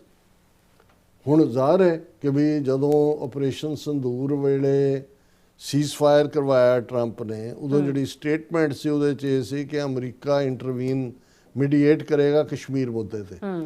ਹੁਣ ਇੰਡੀਆ ਦਾ ਸਾਹ ਸੁੱਕਿਆ ਹੋਇਆ, ਸਾਹਮਣੇ ਤਾਂ ਬੋਲ ਨਹੀਂ ਸਕਦੇ। ਔਰ ਅਸੀਂ ਇਸ ਦੇ ਵਿੱਚ ਇਹ ਦੇਖਦੇ ਹਾਂ ਕਿ ਵੀ ਇਹ ਜਿਹੜਾ ਉਹਨਾਂ ਨੇ ਕਿਹਾ ਵੀ ਐਕਸਪਰਟਸ ਤੇ ਆਫੀਸ਼ੀਅਲ ਇਹ ਸਮਝਦੇ ਨੇ ਕਿ ਵੀ ਇਹ ਜਿਹੜਾ ਸਾਊਥ ਏਸ਼ੀਆ 'ਚ ਉਹਨਾਂ ਦਾ ਇਸ ਕਿਸਮ ਦਾ ਪਾਰਟ ਹੈ, ਇਸ ਵੇਲੇ ਇਹ ਸਭ ਚੱਲਦੇ ਆ। ਇਸ ਮਿਸਟਰ ਸਰਜੀ ਗੌਰ ਦੀ ਇਸ ਟ੍ਰਿਪ ਦਾ ਮਕਸਦ ਕੀ ਹੋ ਸਕਦਾ ਹੈ। ਔਰ ਇਸ ਦੇ ਉੱਤੇ ਈਵਨ ਜਿਹੜੀ ਇਹਨਾਂ ਦੀ ਅਮਰੀਕਾ 'ਚ ਵੀ ਐਂਬੈਸਡਰ ਰਹੀ ਹੈ ਨਿਰੂਪਮਾ ਰਾਓ, ਉਹਦੇ ਤੇ ਉਹਨੇ ਕੋਲੰਬੋ ਦੇ ਉਹਦੇ ਜਿਹੜੀ ਯਾਤਰਾ ਹੈ ਸ੍ਰੀਲੰਕਾ ਦੀ, ਉਸ ਦੇ ਉੱਤੇ ਉਹਨਾਂ ਨੇ ਕਿਹਾ ਕਿ this clear show that this critical hub connects South Asia to global markets and ਇਹ ਜਿਹੜਾ ਮੈਰੀਟਾਈਮ ਸਿਕਿਉਰਿਟੀ ਹੀਅਰ ਔਰ ਇਹ ਉਹ ਮਤਲਬ ਉਸ ਤੋਂ ਭੱਜ ਰਹੇ ਨੇ ਅਸਲੀ ਕਾਮੈਂਟ ਤੋਂ ਕਿ ਸ੍ਰੀਲੰਕਾ ਦੇ ਨਾਲ ਤੋਂ ਜੋ ਸਬੰਧ ਨੇ, ਲੇਕਿਨ ਓਵਰਆਲ ਜਿਸ ਜਿਹੜਾ ਟਾਈਮ ਫਰੇਮ ਹੈ ਜਦੋਂ ਕਿ ਸਾਊਥ ਏਸ਼ੀਅਨ ਔਰ ਇਕੱਲਾ ਇਹੀ ਨਹੀਂ, ਜਦੋਂ ਤੁਸੀਂ ਇਸ ਖਬਰ ਨੂੰ ਨਾਲ ਮਿਲਾ ਕੇ ਦੇਖਦੇ ਹੋ US under secretary of war to visit India Sergio Gor, ਹੁਣ ਇੰਡੀਆ ਦਾ ਕੋਈ ਅਫੀਸ਼ੀਅਲ ਬਰੀਫ ਨਹੀਂ ਕਰ ਰਿਹਾ ਕਿ ਹੁਣ ਅੰਡਰ ਸੈਕਟਰੀ ਆਫ ਵਾਰ ਜਿਹੜਾ ਉਹ ਨੈਕਸਟ ਟੂ ਜਿਹੜਾ ਸੈਕਟਰੀ ਆਫ ਵਾਰ ਹੈ, ਜਿਹੜਾ ਸੈਕਟਰੀ ਆਫ ਡਿਫੈਂਸ ਮਹਿਕਮਾ ਸੀ, ਔਰ ਇਸ ਬਾਰੇ ਵੀ ਇਹੀ ਕਹਿ ਰਹੇ ਜੇ ਕੋਈ ਡੇਟ ਨਹੀਂ ਦਿੱਤੀ, ਪਰ ਉਹਨਾਂ ਨੇ ਕਿਹਾ ਕਿ ਵੀ ਐਮਿਡ ਐਸਕੇਲੇਟਿੰਗ tensions US Under Secretary of War for Policy Elbridge Colby is set to visit India, signaling a high-level strategic engagement between New Delhi and Washington. ਇਹ ਸਰਜੀਓ ਗੌਰ ਜਿਹੜੇ ਨੇ ਉਹ ਆਪਣੇ ਐਕਸ ਹੈਂਡਲ ਦੇ ਉੱਤੇ ਦੇ ਰਹੇ ਨੇ, ਹਾਲਾਂ ਉਹਨਾਂ ਨੇ ਕੋਈ ਟਾਈਮ ਨਹੀਂ ਦਿੱਤਾ ਵੀ ਉਹਨਾਂ ਨੇ ਕਦੋਂ ਆਉਣਾ ਕਦੋਂ ਨਹੀਂ ਹੈ। ਸੋ ਕਾਫੀ ਕੁਝ ਚੱਲ ਰਿਹਾ, ਕੁਝ ਦੇ ਵਿਜ਼ੀਬਲ ਹੈ, ਕੁਝ ਜਿਹੜਾ ਬਿਹਾਈਂਡ ਦਾ ਕਰਟਨ ਹੈ, ਐਂਡ ਲੈਟ ਵੀ ਹੋਪ ਕਿ ਇਸ ਸਾਰੇ ਚੋਂ ਕਿਉਂਕਿ ਇੰਡੀਆ ਜਿਸ ਕਦਰ ਮੋਦੀ ਦਾ ਘਬਰਾਇਆ ਹੋਣਾ ਹੈ, ਬਿਲਕੁਲ ਜਿਵੇਂ ਅਸੀਂ ਜ਼ਿਕਰ ਕੀਤਾ ਹੈ ਕਿ ਪਾਰਲੀਮੈਂਟ 'ਚ ਉਹਨੇ ਈਰਾਨ ਮੁੱਦੇ ਤੇ 20 ਮਿੰਟ ਦੀ ਲਿਖਤੀ ਸਪੀਚ ਪੜ੍ਹੀ ਹੈ, ਪਹਿਲੀ ਵਾਰ ਹੋਇਆ, ਔਰ ਉਹਦਾ ਮੂੰਹ ਸੁੱਕ ਰਿਹਾ ਸੀ ਔਰ ਉਹਦੇ 'ਚ ਕੋਈ ਉਹਦਾ ਤੇਜ ਪ੍ਰਤਾਪ ਜਿਹੜਾ ਉਹ ਰਾਜ ਸ਼ਕਤੀ ਦੇ ਹੰਕਾਰ ਦੇ ਨਾਲ ਹੈ ਉਹ ਗਾਇਬ ਹੈ। ਤੇ ਇੱਧਰ ਸਰਜੀਓ ਗੌਰ ਬਿਲਕੁਲ ਇੱਕ ਵਾਇਸ ਰਾਏ ਵਾਂਗ ਇਹਨਾਂ ਮੁਲਕਾਂ 'ਚ ਜਾ ਰਿਹਾ, ਔਰ ਅਲਟੀਮੇਟਲੀ ਕੀ ਏਮ ਹੈ ਕੀ ਨਿਕਲੇਗਾ, let we hope for the best. ਜੀ ਡਾਕਟਰ ਸਾਹਿਬ ਤੁਹਾਡਾ ਬਹੁਤ ਬਹੁਤ ਸ਼ੁਕਰੀਆ, ਤੁਸੀਂ ਆਪਣੇ ਵਿਚਾਰ ਸਾਡੇ ਦਰਸ਼ਕਾਂ ਨਾਲ ਸਾਂਝੇ ਕੀਤੇ ਨੇ। ਹੁਣ ਆਪਾਂ ਆਪਣੇ ਰਿਵਿਊਅਰਸ ਮੈਸੇਜ ਨੇ ਉਹ ਲੈਣ ਜਾ ਰਹੇ ਹਾਂ। ਸੋਨਮਲ ਜੀ ਸਾਡੇ ਪਹਿਲੇ ਵੀਅਰ ਨੇ, ਸਾਨੂੰ ਫਤਿਹ ਬੁਲਾਉਂਦੇ ਨੇ। ਵਾਹਿਗੁਰੂ ਜੀ ਕਾ ਖਾਲਸਾ ਵਾਹਿਗੁਰੂ ਜੀ ਕੀ ਫਤਿਹ। ਫਿਰ ਇਸ ਤਰ੍ਹਾਂ ਟੋਨੀ ਟਿੰਸਾ ਜੀ ਵੀ, ਸਿੰਗਲ ਜੀ ਵੀ, ਔਰ ਫਿਰ ਇਸੇ ਤਰ੍ਹਾਂ ਇਹ ਕਹਿੰਦੇ ਨੇ ਕਿ ਲਵ ਯੂਰ ਐਨਾਲਿਸਿਸ, ਇਹ ਮੇਰੇ ਖਿਆਲ ਪਾਕਿਸਤਾਨ ਤੋਂ ਦੇਖ ਰਹੇ ਨੇ ਸਾਨੂੰ। और बहुत शुक्रिया भाईजान हाँ जी, सुपर सतिंदर सिंह जी भी और मुहम्मद याकूब जी भी जड़े ने अज के दिन की कन्ने गल करते हैं कि 23 मार्च जड़े है पाकिस्तान की तहरीका अमन अहम जड़े कहते हैं कि दिन है, तो अज कहते परेड भी नहीं हुई है क्योंकि 23 मार्च 1940 होया सीगा लाहौर में। जी जी और ऑलरेडी डिस्कस कर लिया। बहुत बहुत शुक्रिया इन्हां दा। जतिंदर सिंह जी फिर इस तरह ਸਾਡੇ ਕੋਲ ਹੈਗੇ ਨੇ मोहम्मद याकूब जी, कहते हैं कि इंडिया में एक बार फिर अखंड भारत की बात हो रही है और अनबिलीवेबल सपना यानी ख्वाब देखने में कोई हर्ज नहीं, पुतरे होए ने फिर छत्र खाणगे। और नासर चौधरी जी भी और फिर इस तरह ਸਾਡੇ ਕੋਲ ਨੇ ਕਮਲਜੀਤ ਸਿੰਘ ਜੀ ਵੀ, ਇਹਨਾਂ ਨੇ ਤੁਹਾਨੂੰ ਮੇਕਾ ਕਰੈਕਟ हाँ नहीं उन्होंने देखो मैं मेरा ख्याल है कि जो मेरे सामने सी मैं वही पढ़िया, पर ਤੁਹਾਡਾ बहुत शुक्रिया ਤੁਸੀਂ ਸਾਨੂੰ ਯਾਦ ਦਹਾਨੀ ਕਰਵਾਈ ਹੈ ਕਿ ਵੀ ਉਸ ਦੇ ਵਿੱਚ ਜਿਹੜਾ ਗ੍ਰਹਿ ਲਫ਼ਜ਼ ਸੀ ਪੜਿਆ ਜਾਣ ਵਾਲਾ, ਸੋ ਬਹੁਤ ਮਿਹਰਬਾਨੀ। और फिर इस तरह नासर चौधरी उन्होंने उर्दू में कुछ लिखा, फिर उन्होंने लिखा सानू फिर लिखा ਉਹਦੇ 'ਚ ਗੁਰਮੁਖੀ 'ਚ ਜਿੱਦਾਂ ਰੋਮਨ ਪੰਜਾਬੀ 'ਚ ਵੀ। और फिर इसी तरह याकूब जी कहते हैं कि जबरदस्त, हाँ जी उन्होंने उन्होंने तारीफ की है। और फिर इसी तरह साढ़े शुक्रिया अदा करते हैं याकूब जी साढ़े दोनों का।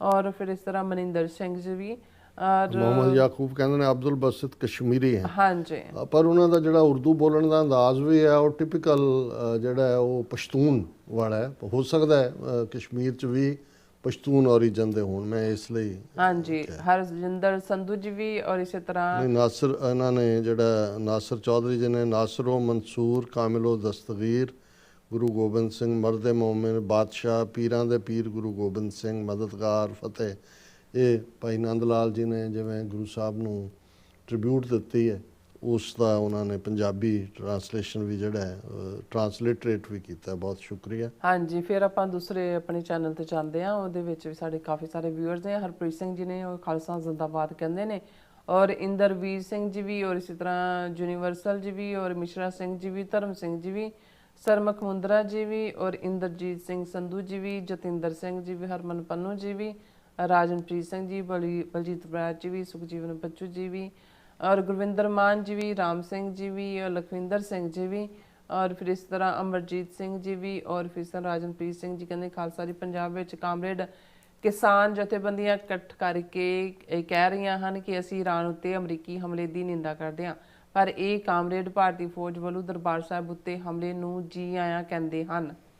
ਨਹੀਂ, ਇਸ ਦੇ ਉੱਤੇ ਜਿਹੜੇ ਅਮਰੀਕਾ ਦੇ ਐਂਬੈਸਡਰ ਹੁੰਦੇ ਸੀ ਉਹਨਾਂ ਜ਼ਮਾਨੇ ਜਦੋਂ, ਹੁਣ ਤਾਂ ਕਾਮਰੇਡ ਮਰ ਗਏ ਪੋਲੀਟੀਕਲੀ, ਤੇ ਉਹ ਇਹ ਕਹਿੰਦੇ ਸੀ ਕਿ ਵੀ ਪਾਰਲੀਮੈਂਟ ਦੇ ਵਿੱਚ ਇਹ ਧੂਆਂਧਾਰ ਤਕਰੀਰਾਂ ਕਰਦੇ ਨੇ ਅਮਰੀਕਾ ਦੇ ਖਿਲਾਫ, ਤੇ ਫਿਰ ਉਸੇ ਸ਼ਾਮ ਮੈਨੂੰ ਜਿਹੜਾ ਉਹ ਫੋਨ ਕਰਕੇ ਕਹਿ ਰਹੇ ਹੁੰਦੇ ਨੇ ਜੀ ਕਿ ਸਾਡੇ ਮੁੰਡੇ ਦੇ ਸਕਾਲਰਸ਼ਿਪ ਦਾ ਪ੍ਰਬੰਧ ਕਰ ਦਿਓ, ਉਹਨੂੰ ਅਸੀਂ ਅਮਰੀਕਾ ਭੇਜਣਾ ਚਾਹੁੰਦੇ ਹਾਂ। ਸੋ ਇਹ ਬੇਈਮਾਨਾਂ ਦਾ ਟੋਲਾ ਹੈ, ਇਹ ਕਿਸੇ ਦੇ ਵੀ ਇਹ ਵਿਚਾਰਧਾਰਾ ਨਾਲ ਵੀ ਨਹੀਂ ਜੁੜੇ ਹੋਏ, ਖੁਦਗਰਜ਼ ਨੇ। ਔਰ ਜਿਸ ਲੈਵਲ ਤੇ ਹਰਕਿਸ਼ਨ ਸਿੰਘ ਸੁਰਜੀਤ ਔਰ ਦੂਸਰੇ ਤੀਸਰੇ ਜਿਹੜੇ ਨੇ, ਇਹਨਾਂ ਨੇ ਪੂਰਾ ਜਿਹੜਾ ਉਹ ਲੁੱਟਿਆ ਸਿਸਟਮ ਨੂੰ, ਉਹ ਸਾਹਮਣੇ ਹੀ ਹੈ ਇਹਨਾਂ ਦਾ।